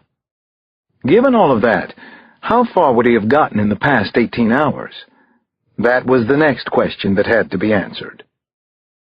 During the flight, Adan patiently told me much about Darfur and Sudan, and though she spoke in a low-key manner, there was no disguising the horrors, especially against women and children, thousands of whom were raped, then branded to increase their humiliation.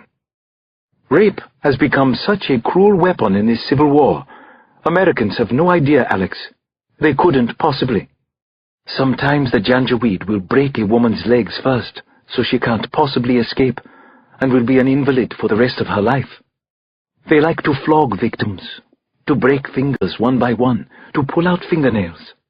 Adan said in a voice that barely got above a whisper. Even some of the peacekeepers are guilty of rape, and of using the refugees as prostitutes. What's worse, the government of Sudan is behind much of it. You won't believe what you will see here, Alex. I want to see it, I told her. I made a promise to a man in Sierra Leone that I would tell Americans what was happening here. Chapter 80. This is Kalma. She pointed at a yellow triangle on the map. It's one of the largest camps in Darfur. I'd wager that the tiger knows it well. Everyone around here does. What are the other colors? I asked. There were more than 100 camps in all, Adan explained. Green meant inaccessible during rainy season, and blue was closed to non-military aid organizations, based on current fighting conditions. Kalma's yellow meant open.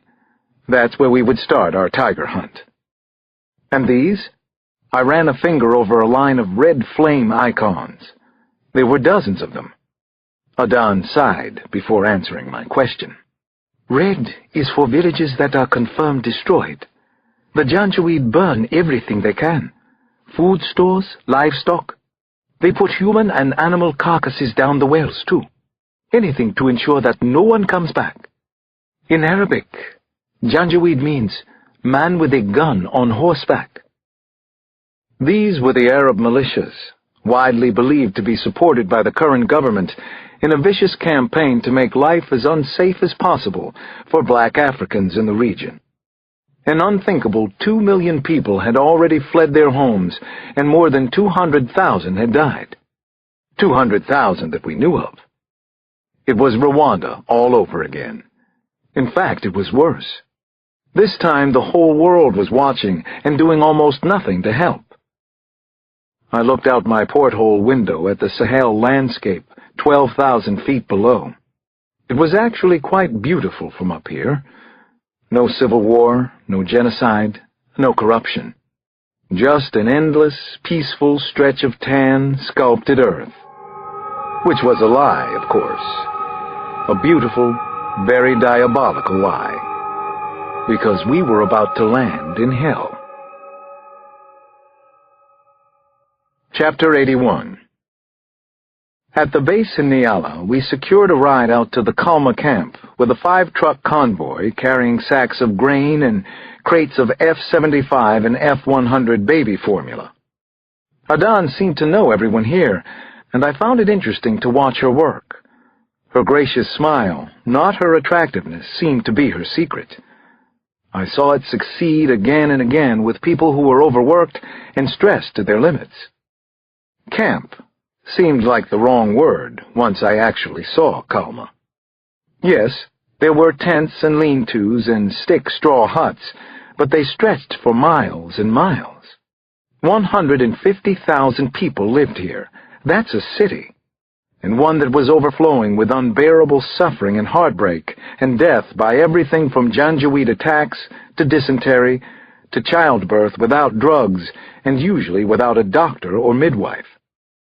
Around the camp center were some signs of permanence, at least.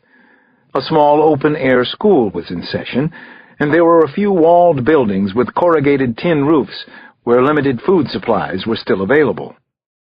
Adan knew exactly where we should go first. She took me to the United Nations Commission on Refugees tent, where a young soldier agreed to do some translating for us, although many of the refugees knew bits of English.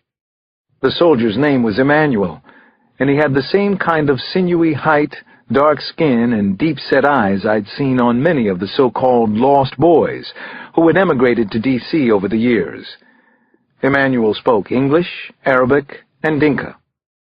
Most of the people here are fur, he told us as we started down a long dirt avenue. And 80% are abused women. Most of their men are dead, or looking for work, or resettlement, added Adan. This is the most vulnerable city in the world, Alex. No exception. You will find out for yourself.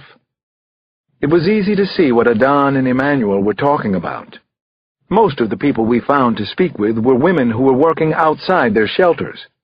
They reminded me of Moses and his friends because of how eager they were to share their terrible stories with someone from the outside. One woman, Medina, cried as she wove a straw mat and told us about coming to Kalma. The Janjaweed had destroyed her village and killed and mutilated her husband, her mother, and father. Most of her neighbors and friends were burned alive in their huts. Medina had arrived with 3 children and literally nothing else. Tragically, all 3 of her children had died at the camp. The sleeping mats she made were in demand because of duda worms, which came out of the ground at night and burrowed into the refugee's skin. Whatever she earned went toward onions and grain, though she hoped to have enough to buy a patch of cloth one day. She'd been wearing the same tuab since she'd gotten here. "When was that?" Adan asked. 3 years ago, was Medina's sad answer. 1 for each of my children. Chapter 82. I haven't lost sight of your tiger, Adan said as we trudged along. He recruits boys here. It's easy for him. You were right about the horror, Adan, I told her. I was eager to speak with people in as many sectors of the camp as possible, but when we came to one of the few medical tents, I had to stop again. I had never seen such a bewildering sight in my entire life. The tent was overflowing with sick and dying patients, 2 and more to a cot. Bodies were jigsaw puzzled into every available space. To make matters worse, long lines extended outside, at least 300 very sick women and children waiting for treatment, or for a better place to die. Sadly, there's little to be done to stop their suffering, Adan told me. Medication is scarce, much of it stolen before it can get here. There is starvation, pneumonia, malaria. Even diarrhea can be fatal. And with the water and sanitation problems, there is no end to it. I saw 1 doctor and 2 volunteer nurses. That was it. The entire hospital staff for thousands of very sick people. This is what they call the second phase of the crisis, Adan went on. More people dying inside the camps than outside. Thousands. Every single day, Alex. I told you that it was horrifying. You understated, I said. This is unimaginable. All these people. The children. I knelt down by a little girl in one of the few beds. Her eyes were clouded and looked unreal. I brushed away a buzzing cluster of black flies gathered at her ear. How do you say, God be with you? I asked Emmanuel. Allah ma'ak. I said it to the tiny girl, though I don't know if she heard me. Allah ma'ak. Somewhere along the way today, I'd stepped away from a terrible, terrible murder investigation and into an unbelievable Holocaust. How was this possible in our world? Thousands dying like this every day? Adan put a hand on my shoulder. Alex, are you ready to go? We should move on. You are here for the tiger, not for this. There's nothing you can do about this. I could hear in her voice that she'd seen all this before, many times, probably. Not yet, I said. What needs doing around here? Anything. Emmanuel's quick answer was not what I expected. That depends. Can either of you handle a rifle? Chapter 83. For the next few minutes, Adan explained what should have been obvious to me, that the simple act of gathering firewood was one of the most dangerous parts of life at Kalma. Janjaweed patrols were always present in the desert, and not far from the camp. Anyone venturing out took the risk of being raped, shot to death, or both. The wood gatherers, desperate women and their children, depended on AU escorts when they could get them, mostly though they were forced to take their chances alone. No firewood meant no way to feed your family. Emmanuel secured me an older model M16, which had been retrofitted with a decent scope. Don't hesitate to fire, because I promise you, the Janjaweed will not. They are skilled fighters, even while riding on horses or camels. I won't hesitate, I promised, and I felt Adan grab hold of my elbow, then let go. "You're sure about this, Alex?" she asked. "You want to get involved?" "I'm sure." An hour or so later, we set out with an intrepid group of 24 women wood-gatherers. Several had swaddled babies on their backs. One had brought a donkey with an old fork-shaped cart for carrying wood. I needed to do this, to help in some way if I could. I knew this about myself. It was my nature. Adan came too because, she said, "I feel responsible for you now. I brought you here, didn't I?" Chapter 84. Years of wood foraging, moving farther and farther from the camp, had turned this into a long and scary walk. I used the time to talk with as many of the women as possible. Only one, it turned out, had any information about the missing boys, and possibly the tiger. "She says there is a hut in her sector," Emmanuel told me. 3 boys were sharing it, but now they are gone." I thought that wasn't unusual, I said. "Yes, except they left their things behind. She says a large man in fatigues was sighted in the camp. She was told he was the tiger." "Did any of the missing boys have parents in the camp?" I asked. "No parents. And did anyone see the boys leave? They left with the enormous man. After 2 hours of walking, we finally came to a long line of low, skeletal brush. The women spread gathering cloths on the ground and set to breaking down the brush. Adan and I pitched in while Emmanuel kept watch for Janjaweed patrols on the horizon. Without translation, we were mostly reduced to eye contact and gestures as we worked side by side with the gatherers. The women seemed oblivious to the scratches that appeared up and down their arms. They easily outpaced us newcomers and tried not to laugh at our clumsiness. One young mother and I fell into a kind of unspoken communication, making faces at each other like little kids. She stuck out her blue tattooed lip. I held up 2 sticks like antlers. That one got a real laugh out of her. She put her hand up to her mouth, not quite hiding a brilliant white smile. But then the mother stopped short. Her hand came down slowly as her eyes fixed on something in the distance. I turned around, but all I could see was a far-off dust cloud. And then Emmanuel started shouting for everyone to run.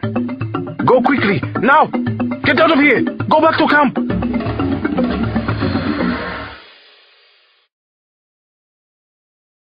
Chapter 85. Janjaweed. I could see them now. Maybe a dozen armed killers were riding toward us on horseback. There was a vapor, a kind of mirage that made it hard to tell the exact number. Either way, their pace didn't leave much to the imagination. They were coming for us, fast. 2 of the women, one with a child fiercely holding on to her blouse, were still unhitching the communal donkey. "Get them out of here!" I shouted at Adan. "You go with them, please. Adan!" "Is there another weapon?" she yelled back. No, Emmanuel answered. no, distance is your weapon right now. Go! For God's sake, go! Take them back to camp! Emmanuel and I had to make a stand. We took up a position behind the abandoned donkey cart. I was using it as a brace for the rifle more than as cover. Our best hope was that we were on the ground, while they would be firing from horseback. I could see them through my scope now. 11 killers, bearded males in baggy fatigues, waving Kalashnikov rifles, just coming into range. The first shots came from them. Sand kicked up on either side of us. They rode a little wide of the mark, but still too close. They weren't amateurs. They were already yelling threats at us, confident about the final result. Why not? They outnumbered us 11 to 2. "Now?" I finally said to Emmanuel. Now! We fired back 4 shots, and 2 were hits. The killers slumped on their horses, like someone had dropped their puppet strings, then fell to the ground. One of them was trampled under his own horse. It looked like his neck was snapped, maybe broken. Even as I pulled the trigger again, it registered with me. Everything changes now. First kill in Africa. I heard a scream behind me, and my gut seized. One of the fleeing women had been hit, either by a stray shot or on purpose. Not Adan, I saw with a quick check over my shoulder. She was keeping low, trying to get to the wounded woman who was writhing on the ground. She'd only been shot in the arm. Only. When I turned toward the Janjaweed again, 2 of the riders had stopped. They were jumping down off their horses, not to help their brothers, but to get off a better shot at us. The others kept coming fast. They were maybe 50 to 60 yards away now. Emmanuel and I had the same instinct. We fired on the lead riders, quick shot after shot. Then at the 2 who were on flat ground. 3 more of the Janjaweed went down in the next half-minute or so. Then Emmanuel screamed, dropped, and began twisting in pain on the ground. And the rest of the Janjaweed were on us.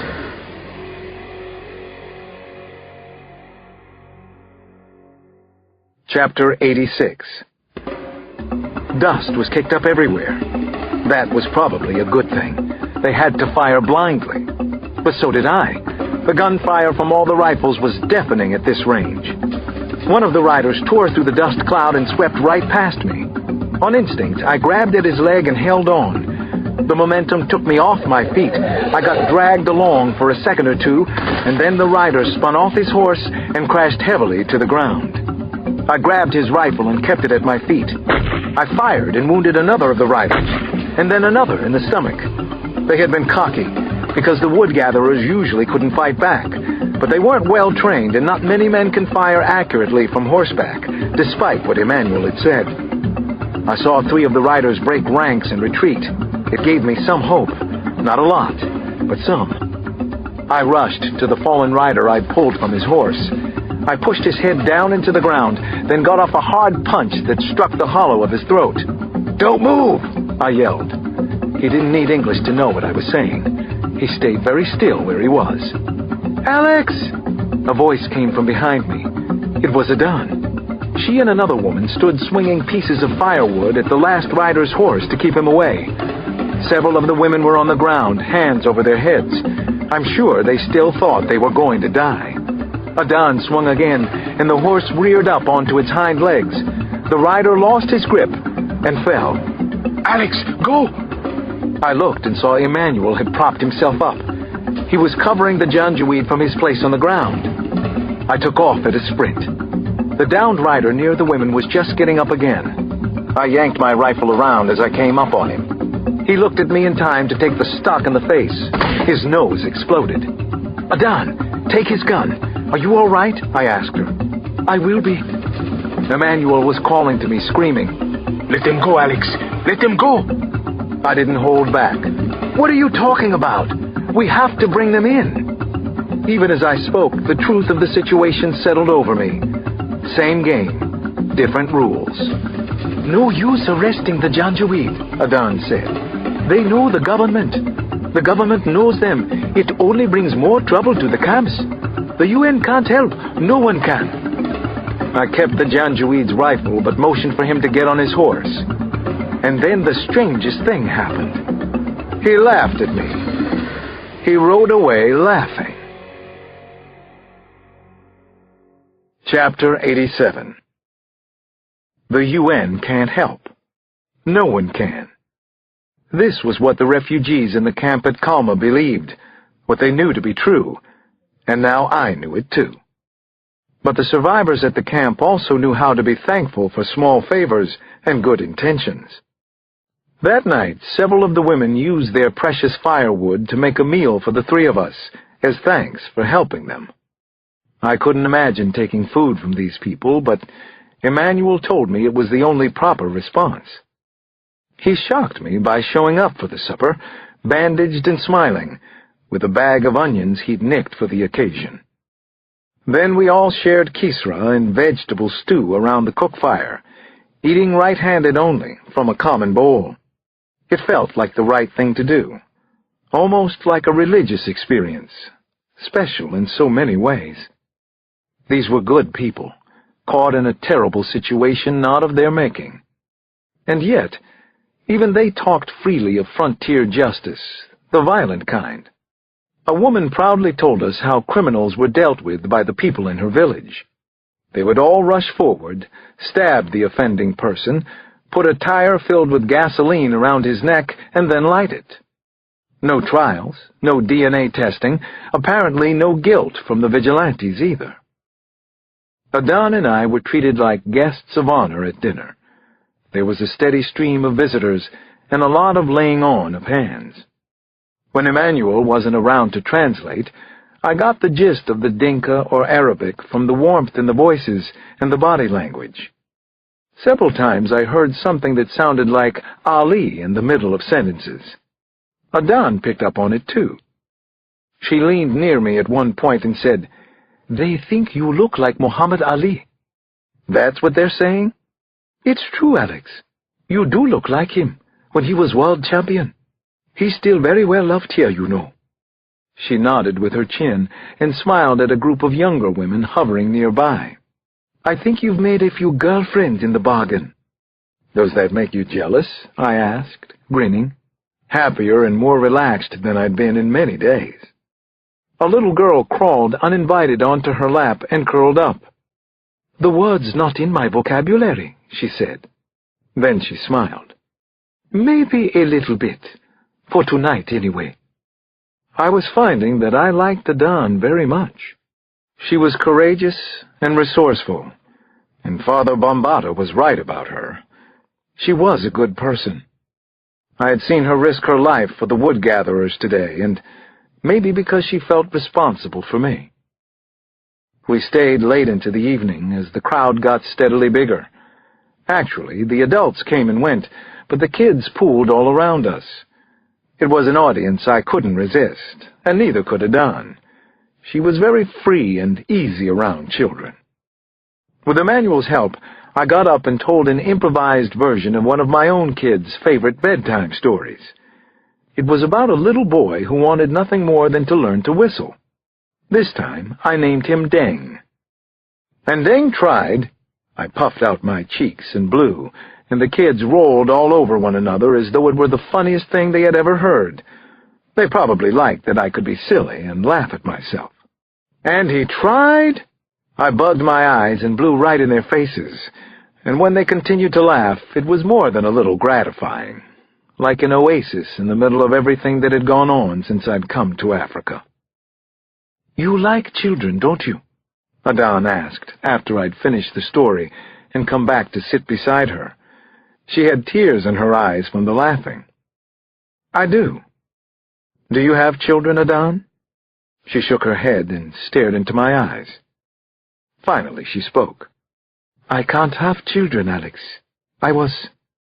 When I was very young, I was raped. They used the handle of a shovel. It's not important. Not to me, not anymore."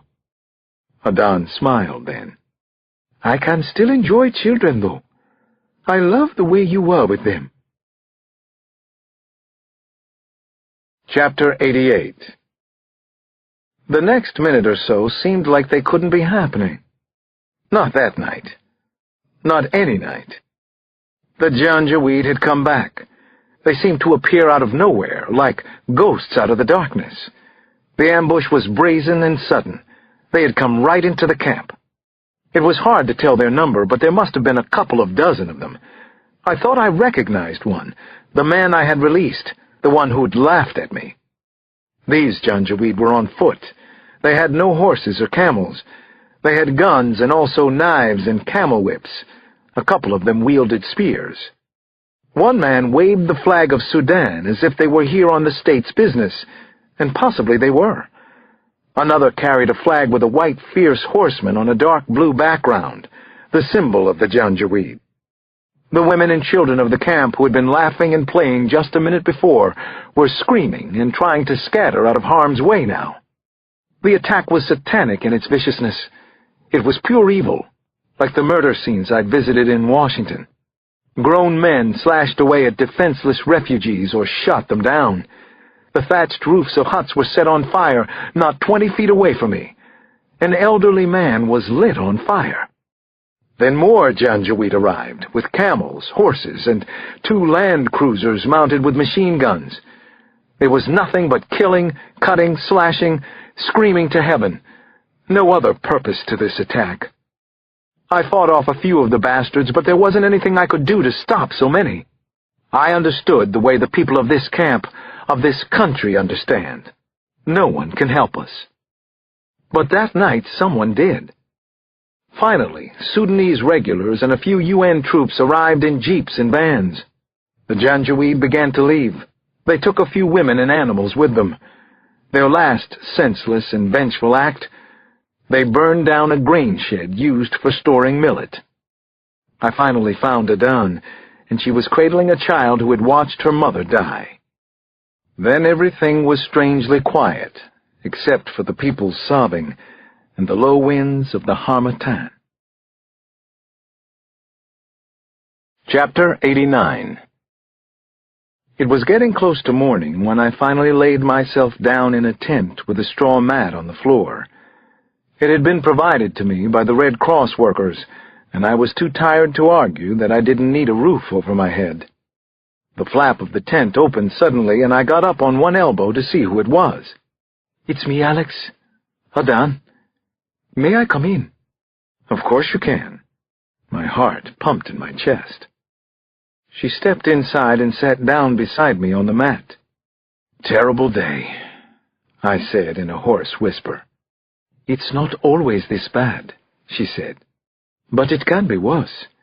The Sudanese soldiers knew a reporter was in the camp, and an American.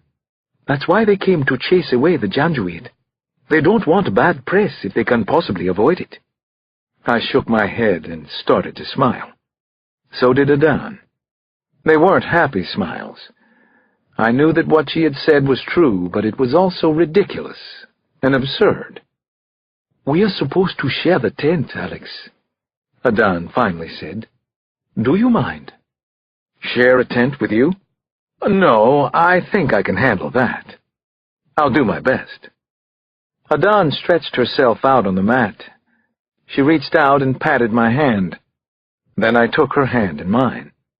"You have someone back in America?" she asked. "I do. Her name is Bree. She's a detective, too." "She's your wife?" "No, we're not married. I was. Once. My first wife was killed. It was a long time ago, Adan." "I'm sorry to ask so many questions, Alex. We should sleep now." "Yes, we should sleep." We held hands until we drifted off. Only that. Hand-holding. Chapter 90. The following day we left the camp at Kalma. 9 refugees had died during the nighttime attack. Another 4 were still missing. If this had happened in Washington, the entire city would be in an uproar now. Emmanuel was one of the dead, and they had cut off his head, probably because of his participation when we'd fought back earlier. A mutual hunch took Adan and me to the Abu Shuk camp, the next largest settlement in the region. The reception there was more ambivalent than we'd gotten at Kalma. A big fire the night before had made personnel scarce, and we were told to wait at the main administrative tent until we could be processed. "Let's go," I said to Adan after we'd waited nearly an hour and a half. She had to run to catch up with me. I was already headed up a row of what looked like shelters. Abu Shuk was much more uniform and dismal than Kalma. Nearly all of the buildings were of the same mud-brick construction. "Go where?" Adan said when she came up even with me. "Where the people are." "All right, Alex. I'll be a detective with you today." 3 hours later, Adan and I had managed half a dozen almost completely unproductive conversations, with Adan attempting to serve as translator. The residents were at first as friendly as those in Kalma, but as soon as I mentioned the tiger, they shut down or just walked away from us. He had been here before, but that was all the people would tell us. We finally came to an edge of the camp where the sand plain continued on toward a range of low tan mountains in the distance, and probably bands of Janjaweed. "Alex, we need to go back," Adan said. She had the tone of a person putting her foot down. "Unfortunately, this has been unproductive, don't you think? We are nearly dehydrated, and we don't even know where we're sleeping tonight. We'll be lucky to get a ride into town." She stopped and looked around. "If we can even find our way back to the admin tent before dark." The place was like an impossible maze, with rows of identical huts wherever we looked, and so many displaced people, thousands and thousands, many of them sick and dying. I took a deep breath, fighting off the day's frustration. "All right, let's go. You're right." We started picking our way back and had just come around a corner when I stopped again. I put a hand out to keep Adan from taking another step. "Hold up. Don't move," I said quietly. I had spotted a large man ducking out of one of the shelters. He was wearing what I'd call street clothes anywhere else. Here, they marked him as an outsider. He was huge, both tall and broad, with dark trousers, a long white dashiki, and sunglasses under a heavy brow and shaved head. I took a step back, just out of sight. It was him. I was sure it was the same bastard I'd seen at Chantilly. The tiger. The one I was chasing. "Alex, shh! That's him, Adan." "Oh my God! You're right." The man gestured to someone out of sight, and then 2 young boys walked out of the shelter behind him. One was nobody to me. The other wore a red and white Houston Rockets jersey. I recognized him instantly from Sierra Leone. Adan gripped my arm tightly, and she whispered, "What are you going to do?" They were walking away, but were still in plain sight. "I want you to wait 5 minutes, and then find your way back. I'll meet you." "Alex?" She opened her mouth to say more, but stopped. It was probably my eyes that told her how serious I was. Because I had realized that everything I'd been told was true. The rules I knew just didn't apply here. There was no taking him in, no transporting him back to Washington. I was going to have to kill the tiger, possibly right here in the Abu Shuk camp. I had few qualms about it either. The tiger was a murderer, and I had finally caught up with him. Chapter 91. I hung back, following the killer at a distance. It sure wasn't hard to keep him in sight. I had no specific plan. Not yet. Then I saw a shovel sitting unattended outside somebody's hut. I took it and kept moving. It was just past sunset, a time when everything looked tinted with blue, and sound carried. Maybe he heard me because he turned around. I ducked out of sight, or at least I hope so. The huts along the footpath were packed in tightly. I wedged myself into a foot-wide gap between two of them. The walls on either side were crude mud brick. They grated on my arms as I tried to push my way through and get the tiger back in sight. I had made it about halfway when one of his young thugs stepped out into the alley. He didn't move. He just shouted something in Yoruba. When I looked over my shoulder, Houston Rockets was at the other end of the alley. I could see the white of his grin, but not his eyes in the dim half-light. "It's him!" he called out in a high-pitched voice, almost a giggle. "The American cop!" Something slammed hard into the wall inside the hut. The entire hut buckled, and large chunks of dried mud fell into the alley. "Again!" Houston Rockets yelled. I realized what was happening. They meant to crush me in the narrow passageway. The whole wall exploded then. Bricks and debris and dirt poured down on my head and shoulders. I waded forward, took a hard swing, and struck the nearest punk with my shovel. And then I found myself face to face with the tiger. Chapter 92. "Now you will die," he said to me matter-of-factly, as if the deed were a foregone conclusion. I didn't doubt that he was telling the truth. He looked incredibly calm, his eyes barely registering emotion as he reached forward and grabbed me by the arm and throat. My only thought was to hold on to the shovel and to swing it if I got the chance. He threw me back down the alley as easily as if I were a child. No, a child's doll. I landed hard on splintering wood and plaster. Something sharp sliced into my back. I registered Houston Rockets blocking the other escape route. There was nowhere for me to run. The tiger came charging at me, so I swung the shovel as hard as I could, going for the bastard's knees. The shovel head connected. Not a home run, but maybe a double. The tiger buckled, but he didn't go down. Unbelievable. I'd hit him in the kneecaps, and there he stood, glowering at me. "That's all you have?" It was as though he didn't feel anything at all. So I raised the shovel again and struck his left arm. He must have been hurt, but he didn't show it, his face revealing no more emotion than a wall of slate. "Now, my turn. Can you take a punch?" Suddenly a floodlight hit my eyes. There were voices behind it. Who was there? "The Buspa!" I heard footsteps scuffing on the dirt and the metallic rustle of guns. Suddenly, green-helmeted AU soldiers were in the alley with us, 3 of them. "Laisse-la tomber!" one of the soldiers yelled. It took a second to realize I was just as much a suspect here as the tiger. Or worse, maybe I was the only suspect. I dropped the shovel and didn't wait for any more questions. "This man is wanted in the United States and Nigeria for murder. I'm a policeman." "Tais-toi!" one of the soldiers said, and put his rifle right in my face.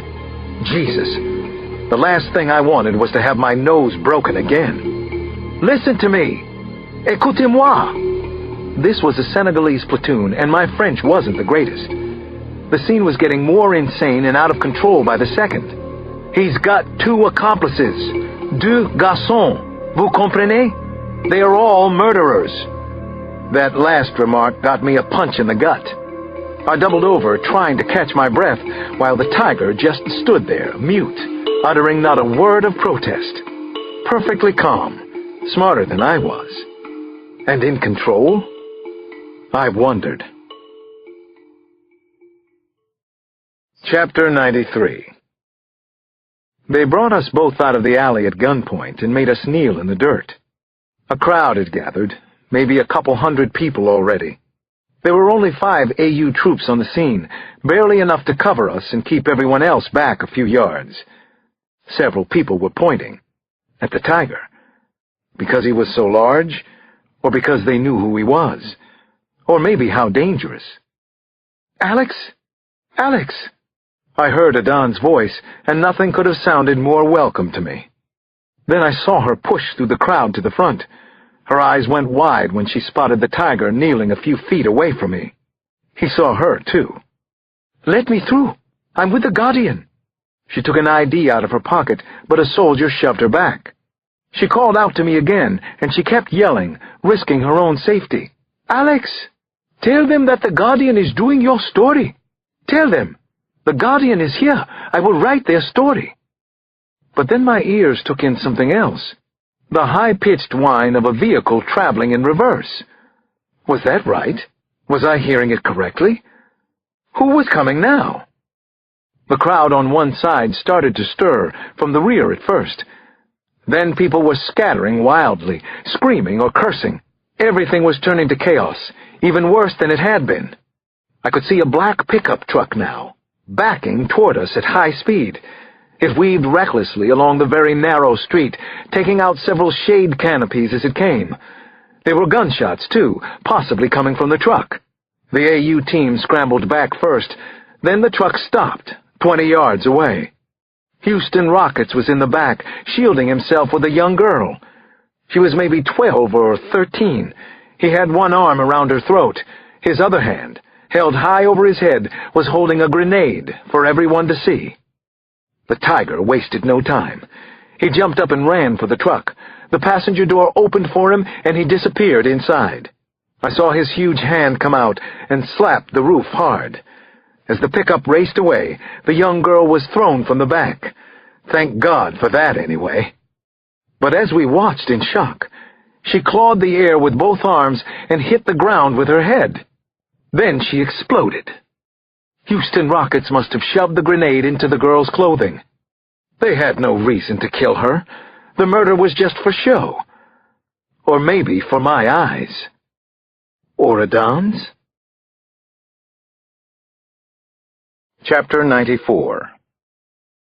The next morning we returned to Lagos, exhausted and with heavy hearts. Clearly this kind of insanity happened often here. How could the people bear it?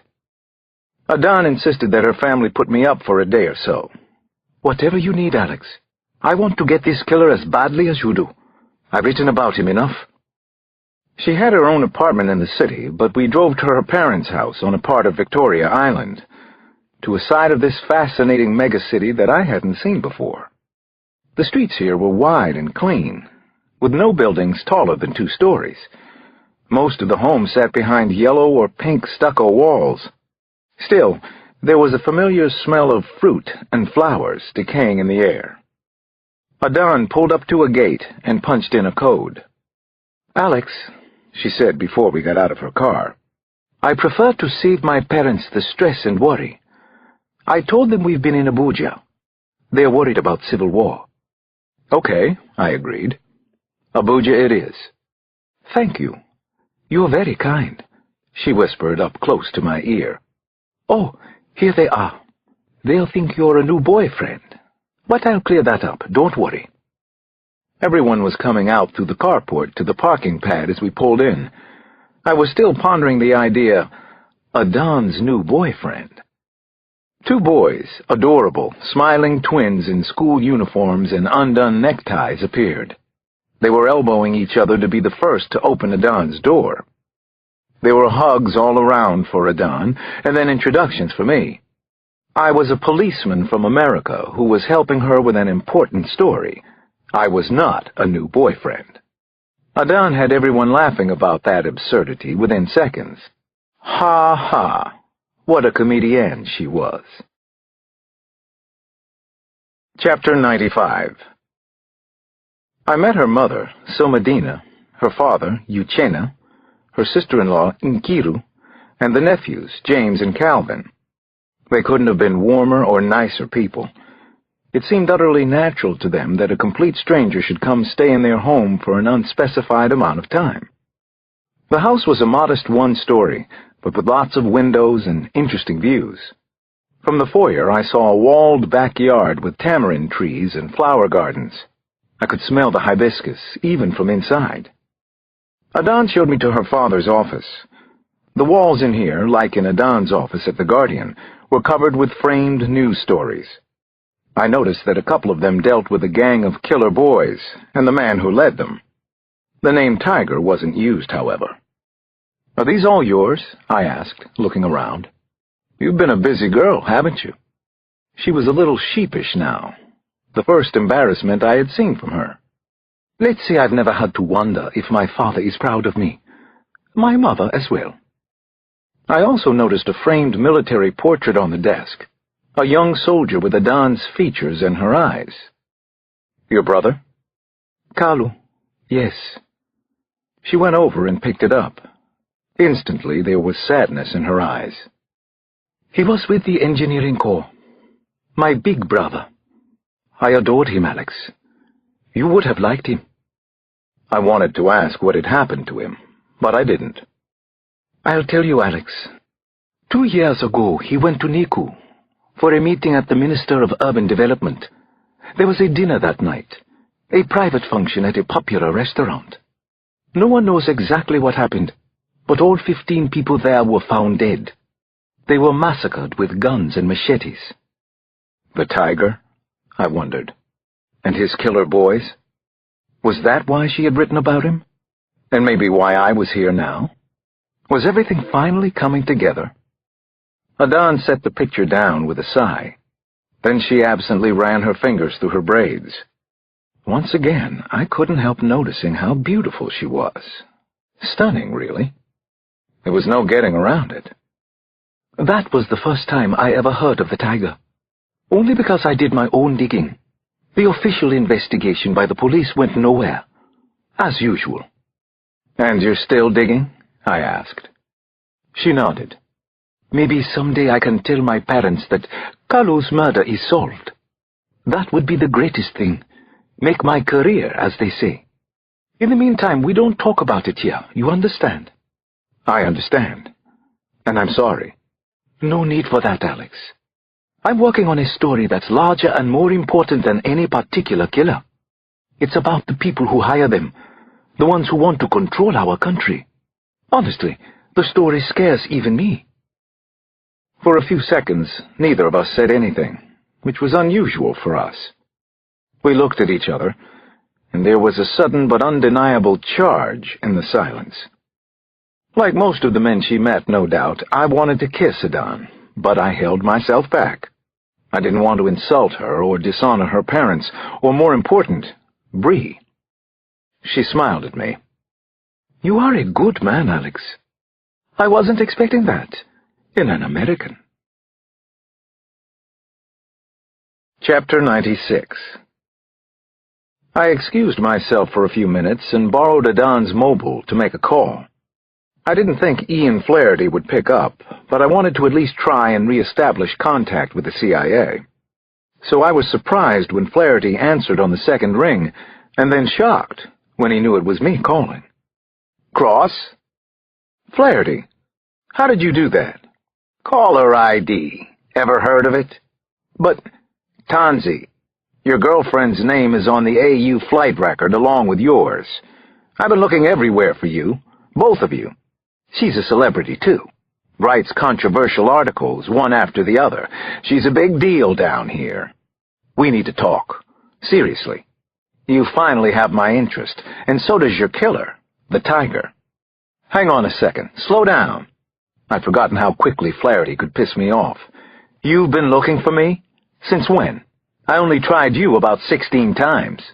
Since I learned something you want to know. What do you mean? He didn't answer right away. I mean, I've found out something you want to know. It was suddenly obvious to me that he didn't trust the phone line. I stopped to regroup for a second and picked up a pen from the desk. Where can I meet you? Let's say tomorrow, same time as before, at the place on that card I gave you. You know what I'm talking about, Detective Cross? He meant the bank on Broad Street, but didn't want to name it, obviously. It was a Victoria Island location, so it was perfect for me. Got it. I'll see you then. And dress nice, Detective.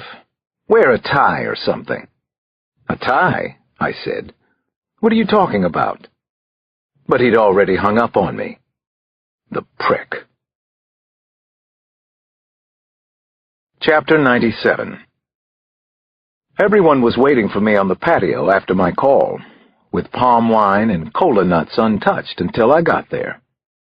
First, though, Adon's father, Uchenna, blessed the nuts in the Yoruba custom, and the boys, James and Calvin, passed them around. Adon seemed to be finding my visit either very joyful or amusing, and she was smiling all the time. I could tell she was happy to be home. Then the boys got me into a little backyard soccer. The twins were either polite or genuinely impressed that I could juggle the ball a little, even as they schooled me up and down the yard. But it felt good to be running around with the kids. Nice boys, not killers. Dinner was a chicken stew called egusi, and fufu, which is pounded yam for dipping in the broth. There were also fried plantains, served with a spiced tomato sauce that could have taken the paint off a car. The family setting seemed familiar to me, yet different at the same time, and I ate easily the best meal I'd had in Africa. Uchenna's favorite topic clearly seemed to be his daughter, Adon. I learned more about her in those few hours than in all the time she and I had spent together before coming back to Lagos.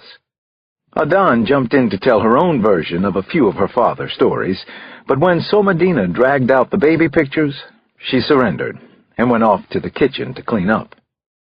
While she was gone, the conversation got more serious, and her father spoke of the tragic murders of Christians in northern Nigeria, and then of the reprisals by Christians in the east. He told me the story of a Christian schoolteacher who was recently beaten to death by her Muslim students. Finally, Uchenna talked about the provocative newspaper articles his daughter wrote on a weekly basis, and said how dangerous they were. But mainly, there was laughter in the house that night. Already I felt at home. This was a good family, like so many families here in Lagos. After Nkiru took the boys to bed, and Adon rejoined the group, the conversation turned to politics and grown-up talk again. There had been 4 bombings in Bayelsa State that week, down in the Delta region near the oil fields. The pressure for Nigeria to split into independent states was growing along with the violence all around the country. It is all about bad men, all of it. Always has been, Adon said. It's time that the world was run by women. We want to create, not destroy. Yes, I'm serious, Daddy. No, I haven't had too much wine. It was the beer, her father said. Chapter 98. Around midnight, Adon led me to a small bedroom where I'd be staying in the rear of the house. She touched my arm, came in behind me, and sat down on the bed. I could see she was still in a playful mood, still smiling, a different person from the one who had taken me to Darfur a few days ago, and very different from the suspicious, serious-faced reporter I'd met in her office. They like you, Alex, especially my mother and sister-in-law. I can't see why. I don't get it. I laughed. I guess I fooled them. They'll catch on to me soon. Exactly right. Just what I was going to say. So now we're thinking the same thoughts, I see. So, what are you thinking at this moment? Tell me the truth, Alex. I didn't have a very good answer for Adon. Well, actually I did, but I didn't want to say it out loud. But then I did anyway. I think there's an attraction between us, but we have to let it go." "That's probably right, Alex. Or maybe not."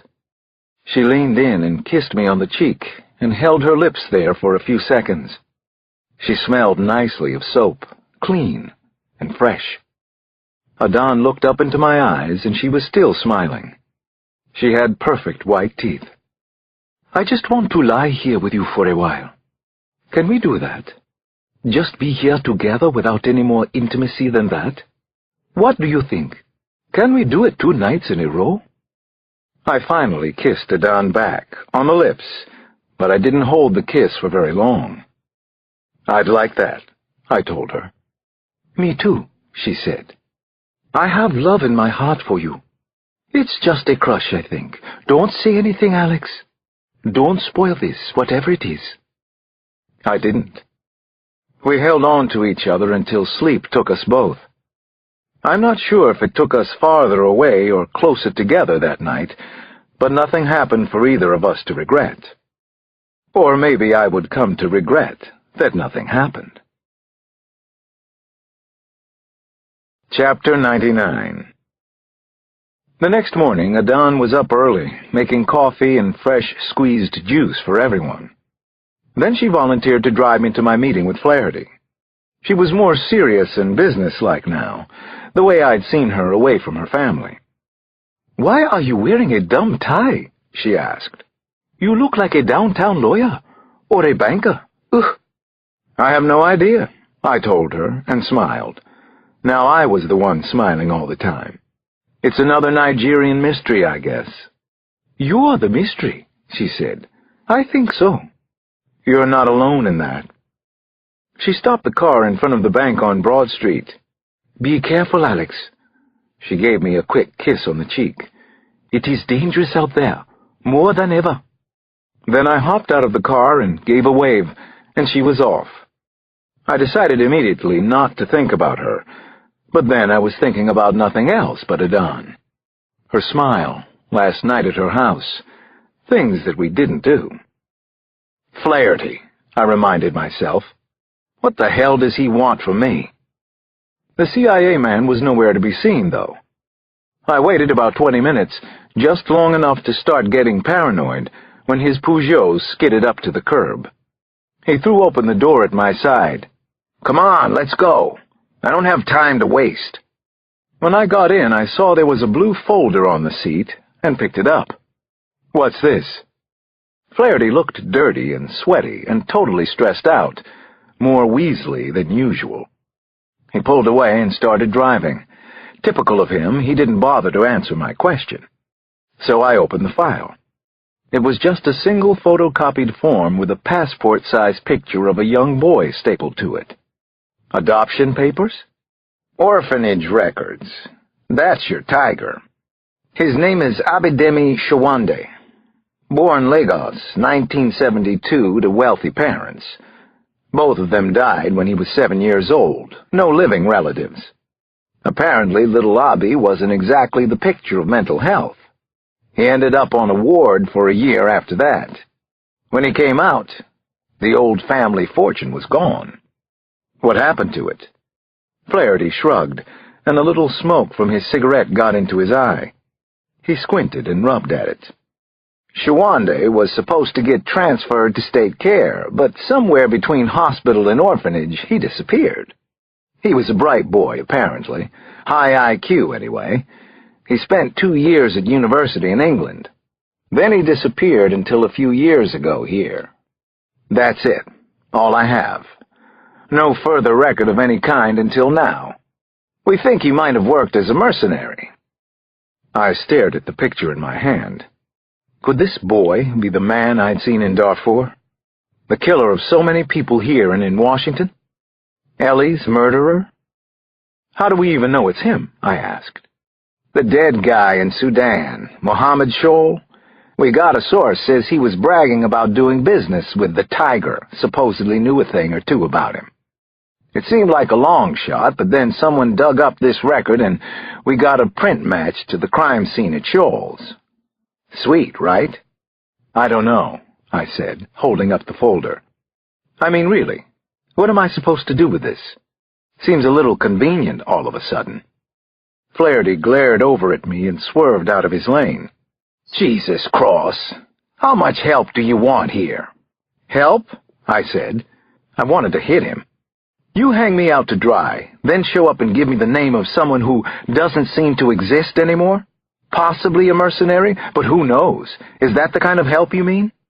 This is gravy, Detective. I told you not to count on me from day one. No, you told me that on day 4, after I spent 3 nights in jail. Chapter 100.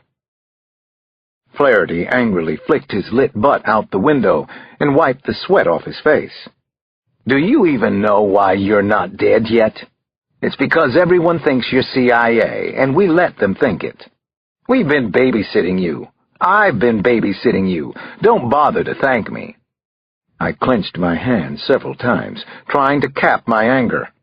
It wasn't just Flaherty's arrogance getting to me, or his condescension. It was this entire case.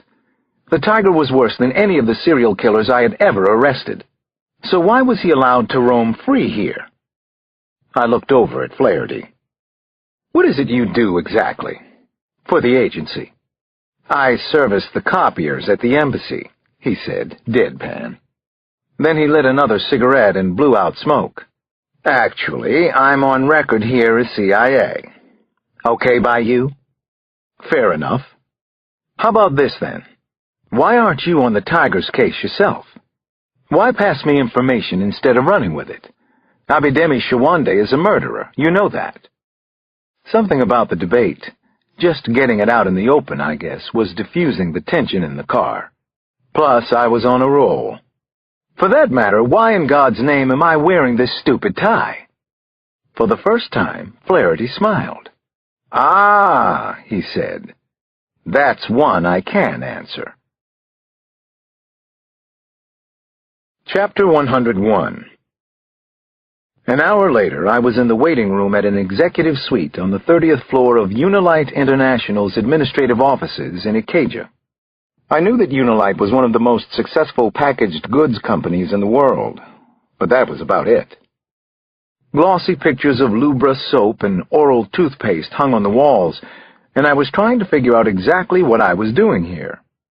Flaherty had dropped me out front with a business card and a floor number.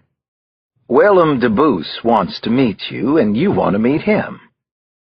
Dr. Cross? A receptionist called over to where I was sitting. The director will see you now. I was shown down a hallway to a double door, which she opened for me, into a huge corner office with floor-to-ceiling windows. Stranger and stranger. What did a successful multinational corporation have to do with a murder case? A massive desk sat at an angle to the door, with 2 comfortable chairs opposite it. A pair of tufted leather couches took up another corner, where 2 men in dark suits, white shirts, and clubby ties were just standing up. Dr. Cross, the taller of them said. A white man with close-cropped blonde hair and heavy-framed rectangular glasses came over and shook my hand. I'm Willem de Boos. His accent was Dutch, I think. He motioned to the other man. This is Thomas Lassiter, an attorney with our legal department. Nice to meet you, I said. Not quite sure yet if that was true or not. How could I know? I half expected to be beaten up and to have my nose broken next. It is our understanding you've been following a local man known as the Tiger, de Boos said, throwing me for a loop. What could this businessman possibly have to do with a killer for hire? That's right, I said. I came here from Washington, where he had committed a couple of savage murders. Savage by our standards, anyway. Then we might have something to talk about. Sit down, Mr. de Boos said. It was clear he was used to giving orders. Your reputation as a policeman precedes you, of course. Your record for solving difficult cases. How about you tell me what this is about first, and why your attorney is here? De Boos's demeanor didn't crack. In fact, he smiled. We'd like to help you find the Tiger, and given that this is a rather irregular situation, I want to make certain that I don't say or offer anything illegal in this meeting. Is that honest enough for you? Please, sit down, Detective. Sit. Chapter 102. Why would you want to help a murder investigation? I asked. I was genuinely curious. Unilite International has a considerable interest in Nigeria. Our cosmetics and skincare business alone has grown enough to justify the expansion we have planned in the southeast. This is true of many multinationals, not just the oil companies. In the Delta? I asked. Port Harcourt, yes. And, of course, Lagos. Whatever relationship we now have with local factions seems to be irrelevant to some of the Islamic extremist organizations that are now moving into the region. Are you saying the tiger is Islamic? Because that's news to me. No, I have no idea about that. I doubt that he's a religious man. But it's no secret he deals in goods that bankroll these groups. Conflict diamonds, lifted crude, that sort of thing. Essentially, he creates inroads for them and makes life more difficult for all foreign corporations. And as I'm sure you know, tiger is the local term for killer for hire. And you want somebody to help you get the killer, or killers, out of your way. Debus looked over at his lawyer, who nodded, and then answered, We want to help with your criminal investigation, that's all. We are the good guys here, Dr. Cross. Just like you. This is not a conspiracy, like in one of the Bourne movies. Why not go through the local authorities? He smiled again, that non-smile of his. You condescend to me, Dr. Cross.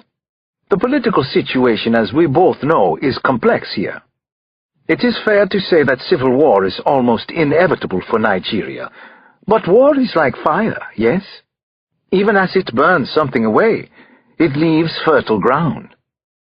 It seemed like every day in Africa I was falling a little farther through the looking glass. This conversation was turning out to be no exception.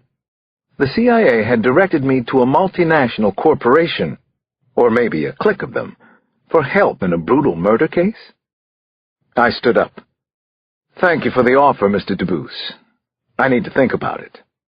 Debus followed me to the door. Please, Dr. Cross. He held out a business card. At least take my number. We do want to help you. Thanks, I said, and left it at that. Debus shook his head as I walked to his door. You don't understand, do you? This part of the world is about to explode, and if it does, Africa could go the way of the Middle East. That is the key to your murder case, sir. Chapter 103. Frustrated and confused more than ever, I took a car service to Adan's office. Then we drove to her parents' house, brainstorming about the case, Unilite's involvement, and the tiger's whereabouts. My next stop would be to check local records, schools, hospitals, crime reports, any instance of an Abidemi Shawande from 1981 to the present. Adan had good suggestions for getting access to state-level information. She wasn't surprised that the multinationals were frightened and looking for help anywhere they could find it. Maybe your murder investigation is heating up, she said. It feels like it to me. Yes, to me too. Adan took my hand, and that was a distraction I needed. If you're good, she said, I might even sleep with you again tonight. I leaned in and kissed her cheek, and wondered how much longer I could be good around Adan. Remember, Alex, I know what you're thinking. I'm probably thinking the same thing. It wasn't until we came around the corner into her parents' street that we realized something was wrong. Oh, no, she groaned. Oh, no! Oh, no! Adan stopped her car at the top of the block. At least a half a dozen police and fire units were parked at urgent angles to one another in front of her parents' home. Hose lines snaked from the street through the open gate, and black smoke billowed up from behind the wall. Adan clawed at the seatbelt release until the strap flew away, My God! My God! Oh, my God! Adan, wait a minute, I said, and tried to grab and hold her back. But she was already out of the car and running toward her parents' house. She was screaming in a full voice. And then I was running too. Chapter 104. I caught up to Adan just shy of the gate to the house. I grabbed her and picked her up. Her legs kicked off the ground and she struggled against me, reaching toward the gate even as I pulled her away from it. Adan, I said, you don't want to go in there and see. Trust me, please. The house was still burning, but it was mostly a ghastly black skeleton of itself. From where we were, Adan and I could see straight through to the back of the property. The roof was already completely gone. The driveway and lawn were littered with smoking black debris. Clearly there had been an explosion. It looked as though it might have been a firebombing. When I saw two small lumps under sheets on the lawn, I grabbed Adan tighter and pressed her head into my chest. The bodies had to be the twins. Poor little James and Calvin. Adan knew this too, and she was crying softly in my arms. A police officer ran by, and I caught his attention. How many were inside? He looked me over before answering any questions. Are you family? Who are you? Why do you want to know? This is her parents' house. I'm a friend. She's Adan Tansi. 3 adults, 2 children. He looked at Adan, then back at me, and shook his head no. No survivors. A deep shudder went through Adan, and then she began to sob. She was saying something. Maybe it was a prayer. I couldn't make out the words or even the language she was speaking. I need to talk to your commander, I said to the patrolman standing with us. About what? CIA, was what I said next. The policeman opened his mouth again, but I cut him off. Just get your commander. Get him over here right now. As he walked away, I spoke softly against Adan's forehead. I'm here. You're not alone. She continued to sob in my arms, shivering like she was freezing cold in the 90-degree heat. I watched the commander approach, a tall, broad-backed man in a dark suit. I couldn't hear anything over the fire crew and the hiss of water jets, but I didn't need to. I knew his face. The flat nose, those round cheeks, that idiotic Mike Tyson squint of his. The last time I'd seen it, he had been dangling me out a hotel window.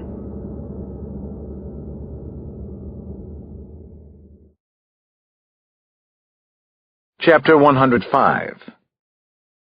Adan, listen to me.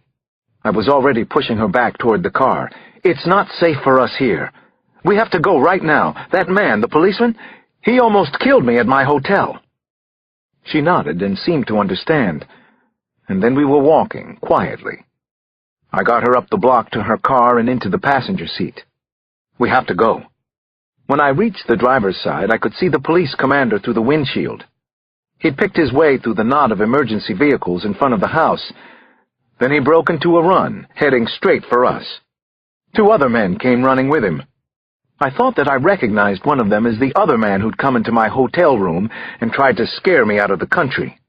Adan, fasten your seatbelt. We have to get out of here, right now. I put the car in reverse and checked over my shoulder. The intersection behind me was too busy. I couldn't wait for the traffic to clear, though. So I changed my mind. I shifted into drive and drove right at the approaching cops. I began to blare the horn, hitting the wheel again and again. Adan's car was only a little Ford Escort, but I caught the cops off guard. I floored it and stayed the course directly at the men.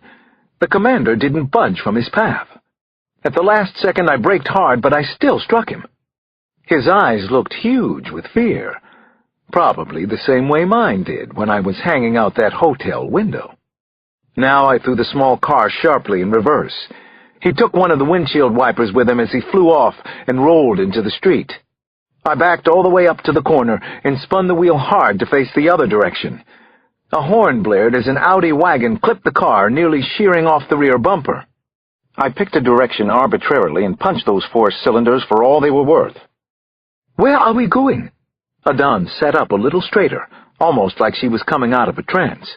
Into the city, I told her. If there was one thing Lagos might be good for, it was crowds we could get lost in. Chapter 106. Adan, I reached over and held on to her shoulder. We have to get away from here. The policeman back there, when I was staying in Lagos, he nearly killed me.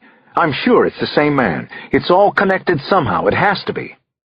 Adan didn't argue with me. She just nodded and pointed to the right.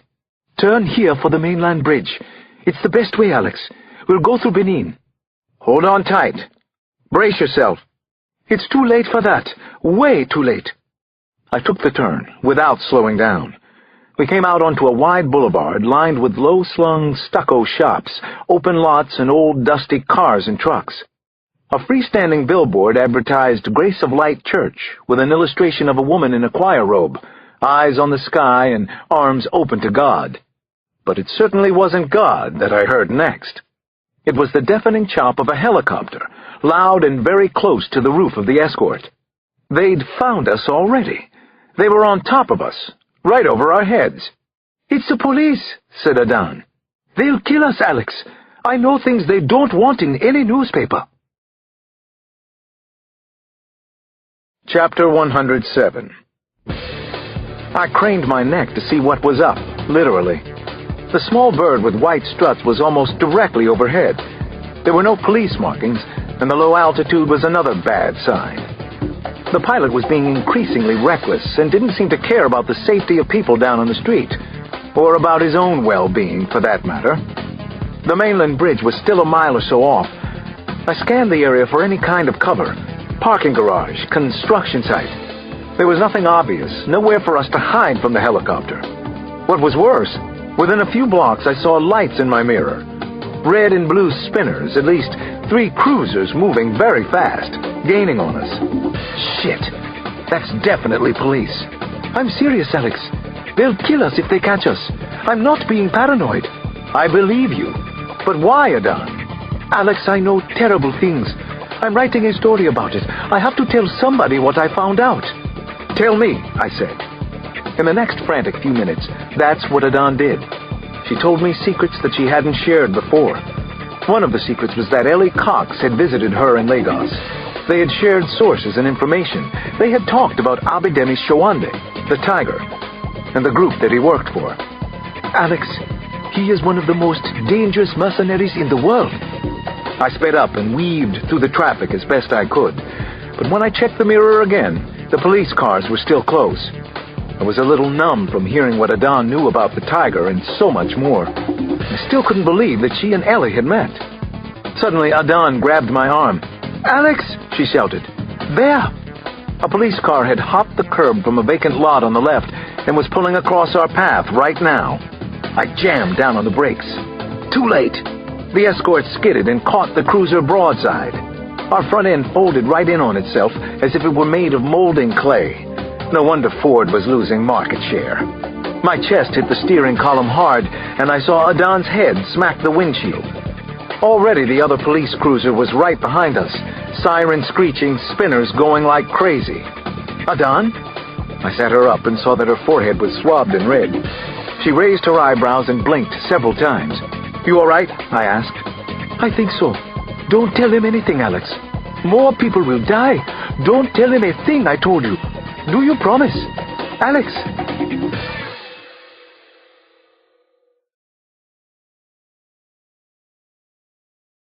Chapter 108. Blue uniformed cops were running up on either side of our car. When they threw open the doors and grabbed at us, Adan came out easily. I was a lot more work for them. When I was finally pulled from the front seat, I came up swinging, crunching a straight right fist into somebody's chin. It felt good. Then 2 of them flung me down hard onto the pavement. That didn't feel so good. Something popped in my shoulder. Jesus. My arm flew up reflexively, and a wave of pain crashed over me, even as I felt the joint slip back into place. I wasn't sure if I could move the arm again, though. How could I fight them now? The police were yelling on all sides, at least 4 of them screaming in a mishmash of languages I couldn't understand. Then one of them fired his service revolver into the air to make his point crystal clear. Adan was shouting too. I'm with the Guardian! I am a reporter! Press!" I could see under the car to where she was lying face down on the other side. There were pairs of black shoes moving all around her. Then a pistol was pointed at her head. But that didn't stop her from yelling at them. "Adan Tansi! I'm with the Guardian!" She shouted it over and over, not just for them, but for anyone who could hear in the neighborhood. We had already stopped traffic on both sides of the street. With any luck, Adan had just gone from anonymous suspect to known entity. It was a good move, especially given her state of mind after what had happened at her parents' house. I saw two of the cops who were standing over me exchange a look. One reached down to pull my hands back and cuff me. When he did, my shoulder felt like it was being torn in half. Then I was punched and kicked in the small of the back. Everything was getting hazy and surreal again in a hurry. I couldn't let myself black out. "Alex!" Adan's voice came again. "Alex! I'm over here! Alex!" I turned my head to look for her. The heel of a shoe came down on my cheek and temple. But I saw her anyway. The police were dragging her away, past a standard cruiser, to an unmarked black sedan. Going where? "She's with the Guardian!" I yelled at the top of my voice. "She's with the Guardian! She's press!" Adan kicked and twisted, and I tried to roll the two cops off my back. But it was too little, too late. Adan was still shouting when they stuffed her into the black sedan, slammed the door, and drove off in a hurry. Chapter 109. A fevered voice inside my head was screaming for me to help Adan, but I knew I should think things through before I tried anything. I had no idea and no way to find out if the car they had put me in was following Adan's. I was in a police unit, though, small and cramped by D.C. standards, smelling strongly of tobacco and sweat and somebody's urine. Were these men policemen? I sat sideways on a ripped vinyl seat in back. My hands were cuffed, and a rusted metal security grate was a few inches from my face. My shoulder throbbed, and I was afraid it was broken. But that was the least of my worries right now. What I cared about most was Adan and what was happening to her. "Where did they take her?" I asked. The two uniforms in front wouldn't even turn to look at me. I couldn't provoke them. "Talk to me! Tell me where we're going!" I demanded to know. Then I saw for myself, and it couldn't have been any worse. The first thing I recognized was the signpost at the turnoff for Kiri Kiri, then the familiar concrete walls and razor wire crisscrossing the top. Oh, hell no! I felt like I'd fallen into some kind of hell on earth. Going in here the first time had been bad enough, but heading back where I knew what to expect? It took the two cops and two more prison guards to get me out of the car and inside the jail. I thought they would drag me up to the wards, but we went down instead. Down couldn't be good. Where was Adan? Was she here too? My feet bumped over stone steps, then onto the compacted dirt floor of a barely lit corridor. It looked and smelled like the cell block upstairs, but when we passed through one of the reinforced steel doors, I saw they all opened onto the same enormous space. There was a low ceiling that dripped some kind of sludge, and a row of retrofitted support columns ran right down the middle of the room. They extended into deep shadows on either side. A blank space. For torture? Interrogation? Execution? Everything was left to the imagination. On purpose, I was sure. The police and guards left me there with my hands cuffed tightly behind my back, secured around one of the posts. The column was rusted steel about 4 inches thick and going nowhere, just like me. I stopped struggling as soon as they walked away. Better to save my strength, I figured. I didn't know who wanted me here. The tiger? The police? The government? Someone else? A multinational corporation, for God's sake? Maybe that was it. Anything was possible here. If I was extraordinarily lucky, Flaherty would come looking for me again. And if I was even luckier, he'd be able to find me down here. But that could take days, and then more time to find Adan. If she was still alive. If they hadn't gotten the secrets out of her. If... If.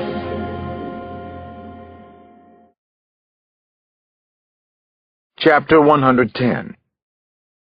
A light came on. 2 lights, actually. Quickly, one after the other. I didn't know how many hours had passed, or what time of day it was. I knew that I hadn't slept. The man I now thought of as the police commander, the one I'd hit with the Don's car, stood by one of the doors. His hand was still on the wall switch.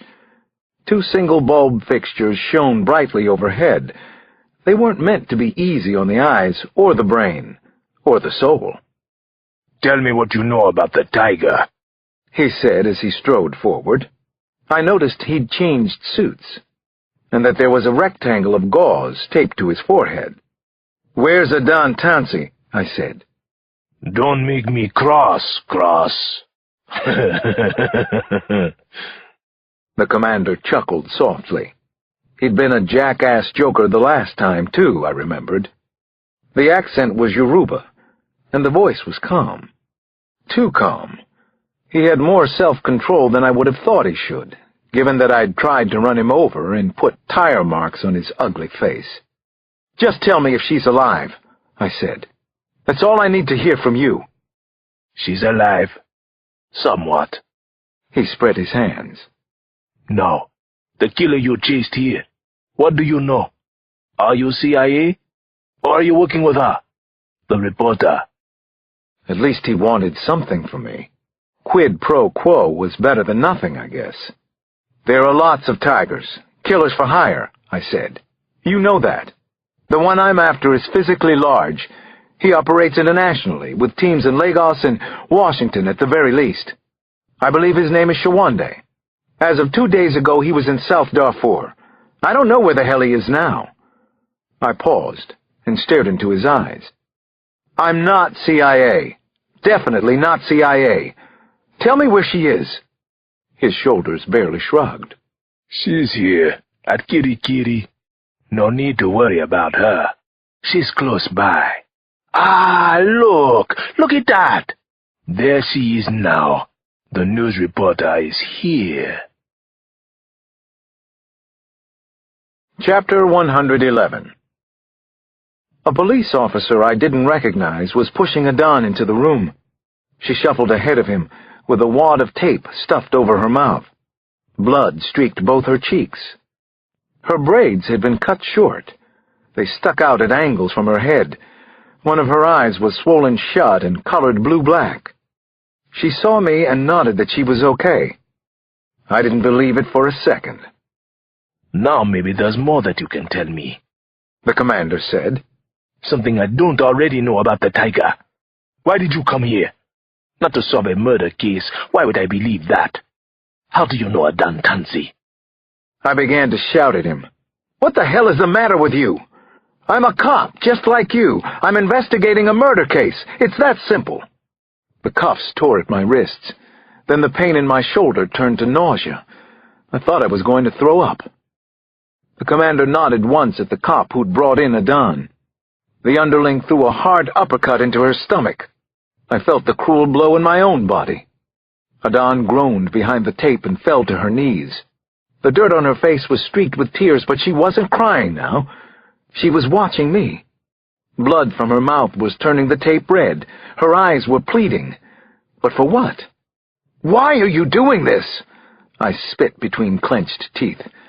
I could imagine my hands around his throat. "My friend was killed in Washington. That's why I'm here. That's all there is. I'm not part of some conspiracy." "Take the tape off her mouth," the commander ordered. The guard ripped it away, and Adon said, "Alex, don't worry about me." The commander turned to the cop. "Again. Hit her." He turned back to me. "Alex, worry about her." "Okay." I cut him off. "The tiger's name is Abidemi Shawande. He disappeared in 1981 when he was 9 years old, turned up in England at a university for 2 years, and hasn't used that identity since. He's murdered a lot of people, here and in America. He uses wild boys. He may control other tigers. That's all I know. That's everything I have. You know about the diamonds, the gasoline, the illegal trading." The commander kept his hand in the air to hold off the next punch. You sure that's it? I'm sure, goddammit! I'm just a cop from Washington, D.C. Adan has nothing to do with this. He squinted, thinking about it, and then seemed satisfied. His hand came down slowly. I should kill you anyway, but that's not my choice. Then I heard another voice in the room. No, that would be my choice, Detective Cross. Chapter 112. A man stepped out of the shadows, a large man. The mercenary soldier known as the Tiger, the one I'd been chasing. No one seems to know much about me. That's good, don't you think? I want to keep it that way. She writes stories in newspapers, the London Times, maybe the New York Times. You get in the way a lot. He walked over to me. Unbelievable. Some people fear you, eh? Not me. I find you to be a funny man. Big joke. The joke is on you, Detective Cross. My body eased just a fraction. He didn't seem angry, and he wasn't concerned about me, but he was huge and muscle-bound, as fierce as any man I'd ever seen. Then, with his eyes still on me, he said, Shoot her. Wait. No. Give me a gun. No! I yelled. That's all I got out.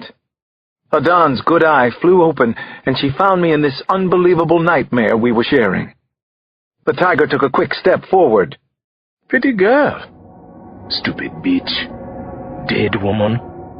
You did this to her, Cross. You did this. Not me. Blam! Blam! Chapter 113. He had fired a police service revolver close to her head, twice. He missed on purpose, and he laughed merrily at the prank. People find it difficult to believe that a black man can be clever and intelligent. Have you found that to be true, Dr. Cross? How about you, Adan? She didn't answer, but she spit at him. Murderer, she said. One of the best, and proud of my accomplishments. Then he fired a third shot, right between Adan's eyes. Her body lurched forward and she landed face down on the ground, her arms spread out like wings. Adan didn't move.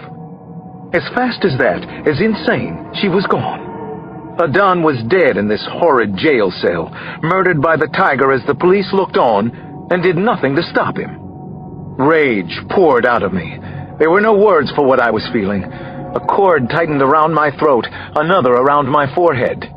Don't worry about me, Adan had said. She knew they were going to kill her. She knew it all the time. Her killer stood over her and he watched me. Then he grinned. He dropped his trousers, went down on his knees, and committed his final outrage against Adan. Pretty girl. You did this to her. Never forget that, detective. Never. Chapter 114. Alex, don't worry about me. Don't worry about me. Don't worry. Night had become morning somehow, and I was still alive. I could see that it was light through the black fabric of a hood they made me wear. What's more, I was being moved. The neck cord kept me oxygen-hungry and weak as they dragged me outside. They threw me like cargo into the back seat of a truck or van, a vehicle with a high step and a diesel engine. Then we drove for a long time. I kept my eyes open inside the hood.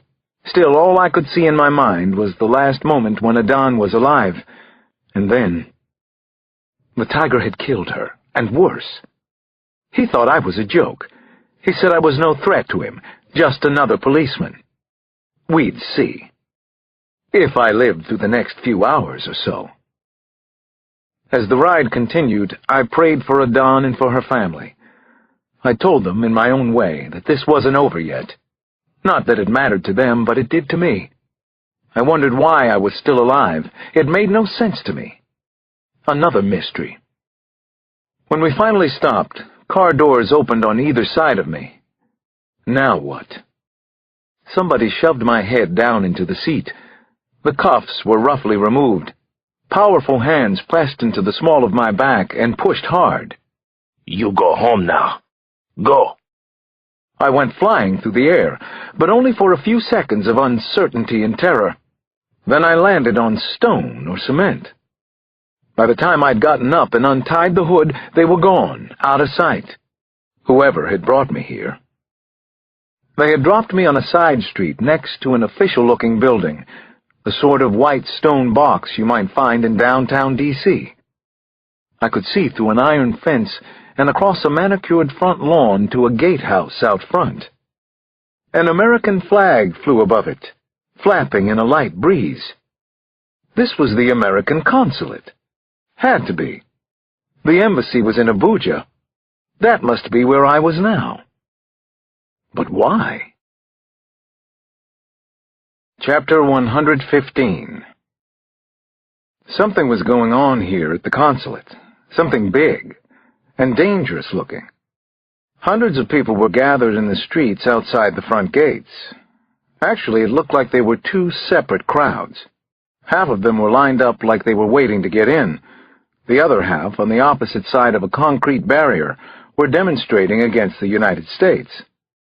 I saw hand-lettered placards that read, U.S. pays the price, and Delta people, Delta rule, and no more Americans. Even from a distance, I could tell it was the kind of scene that could turn ugly or violent at any time. I didn't wait around for that to happen. I walked around the corner, and leading with my good shoulder, I started pushing through the crowd. People on both sides grabbed at me, either because I was cutting in line or maybe because I looked like an American. The shouting on the street side blocked out any other noise around me. One guy got hold of my shirt. He ripped it all the way down the back before I knocked his arm away. The shirt didn't matter to me. Nothing did anymore. Once again, I wondered why I was still alive. Because they thought I was CIA? Because I had friends in Washington? Or maybe because they finally believed I was a cop? I made my way to the main gate. Standing there, filthy and barefoot, with no passport to show, I told the double-chinned Marine who got in my face that my name was Alex Cross, I was an American police officer, and I had to speak with the ambassador right away. The Marine didn't want to hear it. Not a word. I was kidnapped. I'm an American cop, I told him. I just witnessed a murder. Out of the side of his mouth, the Marine muttered, Take a number. Chapter 116. I was going more than a little crazy now, but I had to hold my emotions in. I had stories to tell someone, information to give, a Don's secrets to share with someone who could make a difference. I got several minutes of healthy skepticism at the gate before I finally convinced a Marine guard to call in my name. The response came back right away. Bring Detective Cross inside. It was almost as if they were expecting me. I wasn't sure if that was a good sign or not. Given my recent history, probably not. The consulate lobby, with its metal detectors and bulletproof glass on all the windows, felt like an urban police station. People were lined up at every desk and window, most of them clearly agitated, waiting to be seen. All the American accents, and a portrait of Condoleezza Rice presiding over the room, played tricks with my mind about where I was, and exactly how I had gotten here. Once inside, I was met by a non-military escort in an off-white suit. He was Mr. Collins, a Nigerian of some unspecified position here. Unlike the Marine who'd brought me this far, Collins was friendly and animatedly answered a few questions as we walked. There's been at least one rebel attack in River State today, he explained, gesticulating the whole time. Much bigger than we've seen before. The government won't admit to it, but the independent media is calling it the beginning of a civil war. The populist buzz on the first floor gave way to crisp officiousness and hushed conversations on the second. I was taken straight to the ambassador's consular suite, where I waited outside his office for several minutes, until a dozen men, black, white, and 4 who looked Chinese, walked out all at once. Each of them appeared somber and nervous. No one met my gaze, or perhaps no one was in the least interested that I was sitting there barefoot and in rags. Mr. Collins politely held the door for me, then he closed it from the outside. Chapter 117. Ambassador Robert O'Lean was tall and willowy, almost too thin, a silver-haired man of maybe 60. He stood behind his large antique desk, flanked by American and Nigerian flags. 2 aides stayed where they were, on a small couch in an alcove off to one side. "Mr. Cross," he shook my hand, unsmiling. "My God, what happened to you?" "A lot. I won't waste your time. I'm here about a man, a killer known as the Tiger. It's a matter of Nigerian and American security." He swept my words away in the air. "I know why you're here, Mr. Cross. I've been getting all kinds of pressure from Abu Rock about you." "Excuse me? Abu Rock?" "The capital. It seems that the only one who wants you in Nigeria is you. The CIA has actually saved your life here, haven't they?" Now, I was a little dumbstruck, to add to my general numbness and dizziness about what had happened recently. The American ambassador knew about my presence here? Was someone taking out billboards about me or something? "We're sending you home today," O'Lean continued, with finality in his voice. I looked at the floor and back at him again, trying to keep it together. "Sir, the man I'm chasing is a mass murderer. He may have government ties here. He's definitely involved with the police in some mysterious way. If I could just have a chance to reach my CIA contact in Lagos—" He cut me off. "What exactly do you think your authority is, Mr. Cross? You're a visitor in this country, nothing more than that. You can take this up with the State Department if you wish, in Washington. He needs to be stopped, sir. Yesterday he murdered a reporter for the Register named Adan Tansi. I saw him kill her. He murdered her entire family. He's responsible for at least 8 deaths in Washington." Finally, O'Lean exploded. "Who the hell are you? I never even heard of you until 3 days ago, and now I'm taking time out for this? Do you have any idea what's going on here?" He waved his hand at the plasma TV on the wall. "Turn that up." One of the aides pushed a button on a remote, and then I watched the TV in shocked silence and with dread. Chapter 118. The TV was turned to CNN. A British reporter was speaking over an image of an upscale housing complex, white 2-story buildings in neat rows, shot from high above. The overlay read, "Breaking news. Summit Oil Residential Compound, Bonny Island, Nigeria." "Never before have families been taken," the reporter was saying, "and certainly never this number of live hostages. In an email to the international press, People for the Liberation of the Niger Delta now have claimed responsibility for the incident, with these shocking images attached to their message." The screen switched to a grainy infrared video. Dozens of people sat along the floor of a dark hallway. Their heads were covered and hands tied, but it was easy to tell there were men, women, and children on the film. Some of them were crying, others moaning piteously.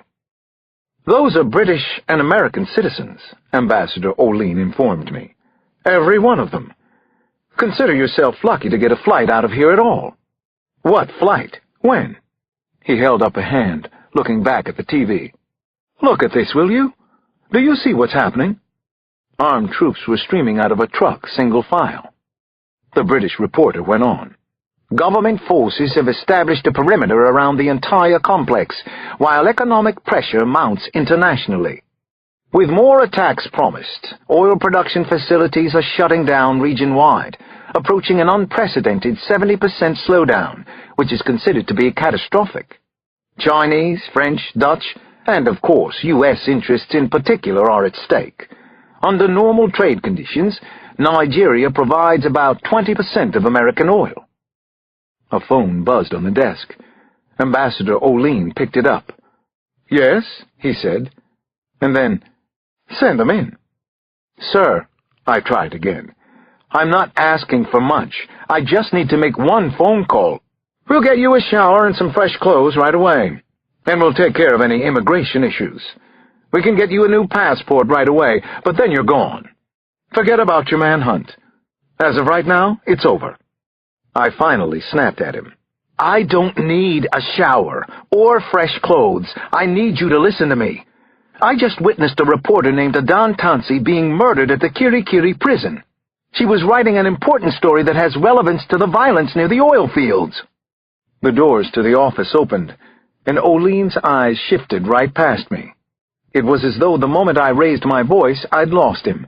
He didn't even respond to what I'd said. He spoke directly to the double Marine escort waiting there. "We're all done here. Take Detective Cross downstairs and get him cleaned up for travel back to the U.S. Chapter 119. The two Marines were polite and respectful enough, but very mission-oriented as they escorted me to a sub-basement locker room. It had tall wooden lockers and a faded carpet, a tiled steam room and whirlpool, and a small area for showering. As promised, I was given a fresh towel. One of the Marines asked me my trouser, shirt, and shoe size, and then left. The other Marine told me I had about 10 minutes to shower and dress, so I ought to get started. Both of the Marines were black. Probably no coincidence there. There were 4 stalls, each with a curtained changing cubicle in front. I stood inside the last one, my mind racing while the clock ran down on my time in the country. What was I going to do?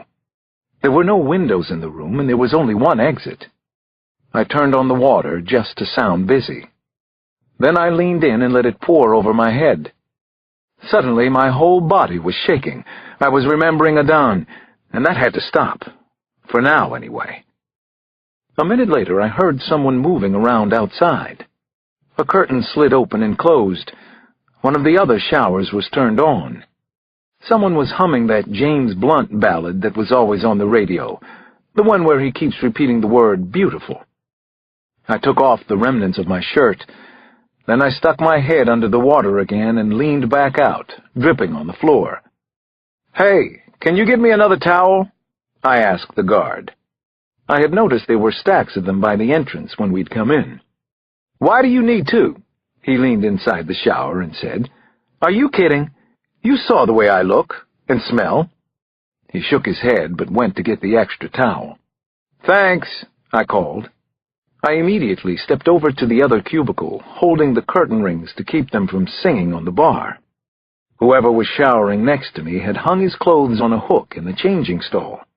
I rifled through the pants pockets and found just what I was hoping for: a cell phone. Seconds later, I was back in my own stall, just before the Marine looped a white terry towel over the top of the bar. "You better pick up the pace," he said from outside the curtain. I turned the shower up hard and as loud as it would go. Then I dialed Ian Flaherty's number. He answered himself. Chapter 120. "Flaherty," I said. "It's Alex Cross." "Cross? Where are you?" "I'm at the consulate. I'm in Africa. They're sending me out of the country. It's going down right now. I need you to talk to someone and get it stopped. I'm close to the bastard. The tiger." He didn't even pause before he answered. "No can do. I can't cover for you anymore." "I don't need you to cover for me. Adon Tansi is dead. He killed her. I need you to make a call or 2. I can break this case now." "You don't get it," Flaherty said. "You're done over here. Game over. Go home and stay there. Forget about Abi Shawande, or whatever his name is now." The water in the other shower stopped. The man in there started whistling. I hit the heel of my hand against my forehead, putting it all together. Flaherty hadn't been covering for me at all. I had this all wrong, right from the beginning. "I was covering for you, wasn't I said. The whistling in the next stall stopped for a second, and then continued. "That's why you wanted people thinking I was CIA. I was out in the open.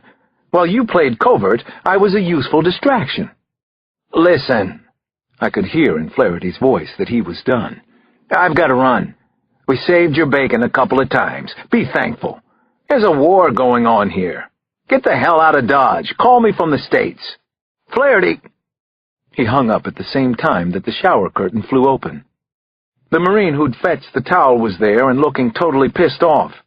He pushed me into the wall and pinned my wrist. I didn't struggle with him. For one thing, my shoulder was howling with pain. When he reached for the cell phone, I just opened my hand and let him take it. Game over, all right. I was going home, whether I wanted to or not. Honestly, I had mixed feelings. Chapter 121. I left the consulate pretty much the way I'd left Kiri Kiri, as a captive, this time of the American government.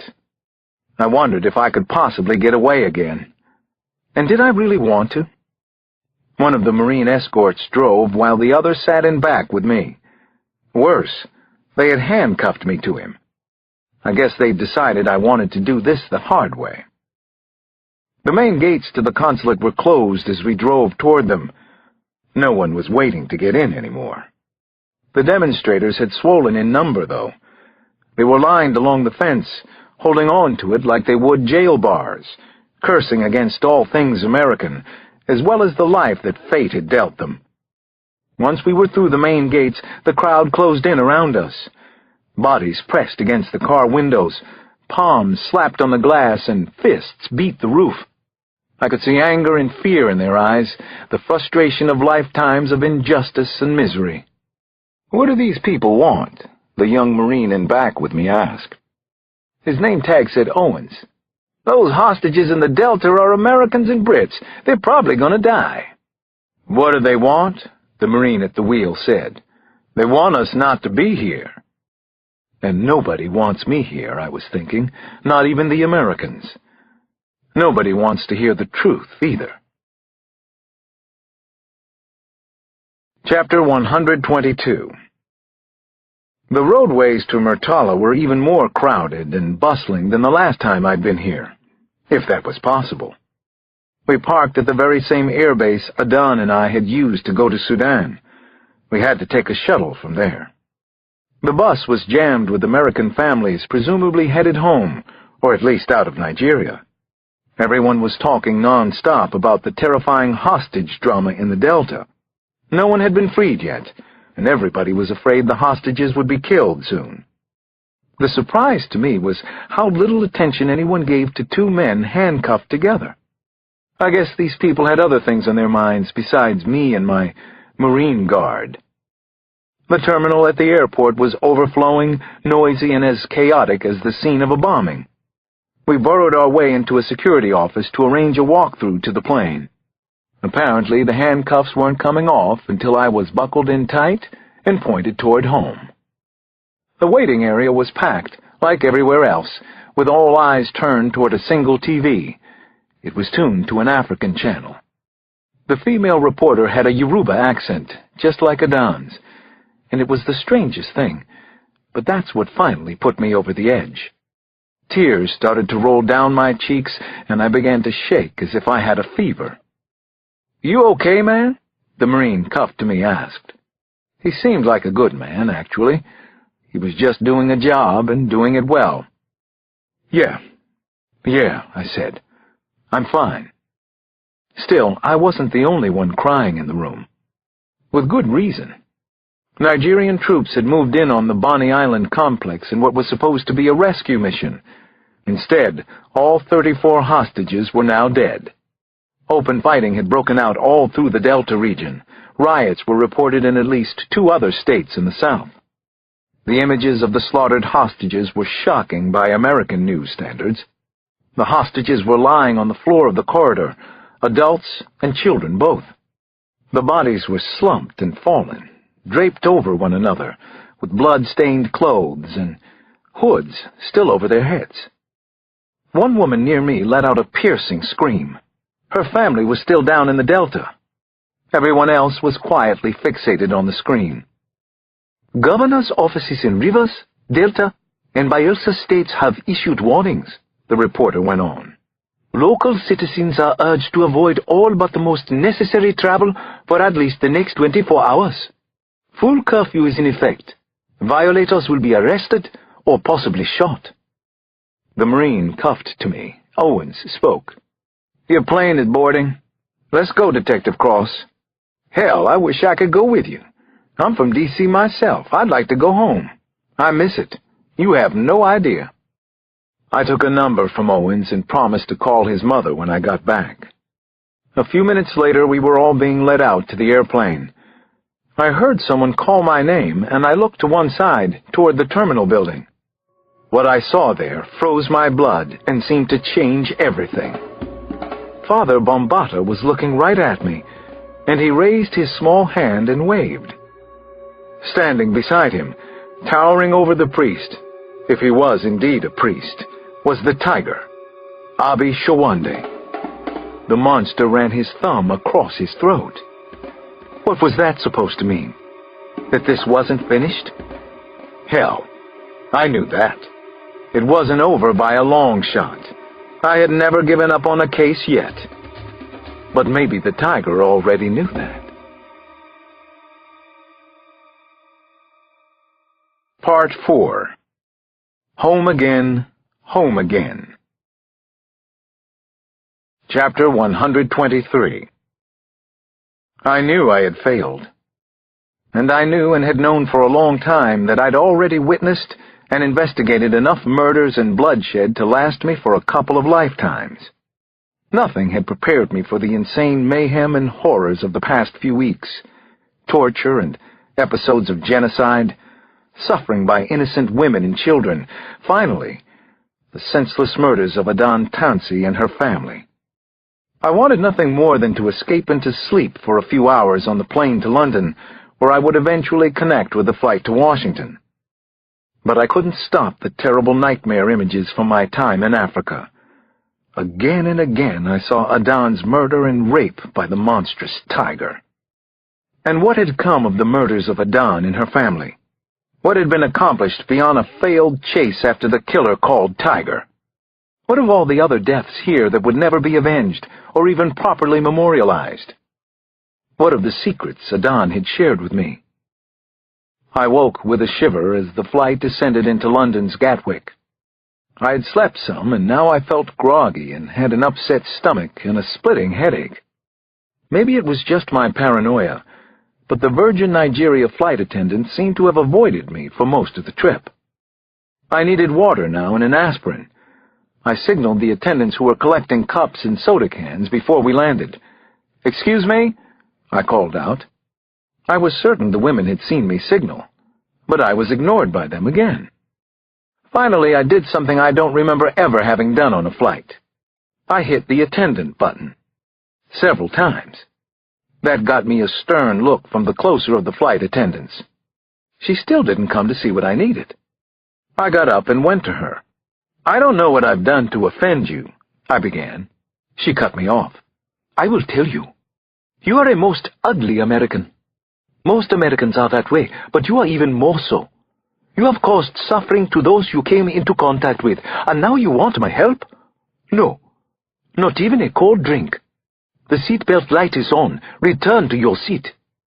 I took her arm and held it lightly but firmly. Then I turned and looked around toward the cabin.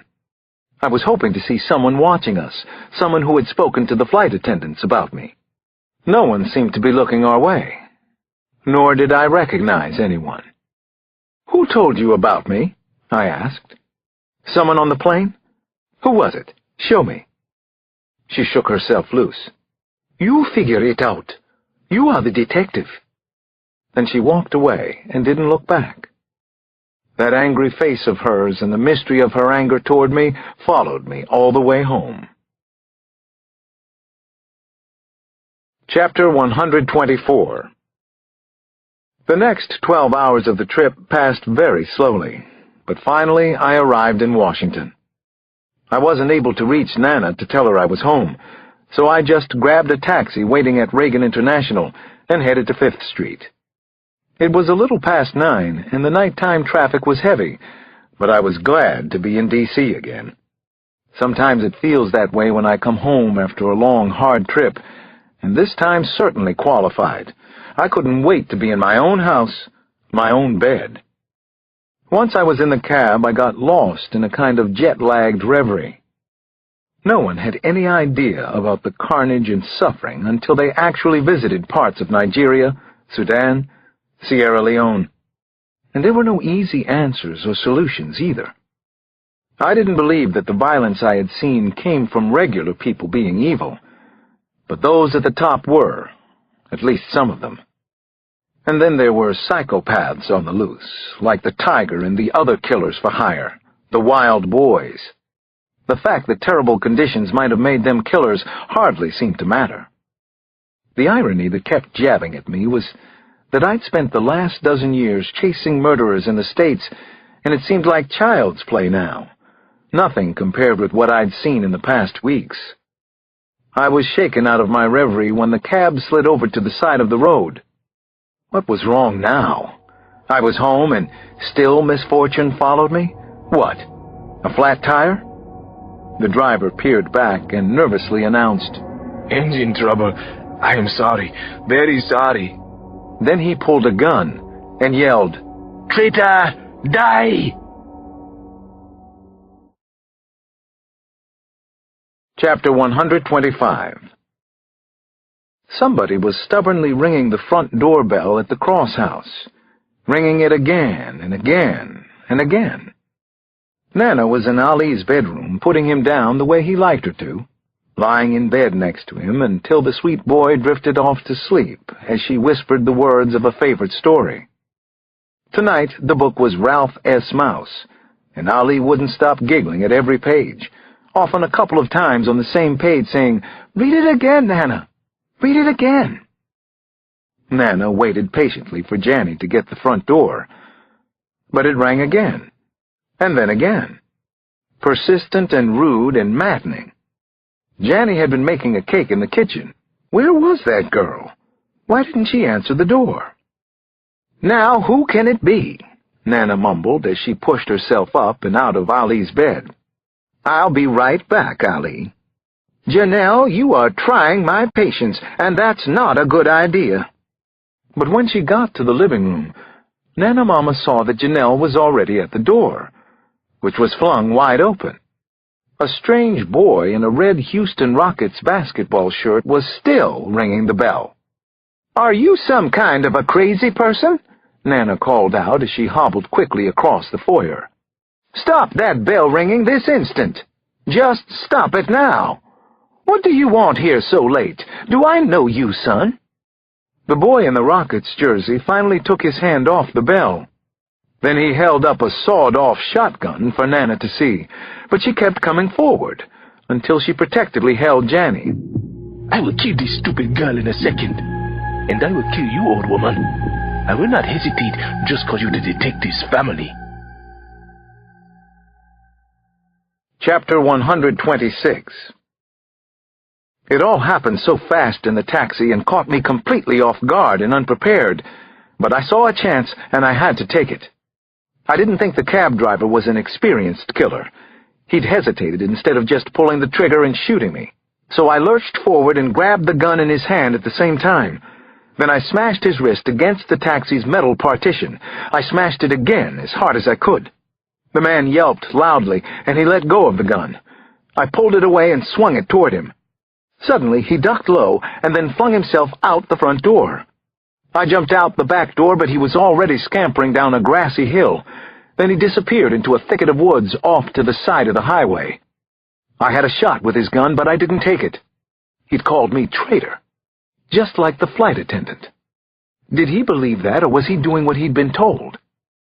I pictured the man's face, gaunt, a goatee, maybe in his mid-20s. A soldier? A thug? His accented English showed hints of a Nigerian dialect, so who had sent him after me? The tiger? Somebody else? Who? I tried not to speculate on conspiracy theories right now. Not here. Not yet. The keys were still in the ignition, and without much deliberation I decided to drive the taxi home. I'd call Metro once I was there. But what would I tell them? How much of this strange and disturbing story? And how much would I tell Nana? She wouldn't be happy to see me like this, driving a cab, taken from the driver who had wanted to kill me. Chapter 127. It took only a few minutes for me to get to the house on 5th Street. I parked the cab out on the street. Suddenly I was sprinting toward the house. On the way home I had started to worry about Nana and the kids. Was everyone all right? Maybe this was just more paranoia on my part, but maybe it wasn't. The tiger went after families, didn't he? And someone had just tried to kill me. I wasn't making that up. I was startled by Rosie the cat, who snuck up behind me on the front lawn. Who had let Rosie out? She was a committed indoor cat. I could see she was highly agitated. Why was that? What had happened? What had Rosie seen? "Nana?" I called as I ran up the front steps. "Nana!" I turned the knob, and the door wasn't locked. That wasn't right either. Nobody left their doors unlocked in Southeast, especially Nana. "Nana! Kids!" I called as I let myself in and began hurrying through the downstairs part of the house. I didn't want to scare them just because I was frightened out of my skull. Still, I stopped in the kitchen because it was a complete disaster area. I'd never seen it like this. It looked like someone had been making a cake and stopped in the middle of things. But that wasn't all that had happened here. Chairs had been turned over. Plates and glasses were broken on the floor. So was a mixing bowl that looked like it had held vanilla frosting.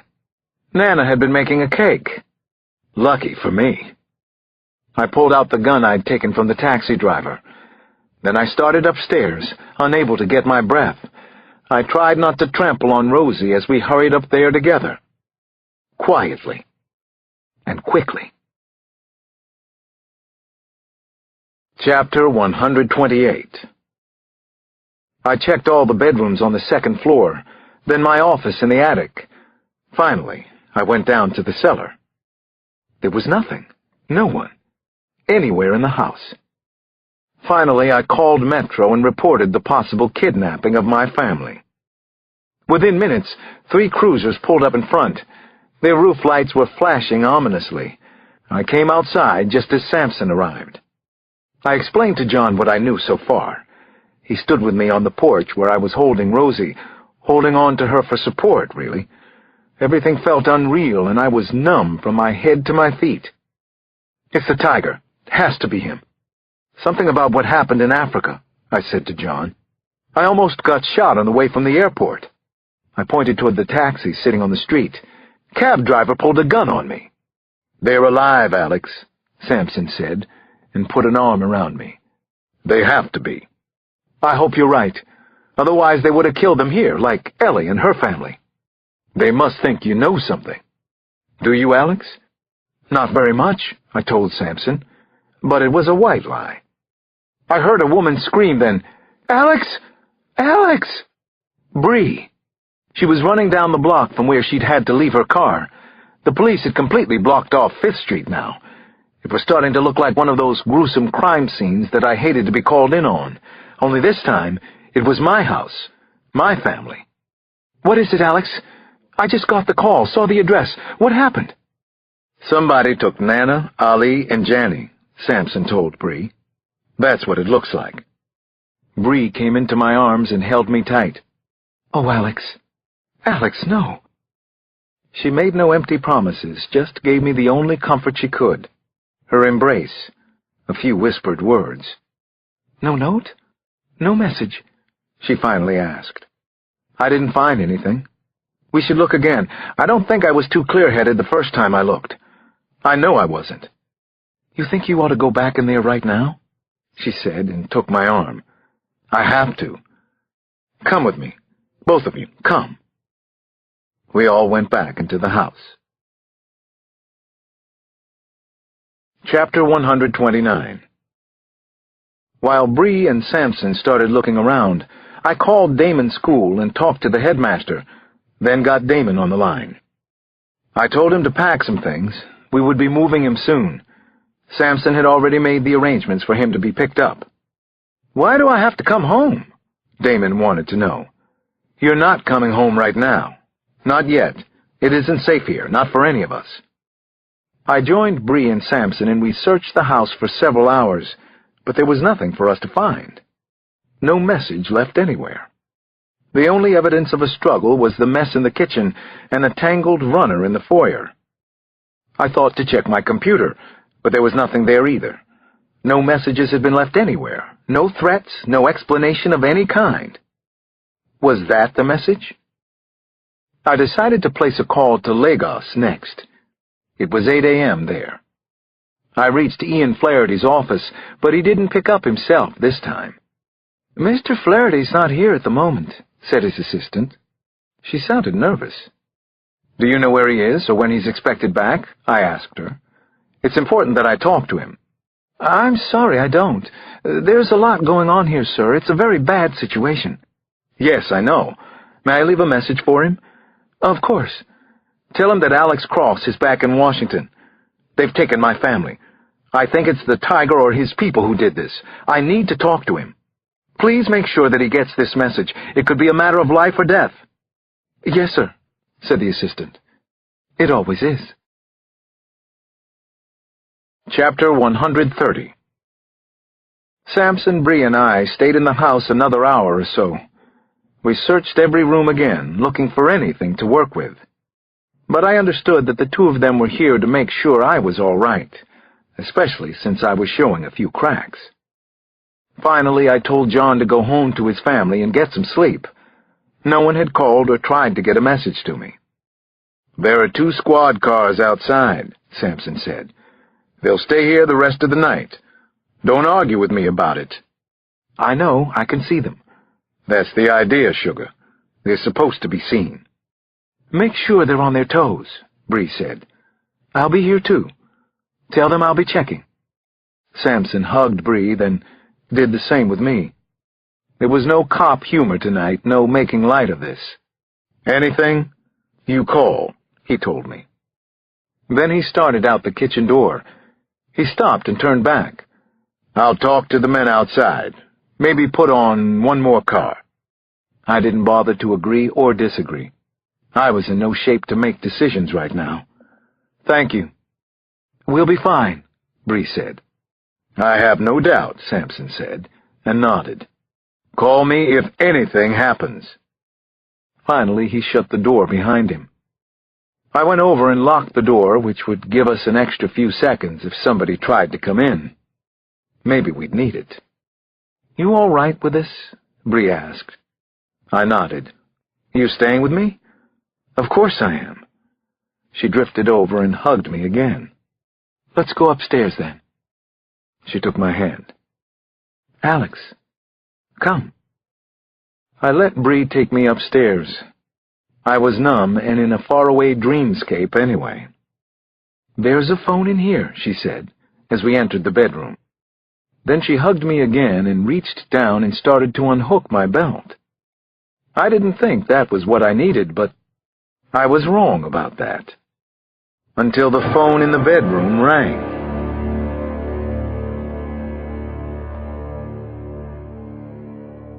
Chapter 131. The calls to the house started a few minutes past 4 in the morning. Hang-ups, one after the other, virtually non-stop. The calls were emotional torture for me, but I answered every time, and I didn't dare take the phone off the hook. How could I? The phone was my lifeline to Nana and the kids. Whoever was calling had them. I had to believe that. Bree and I held each other through the night, probably the worst night of my life. I told her some of what I'd done and seen in Africa, about the horrors and Adan and her family, their senseless murders. But I also talked about the goodness and naturalness of the people, their helplessness, caught in a nightmare they hadn't created and didn't want. "And this tiger, what more did you learn about that bastard, Alex?" "Terrorist, assassin, seems to work both sides of the street, anyone who pays him. He's the most violent killer I've ever seen, Bree. He likes to hurt people. And there are others like him. It's a name they have for killers for hire. tiger. So he took Nana and the kids? He did this? You're sure about that? Yes, I said as the phone rang again. And that's him. The phone kept ringing, and I began to pace around the house, going from room to room, thinking about my family all the while. Rosie followed me everywhere. In the kitchen, Nana's favorite cookbook was still out, The Gift of Southern Cooking. I checked and saw it was open to a starred recipe for chocolate pecan cake. Nana's famous gabardine raincoat was draped over the back of a kitchen chair. How many times had she told me, "I don't want another raincoat. It took me half a century to get this one worn in right." I walked around Ali's room. I saw his Pokemon cards laid out carefully on the floor, his beloved plush toy Moo, a hand-painted T-shirt from his 5th birthday party, a copy of Ralph S. Mouse spread open on the night table. When I got to Janny's room, I sat down heavily on the bed. My eyes ran over her precious collection of books, and the wire baskets brimming with hair accessories, lip glosses, fruit-scented lotions. Then I spotted her reading glasses, prescribed only a month or so ago. That got to me. There was something so vulnerable and telling about her new glasses sitting on the desk. I sat there holding Rosie and heard the phone ring again. Bree picked it up. She said very quietly, "Fuck you," and she hung up on whoever it was this time. Chapter 132. I was going to get my family back. I had to believe that. But was it true? What were the real odds that I would? They were definitely getting worse. From 6:30 until close to 7 that morning, I sat out on the front porch and tried not to go completely crazy. I thought about taking a drive to see if it would relax me, but I was afraid to be away from the house for any length of time. At a little past 7, the phone hang-ups stopped, and I got about an hour of sleep. Then I showered and dressed and called in one of the patrolmen from the street. I told him to take any calls for me and gave him a cell number where I could be reached. At 9, Bree and I attended an emergency meeting at the Daily Building. I was surprised to find about a dozen officers inside the conference room. These were top people, too, the best in Washington. I understood that it was a show of support and concern for me. Most of the detectives were people I'd worked with on other cases. Chief of Detectives Davies, Bree, and Sampson had reached out to officers with street connections who might help locate my family. If anyone could. Chapter 133. From there, the day got stranger and stranger for me. At 11 o'clock, I faced a smaller group inside a windowless conference room at CIA headquarters out at Langley. The atmosphere in the room couldn't have been more different from the one at Daly. Everyone except me wore a suit and tie. The body language was stiff and uncomfortable. No one wanted to be here except me. I needed their help. A case officer from the National Clandestine Service named Merrill Snyder greeted me with a firm handshake and the unpromising line, "Thanks for coming to see us, Dr. Cross." "Can we start?" I asked him. "We're just waiting for one more," Snyder said. "There's coffee, soft drinks." "Where's Eric Dana?" I asked, remembering the leader's name from the last time I'd been out to Langley. "He's on vacation. The man we're waiting on is his superior." "Sure you don't want some coffee?" "No, I'm fine. I don't need any more caffeine this morning, trust me." "I understand. You still haven't heard from whoever abducted your family?" Snyder asked. "No communication?" Before I could answer him, the door to the conference room swung wide open. A tall, dark-haired man in his early 40s, wearing a gray suit and silver and red striped tie, entered. He carried himself like someone important, which he probably was. And right behind him came Ian Flaherty.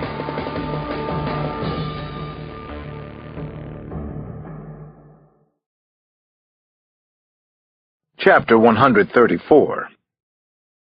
The man everyone had been waiting for introduced himself as Stephen Millard. He said he was with National Clandestine Service, but gave no rank. I remembered now that Al Tunney had mentioned his name before I went to Africa. Millard was the group chief, who had been involved from the start. All Flaherty said was, "Dr. Cross." "Has there been any word about your family?" Millard wanted to know right off. Snyder cut in. "No word so far. They haven't contacted him." "There are cops from Metro at my house now," I told them. "They'll answer my phone and call me." "That's good. About all you can do," said Millard. I couldn't figure out what to make of him. I was sure he knew about my meeting with Eric Dana before I'd left for Africa, but how much more did Millard know? "I need whatever help you can give me," I finally said. "I really need some help." "You can count on it," said Millard. "But I have a couple of questions you might be able to help us out with first. Detective Cross, why did you go to Africa in the first place?" "A friend of mine and her entire family were killed. I had a lead that the killer fled to Lagos. It was my homicide case." Millard nodded and seemed to understand. "Tell me this, then. What did you learn in Africa? Something useful, I assume? Otherwise, why would this professional killer want to come after you and your family in Washington?" "I was hoping maybe you could help me out with that. What's going on in Nigeria and here in Washington, too? Can you tell me?" Millard clasped, then unclasped his hands. "Did you see anything unusual or unsettling in Nigeria? We need to figure out why this killer would want to come after you here. You're a well-known police officer. This Tiger or whoever it is wouldn't want to take the risk unless he had to. I can't imagine that he would. Unless you really pissed him off." "You know it's him, then?" No, I don't know for sure. It just makes sense. Ian agrees. So what do you know, Dr. Cross?" I looked at Flaherty, then back at Millard. "You're not going to help me find my family, are you? You just want to pump me for information again." Millard sighed, took a beat, and then said, "Dr. Cross, regretfully, we think your family's dead." I stood up much too quickly from my chair, almost tipping it over. "How can you say that? What do you know? What aren't you telling me? Why would they call me all night if my family's dead?" Millard stared into my eyes, then rose from his seat, too. "You were advised not to get involved in this. I'm sorry for your loss. We'll help if we possibly can." Then he felt compelled to add, "We're not the bad guys here, Detective. There is no big conspiracy at work." If that was true, why did everybody have to keep saying it? Chapter 135. Those CIA bastards! Even though they had been a little more human this time, I knew they were hiding something. Maybe that's why I didn't tell them what Adan had revealed after the slaughter of her family.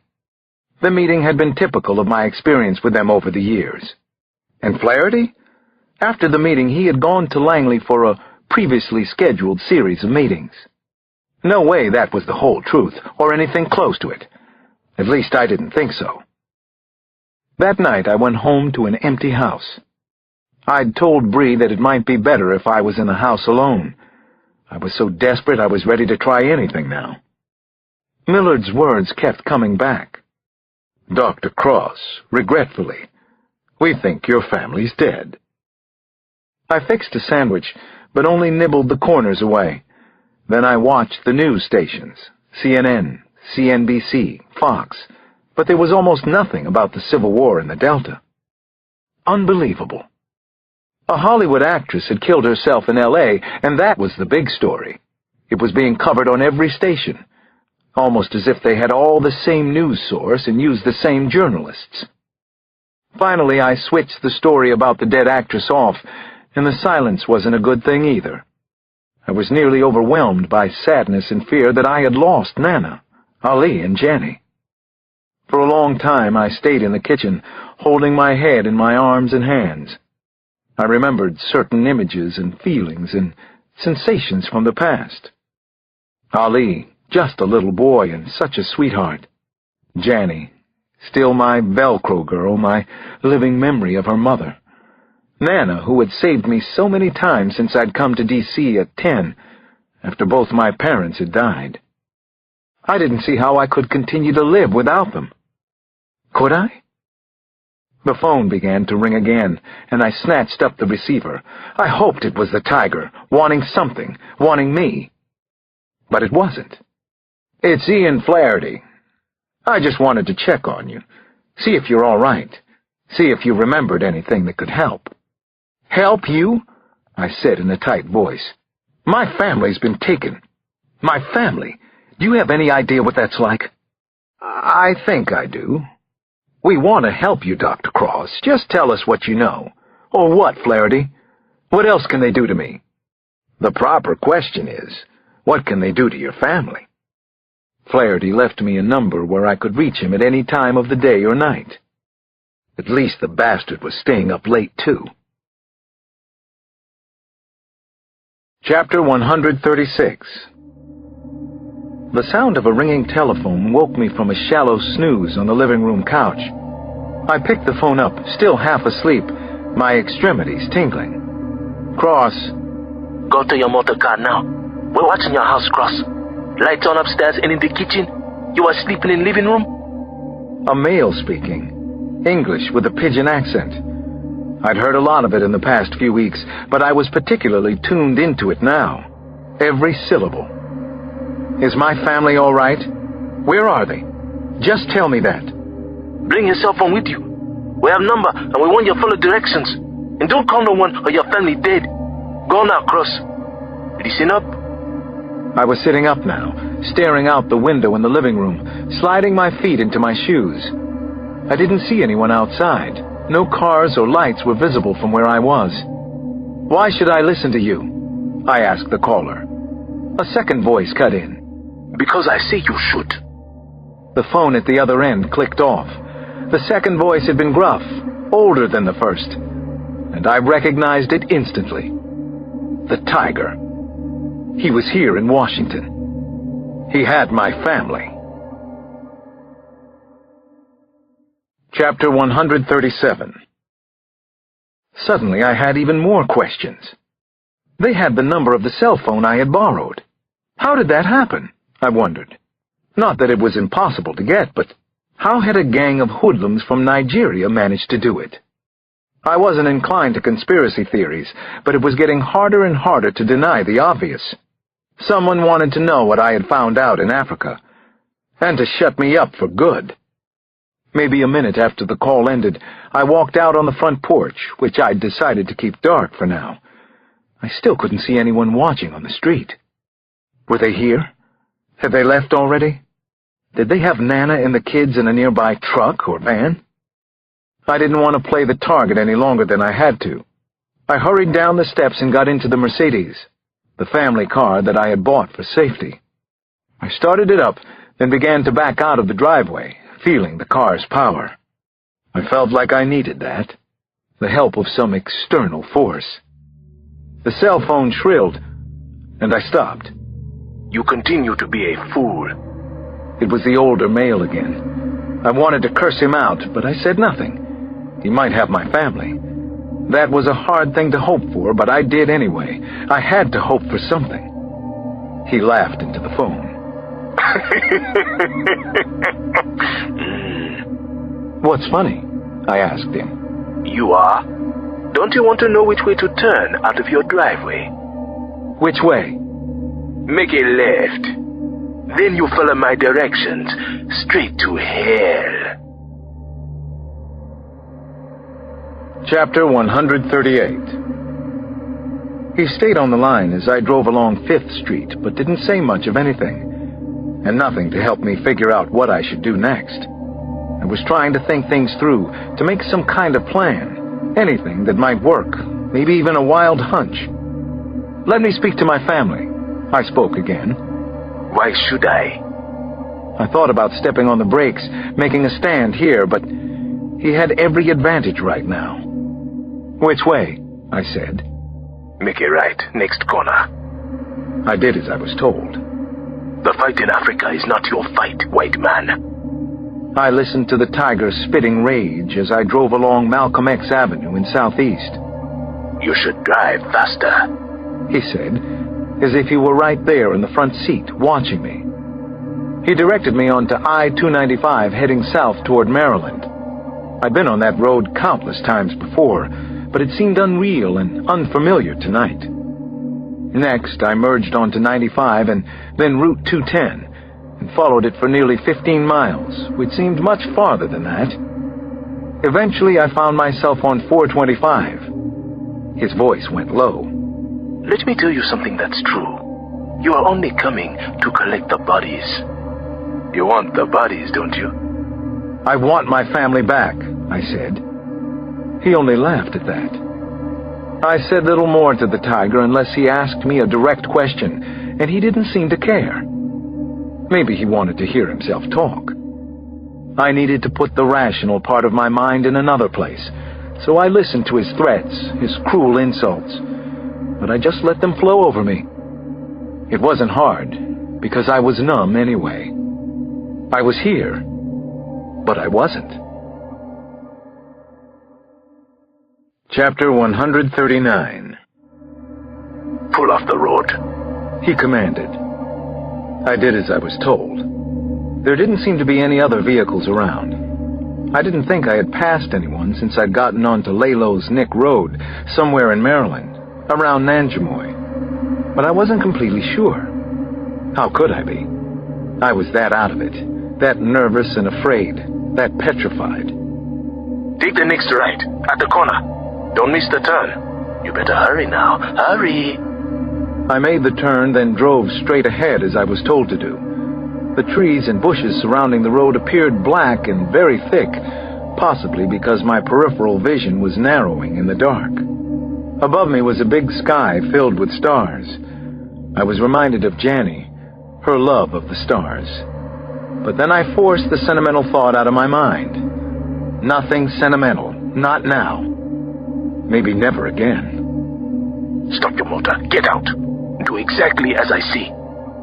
That's what I'm doing. Chapter 140. You see the farm ahead? Come and get your family. You can collect the bodies now. I know you can't believe it, but it's true. They're all dead, Dr. Cross. Come to the farm and see. My heart was floating as I started sweeping forward through tall grass and bushes toward the small farmhouse that was still a couple of 100 yards away. My legs and arms felt numb, like they were part of somebody else. I tried to calm myself by taking slow, deep breaths, then by not thinking at all. Finally, by gathering my hatred for the tiger into a small, tight ball that could explode at the proper time. You remember how you found the Cox family in Georgetown? This is better. He taunted me. You made it happen, detective. I wanted to tell the rabid monster that my family had done nothing to hurt anybody ever, but I kept it inside. I didn't want to give him anything else. I couldn't stop my brain from working that way, but I was trying to concentrate on the danger and the horrors ahead.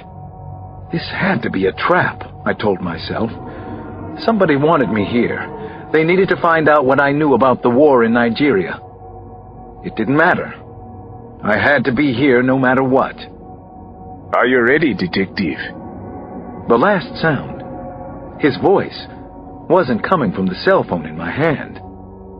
Then the tiger stepped out from the bushes. You ready for me? You want the mystery solved? Chapter 141. Finally you listen. Only it's too late, fool. The killer spoke in a loud, cocky voice as he moved toward me. 2 young thugs were at his sides, Houston Rockets and a blunt-faced boy who aimed a flashlight at my eyes. "Where's my family?" I said, staying on message as best I could under the circumstances. What difference does it make? One family? You make me laugh. All you pitiful Americans. Everyone laughs at you all over the world. He pulled out a hunting knife and showed the long, thick blade to me. He didn't say anything about the knife. He didn't have to. I had seen what it could do at Ellie's house. "Where are they?" I asked again.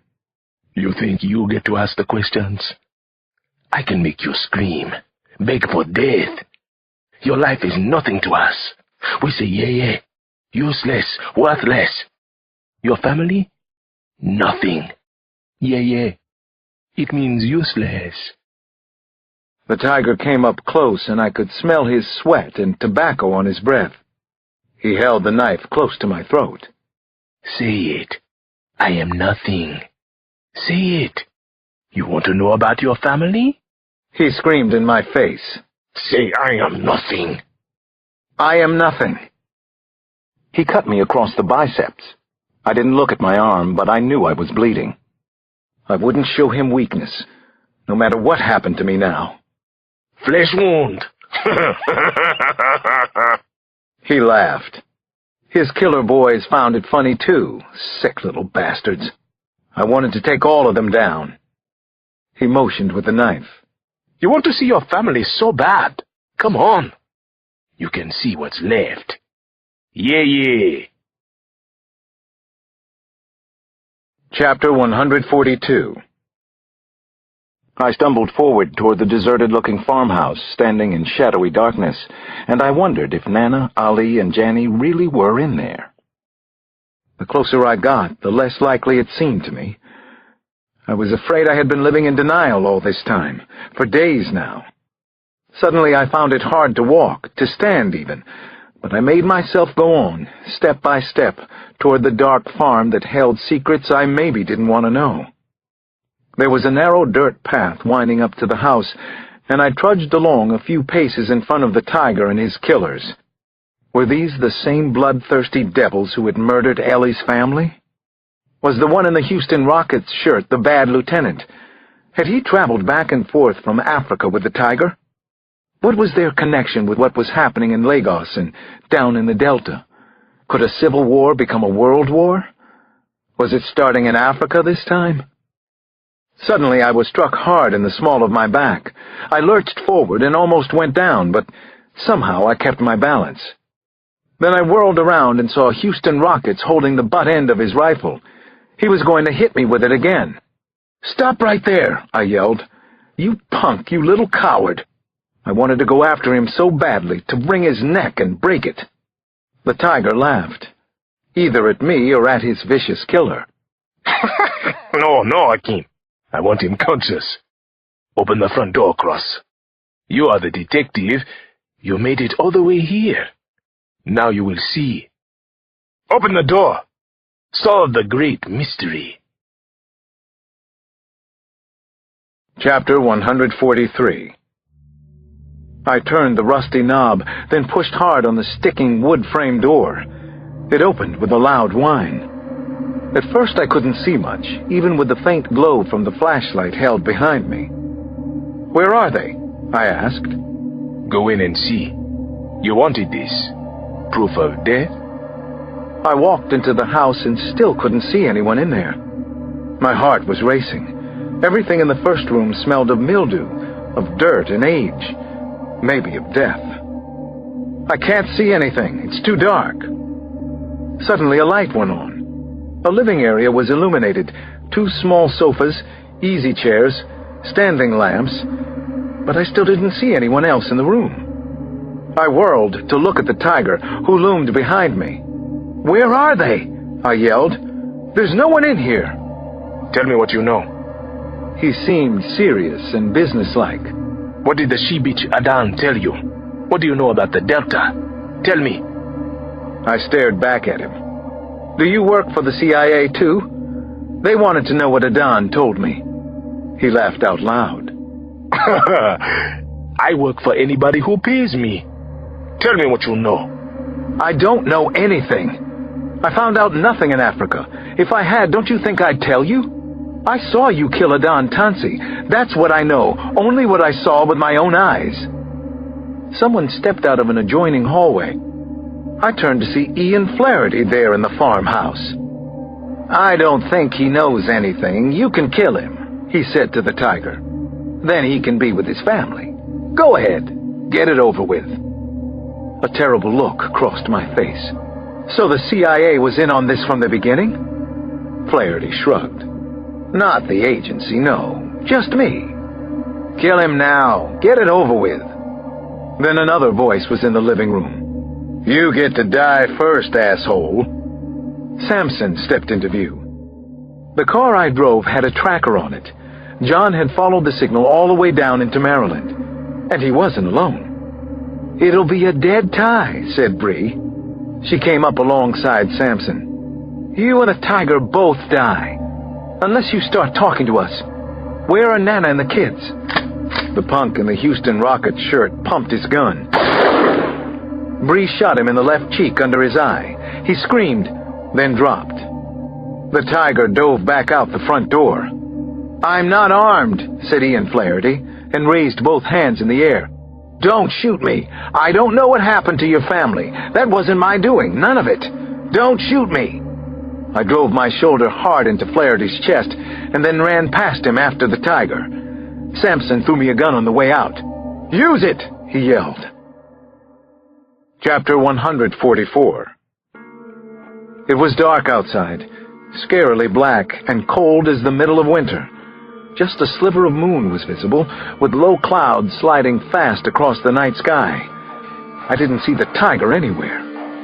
But then I caught a wisp of movement to the right of the dirt trail we'd taken to the house. "Alex!" I heard Bree call behind me. I didn't call back to her.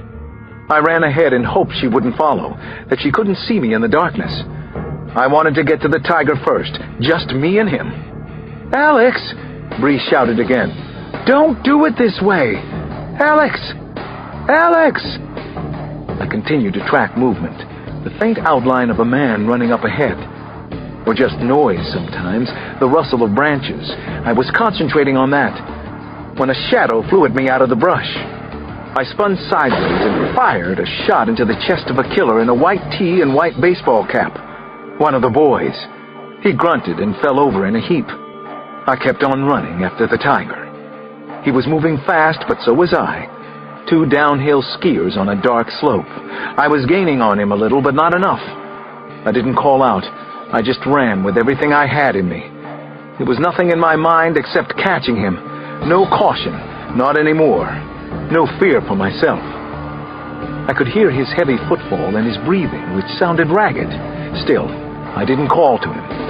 I held my gun out, and I fired twice.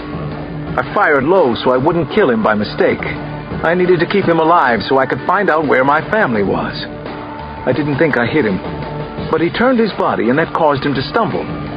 I put on an extra burst of speed. I was gaining on him now. I could make out more details, see him clearly. Then I dove for his legs.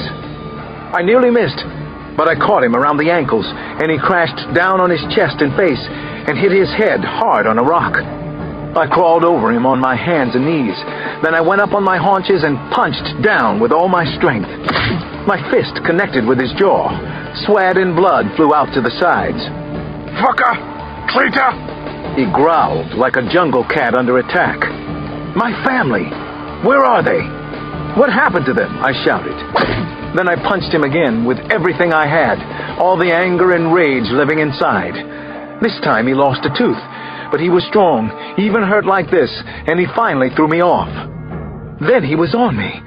I shielded my head with my arms, and he struck my wrist, perhaps breaking it, I thought. But I didn't make a sound. I arched my body several inches. I managed to grab him around the neck and hold on. I didn't know where the strength was coming from or how long it would last. I tried to headbutt him, and because of the odd angle I was at, I connected with his Adam's apple. He gagged, then spit phlegm and blood.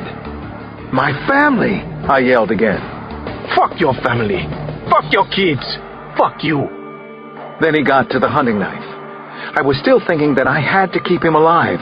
Not that I had to survive this, but that he did. I held his knife hand at the wrist, but I was losing my grip. The fight was turning his way. This was it. This was how I died. I would never know about Nana, Ali, Janny. That was the worst part, not knowing. A shot rang in the night. The tiger straightened up, but then he came back down at me with a knife. Die like your family died. A second shot struck where his right eye had been glaring at me a second before. "Where are they?" I yelled again. "Where is my family?" He didn't say another word. His good eye was all hatred. The rest of his face was a bloody mess. The tiger couldn't answer. He collapsed on me. dead. Where are they? I whispered. Chapter 145. Bree came running up as I pushed the massive corpse away from me. Even now that he was dead, I still hated the bastard with all my heart and soul. Bree knelt on the ground and hugged me. "I'm sorry, Alex. I'm so sorry. All I saw was the knife. I had to shoot him." I kept holding on to her and rocking. "Not your fault. Not your fault." But then I began to shudder and shake. I knew what I had lost here. Knew that the tiger had been my last chance to find my family. We left the body and trudged back to the farmhouse. Police cars from the neighboring towns were arriving, and the trees were lit with a crimson and blue glare from their domes. Sampson came out of the farmhouse as we approached. "I've gone through every room. There's no one here. I don't see any sign of them either, Alex. No blood anywhere, nothing obvious anyway. I don't think they were ever here." I nodded, trying to register crime scene facts and to comprehend their meaning. "I want to look again anyway. I need to look for myself." "What about Flaherty?" I suddenly thought to ask. "The state police have him for now. He showed them he was CIA. I don't know what happens next. I don't think they can hold him." Chapter 146. We searched the house and nearby work shed and a barn until first light of day. Then we began to comb the surrounding grounds.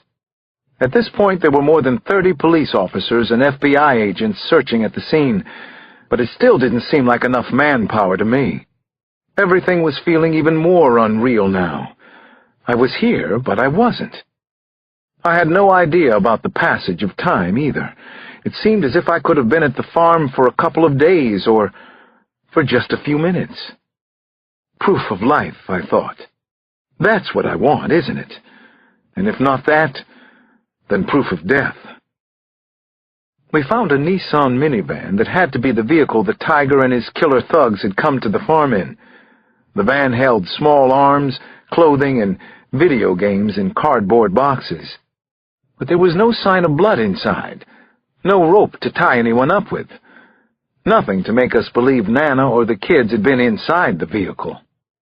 There were more tire tracks up near the house, but nothing seemed unusual. Judging from the look of the place, I figured it hadn't been a working farm for at least a couple of years. Town records showed that it belonged to a Leopoldo Gout, but we hadn't been able to contact the owner yet. Who was Leopoldo Gout? What did he know about what had happened here? Finally, at around 4 that afternoon, Bree walked me to my car.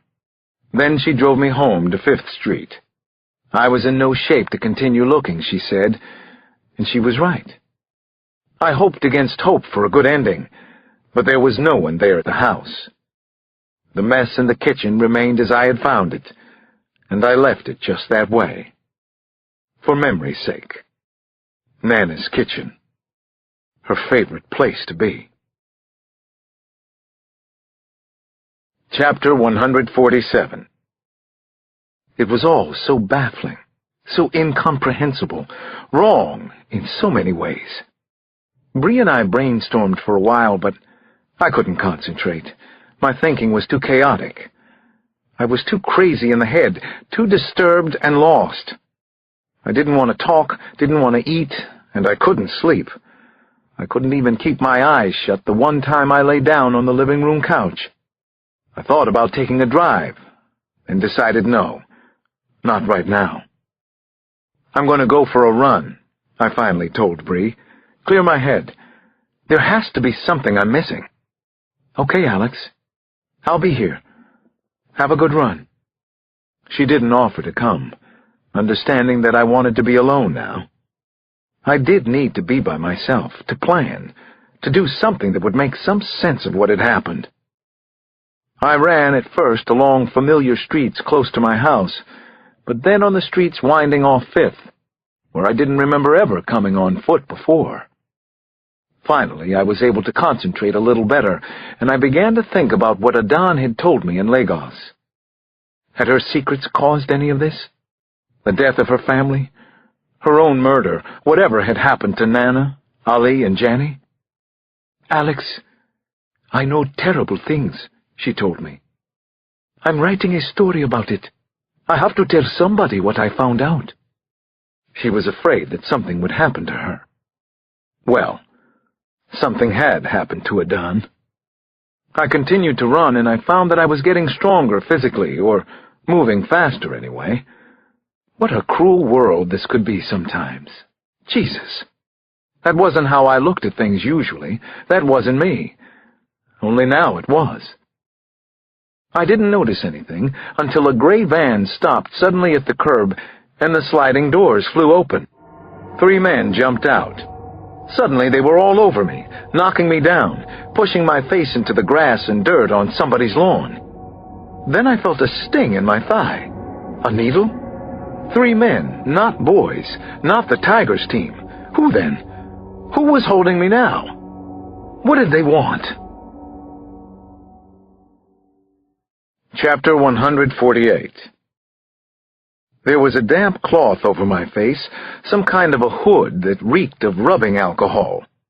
Then I was being pulled to my feet. I'd been unconscious, but I didn't know for how long. I had no idea where I was now, but it wasn't a 5-star hotel. I could smell, almost taste, body odor, feces, and urine. The ground under my feet was rough stone, maybe concrete. Did that tell me anything? Put your hands flat against the wall and spread your legs. Stay just like that. Don't move, or you'll be shot. Where's my family? Where the hell are they? Who are you? Instead of an answer to the question, I heard an amplified whirring sound in the room.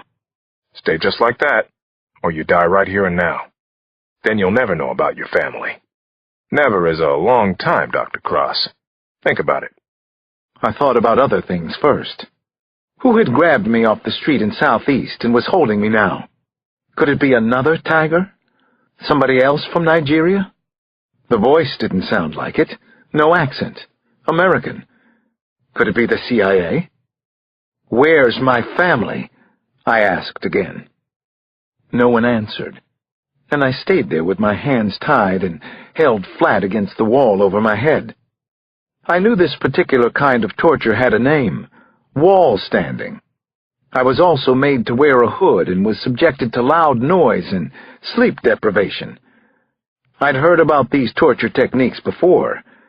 Now I was the victim. No one answered any of my questions, and I wondered if I was alone. Was I delirious? Was I dreaming all this?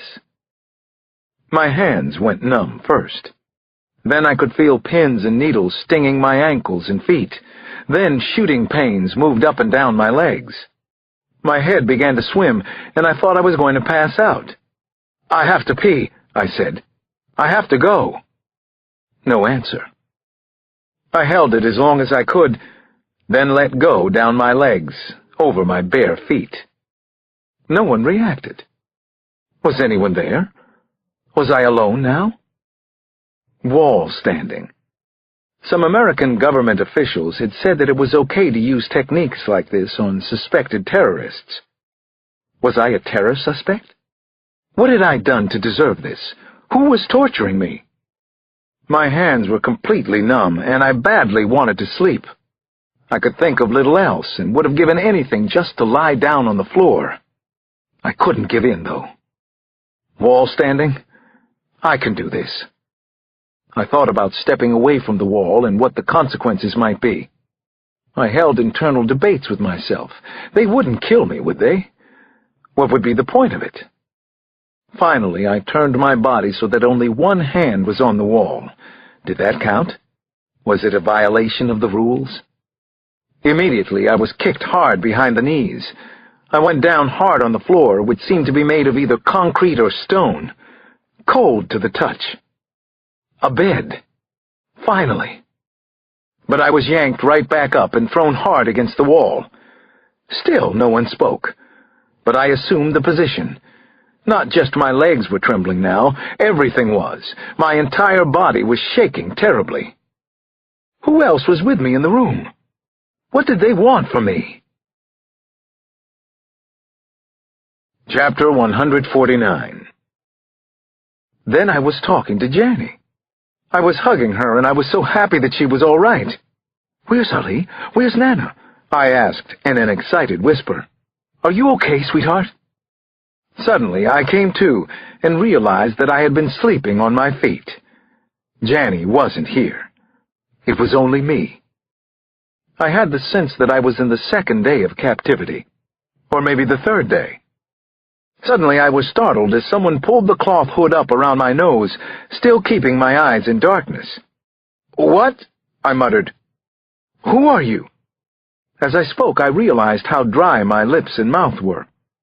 I was given water, which splashed from somewhere, maybe a bottle, pouring down my throat and all over my face. "Don't be greedy now," someone said and snickered, a captor with a cruel sense of humor. "Eat this, slowly. Don't make yourself choke." I was fed 3 crackers, one right after the other. I didn't choke, but I was afraid I was going to throw them up as fast as I'd eaten them. "Water?" I asked. "More water, please." My throat was tightening up again. There was a long pause, but then the bottle was returned to my lips. Once more, I drank greedily. "Too fast. You'll cramp up. Don't want you to be uncomfortable." Then I was pushed into position again. Wall standing. Chapter 150. Sometime after that, I began to seriously hallucinate, and I wondered if there was something in the water, or maybe even the crackers I'd eaten.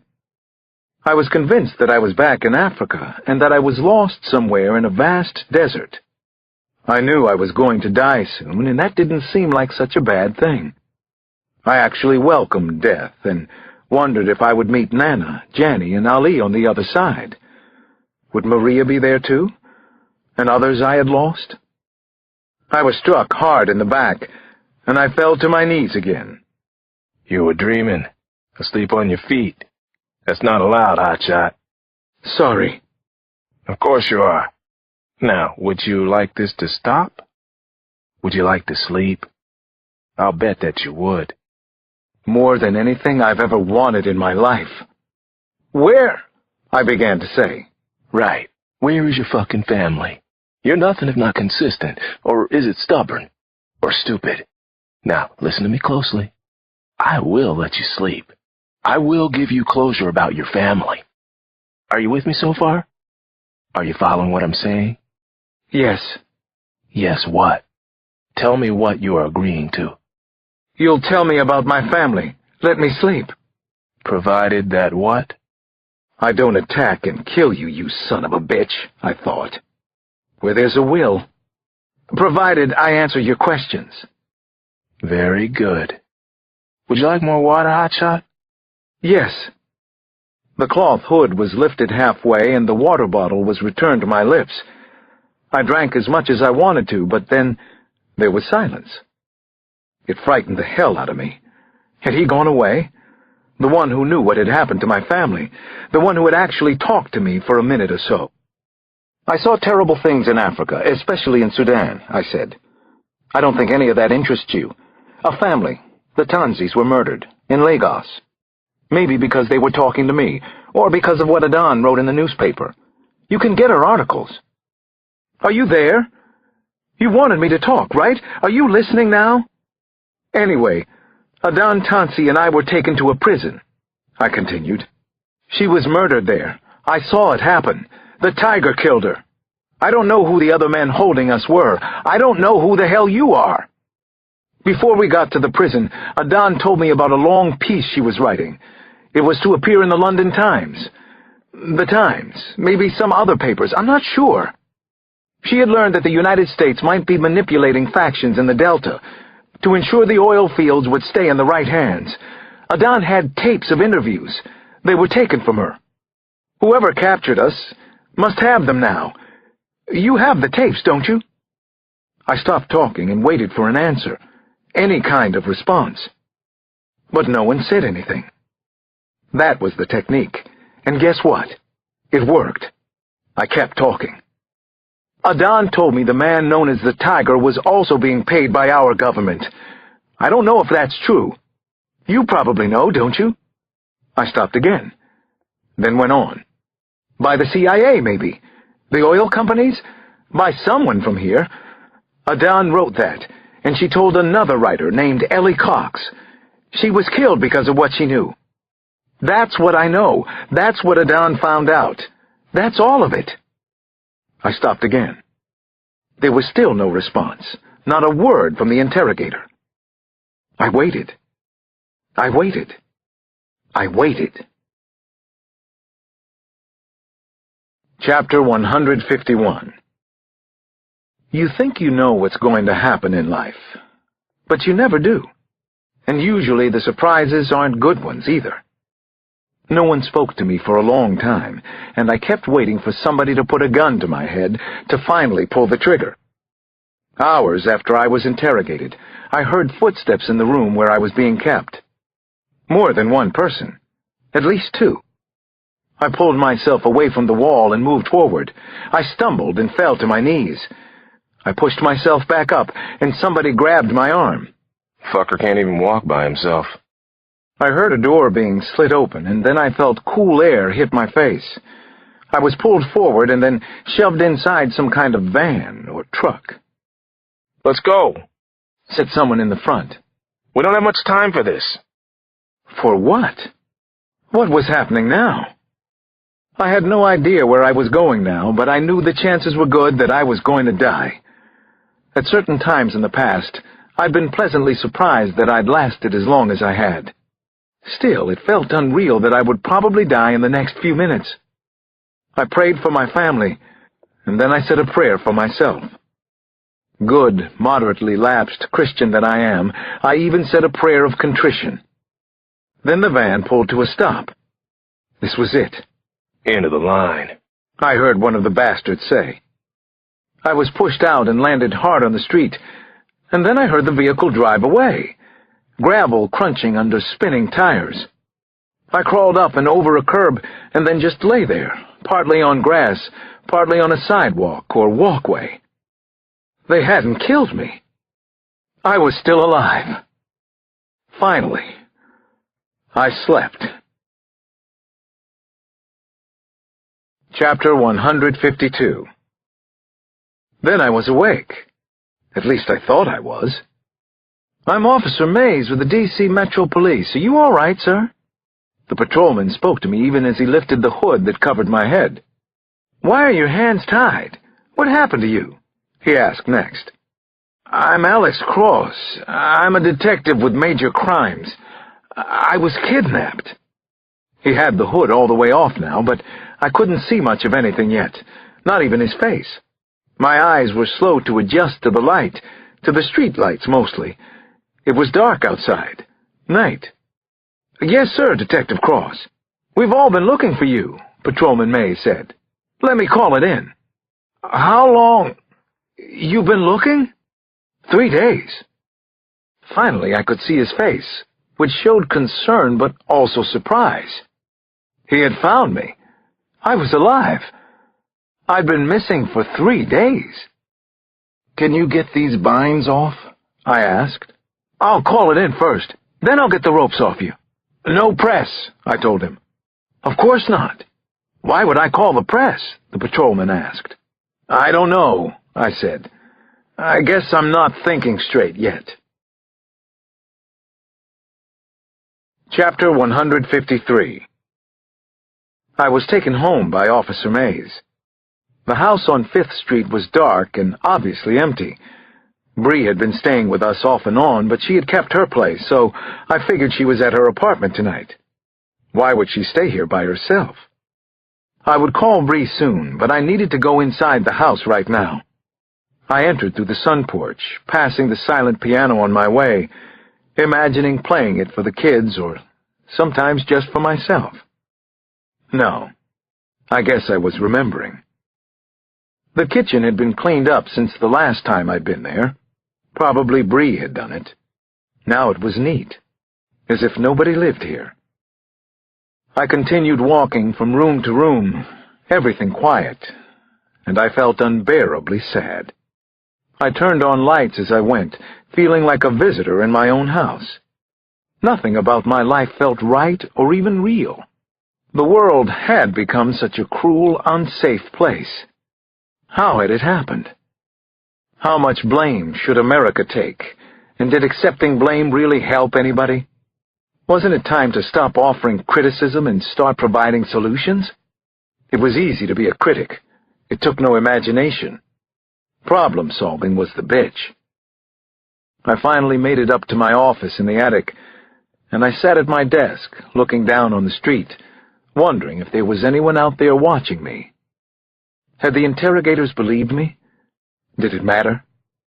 It struck me that I didn't really know that much about the world, the larger picture anyway. But who did these days? None of us, maybe. That's what made it so daunting and scary, and took away hope, too. That's what gave us a feeling that everything was out of our control. So who was in control? Somebody had to be, but who? Somebody had to have some answers. Somebody had just imprisoned and tortured me. I continued to wander around the house. I needed to call people. Damon, who I hoped was still safely stashed away, and Bree, and Samson. But I couldn't make the calls yet. I didn't know what to tell any of them, or how to face them. No, that wasn't it exactly. The truth was, I didn't want to put them in danger. Somebody out there might still think that I knew something dangerous and important, or maybe just embarrassing to them. And the really scary part? They were right. Chapter 154. I had told my interrogators about the possible CIA and Tiger connection, but that wasn't important to them. They'd let me go, hadn't they?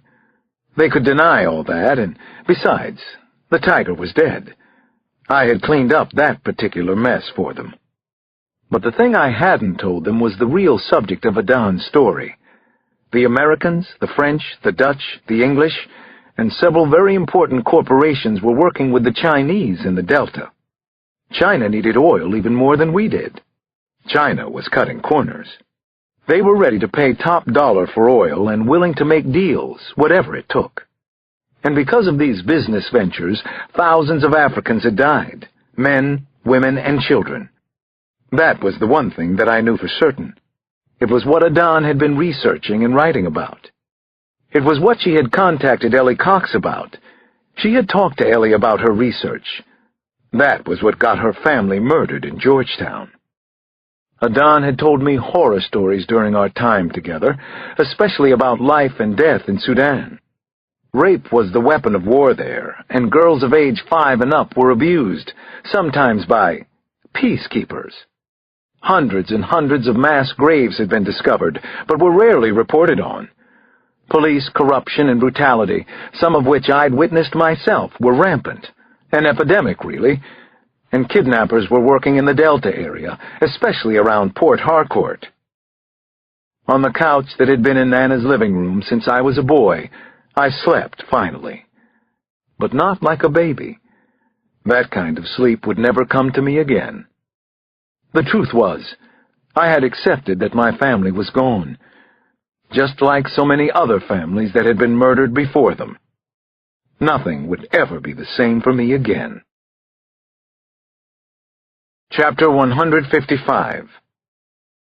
I was woken up early in the morning. Somebody was coming into the house. I could tell that it was more than one person. I jumped up from the couch, trying to collect my thoughts in a hurry, to focus on how to get my gun in the den, when 2 men burst into the living room. I was surprised, no, I was shocked, to see Stephen Millard and Merrill Snyder from the CIA. Millard spoke first.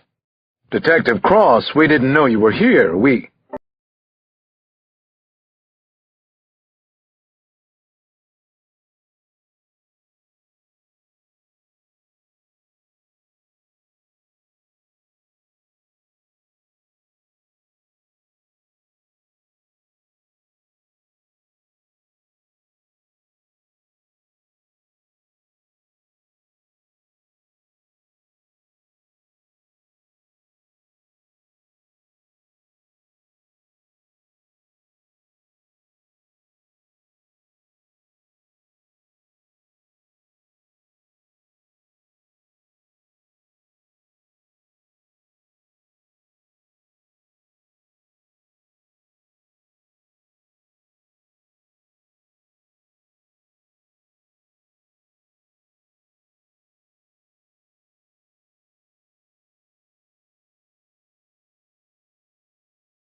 Chapter 156. The good mood was broken by Stephen Millard from the CIA. "Detective Cross, can we have a moment?" "Whenever you're ready," he said. I went out with Millard, who I took to be the highest ranking of the CIA representatives at the House. He was the group chief, right? There were 4 of their vehicles parked outside. 3 agents, 2 of them women, stood around on the sidewalk. I wondered if they had been picked to make it easier for my family when they were brought home. "Where were they? Where did you find them?" I asked Millard. "Who took them?" He walked ramrod straight, and I decided he had probably been military before he came to the CIA. He seemed very sure of himself, confident about who he was and his role here. So what was it? Who the hell was Stephen Millard? What was his role? "I told you before, Detective, we're the good guys. We're still the good guys. Most of us are busting our asses to do a good job and help keep this country safe. Ian Flaherty wasn't. He sold us out, maybe a couple of times. The last time it was to the Chinese, maybe to a bad apple from their basket." "My family," I said, reminding Millard of my question.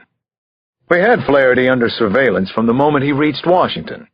Trust me on that one. He led us to your family. I don't know if they would have been released. A couple of mercenaries were with them. They were working with Flaherty. Flaherty was working for the Chinese. Your family was questioned, but mostly they were just insurance, in case it was needed. Flaherty was afraid you might have found out about him in Lagos." I shook my head. Bribery has become a way of life there. Adon Tansi knew the Chinese were involved with oil traders in the Delta. Thousands of Nigerians have been murdered down there, as you know. "Yes, we know," said Millard. "And you knew the Civil War was coming, but you did nothing to stop it." "There was nothing we could do. We don't need another Iraq, do we?" I stared into his eyes. "Where's Flaherty now?" Millard didn't flinch as he answered. "We have him. We're talking to him now. Eventually he'll talk to us. We know that Mr. Shawande, your tiger, worked for him." "That's all you can tell me?" Millard shook his head. "No. I can tell you this. Go home to your family, Detective Cross. They're special. You've been away from them too much." I nodded at Millard. He wasn't going to level with me, so there was nothing else to say. I turned around and began to walk back to my house. He was right about one thing. My family was special. They were waiting for me on the porch, and as I got close, another dark sedan pulled up in front. Damon stepped out, and he looked my way. He half waved, half saluted. But then Damon came running, and so did I. The Cross family was back together again. Maybe that was all that mattered. Epilogue. The Last of the Good Guys. Chapter 157. I couldn't let it end like that. It just wasn't in me. One night, a couple of weeks later, I arrived at the house in Great Falls, Virginia, at a little past 3 in the morning. Interesting to me, and more than a little creepy, I had received a call from the psychopath Kyle Craig earlier in the week. Cool as ever, Kyle said he was glad I had gotten my family back, and then he hung up before I could say a word to him. I focused and walked to the front door of a red-brick colonial that was obsessively well kept. I rang the bell a couple of times and waited. I looked at my watch. 3:11. After a few minutes, the overhead porch light flicked on. Then the door slowly opened. The CIA's Stephen Millard stood there wearing a dark blue terry cloth robe, his legs and feet bare. He didn't look so impressive without a suit and tie. I heard a woman's voice call from upstairs. "Steve, is everything all right down there?" "Go back to sleep, Emma. It's just work," he called back. Then Millard's eyes came back to mine. "What do you want at my house at 3 in the morning, Detective Cross? This better be worth it. Why don't you invite me in and I'll tell you all about it? I could use some coffee." "So could you." Chapter 158. We went inside and sat in the kitchen, which looked as though it had been refurbished recently. Millard didn't offer coffee or anything else to drink, so I started to tell him why I'd come out to Virginia in the middle of the night. I spent some time at Ellie Cox's before I went to Africa. Your people did a good job in there. I found her partial manuscript, of course, even some notes she made while she was in Nigeria. Everything looked just fine, though. Nothing incriminating. Millard listened patiently, nodded, waiting for the punchline. I stared at him for a while, and I was thinking about the idea of good guys. Were there any left? I thought so. I sure hope so. So that's why you're here? To let me know that everything is fine? Millard spoke again. Looked fine, just like it was supposed to. But last week I went back to the Cox house. At that point I had enough time to be a real detective again. I talked to Ellie's editor at Georgetown Press. He hadn't gotten the last section of Ellie's manuscript, which surprised him. That was the part that detailed her trip to Nigeria. Maybe she never got to write it, Millard suggested. That would make sense, wouldn't it, Detective? It could be why she was targeted and murdered. I guess so, but if that was true, why would I be here at 3 a.m. when I could be home sleeping? Millard's brow furrowed. He was starting to show some irritation, and I couldn't blame him. Maybe because you never properly thanked me for finding and bringing home your family? You're welcome. Now you can go. Go! I hit Stephen Millard then. It was a strong right hand that lifted him right out of the kitchen chair and knocked him onto the pine wood floor. His nose was bleeding, but he didn't go out. I could tell he wasn't sure where he was. His hands were feeling around the floor for some purchase. That's for taking my family in the first place, I said to him. Ellie had a typist for her manuscripts, I went on. A woman in D.C. named Barbara Grzeski. I found that out through some checks Ellie paid every month. The good news, the reason I'm here, is that Barbara Grzeski had the last part of Ellie's manuscript, the section where she traveled to Lagos and met Adan Tansi, among others. Ian Flaherty is mentioned several times in the pages. So are you, Millard. Adan was aware of what you and Flaherty were up to. In fact, you were the one who set up the oil meetings with the Chinese. You took their bribes. And you were the one who hired Shawande, the tiger. You're under arrest, Millard, and the Central Intelligence Agency isn't going to protect you. They've already given you over to us, so maybe there still are some good guys left. Millard actually smiled. A manuscript? Part of one? A writer's notes? You have nothing to hold me on.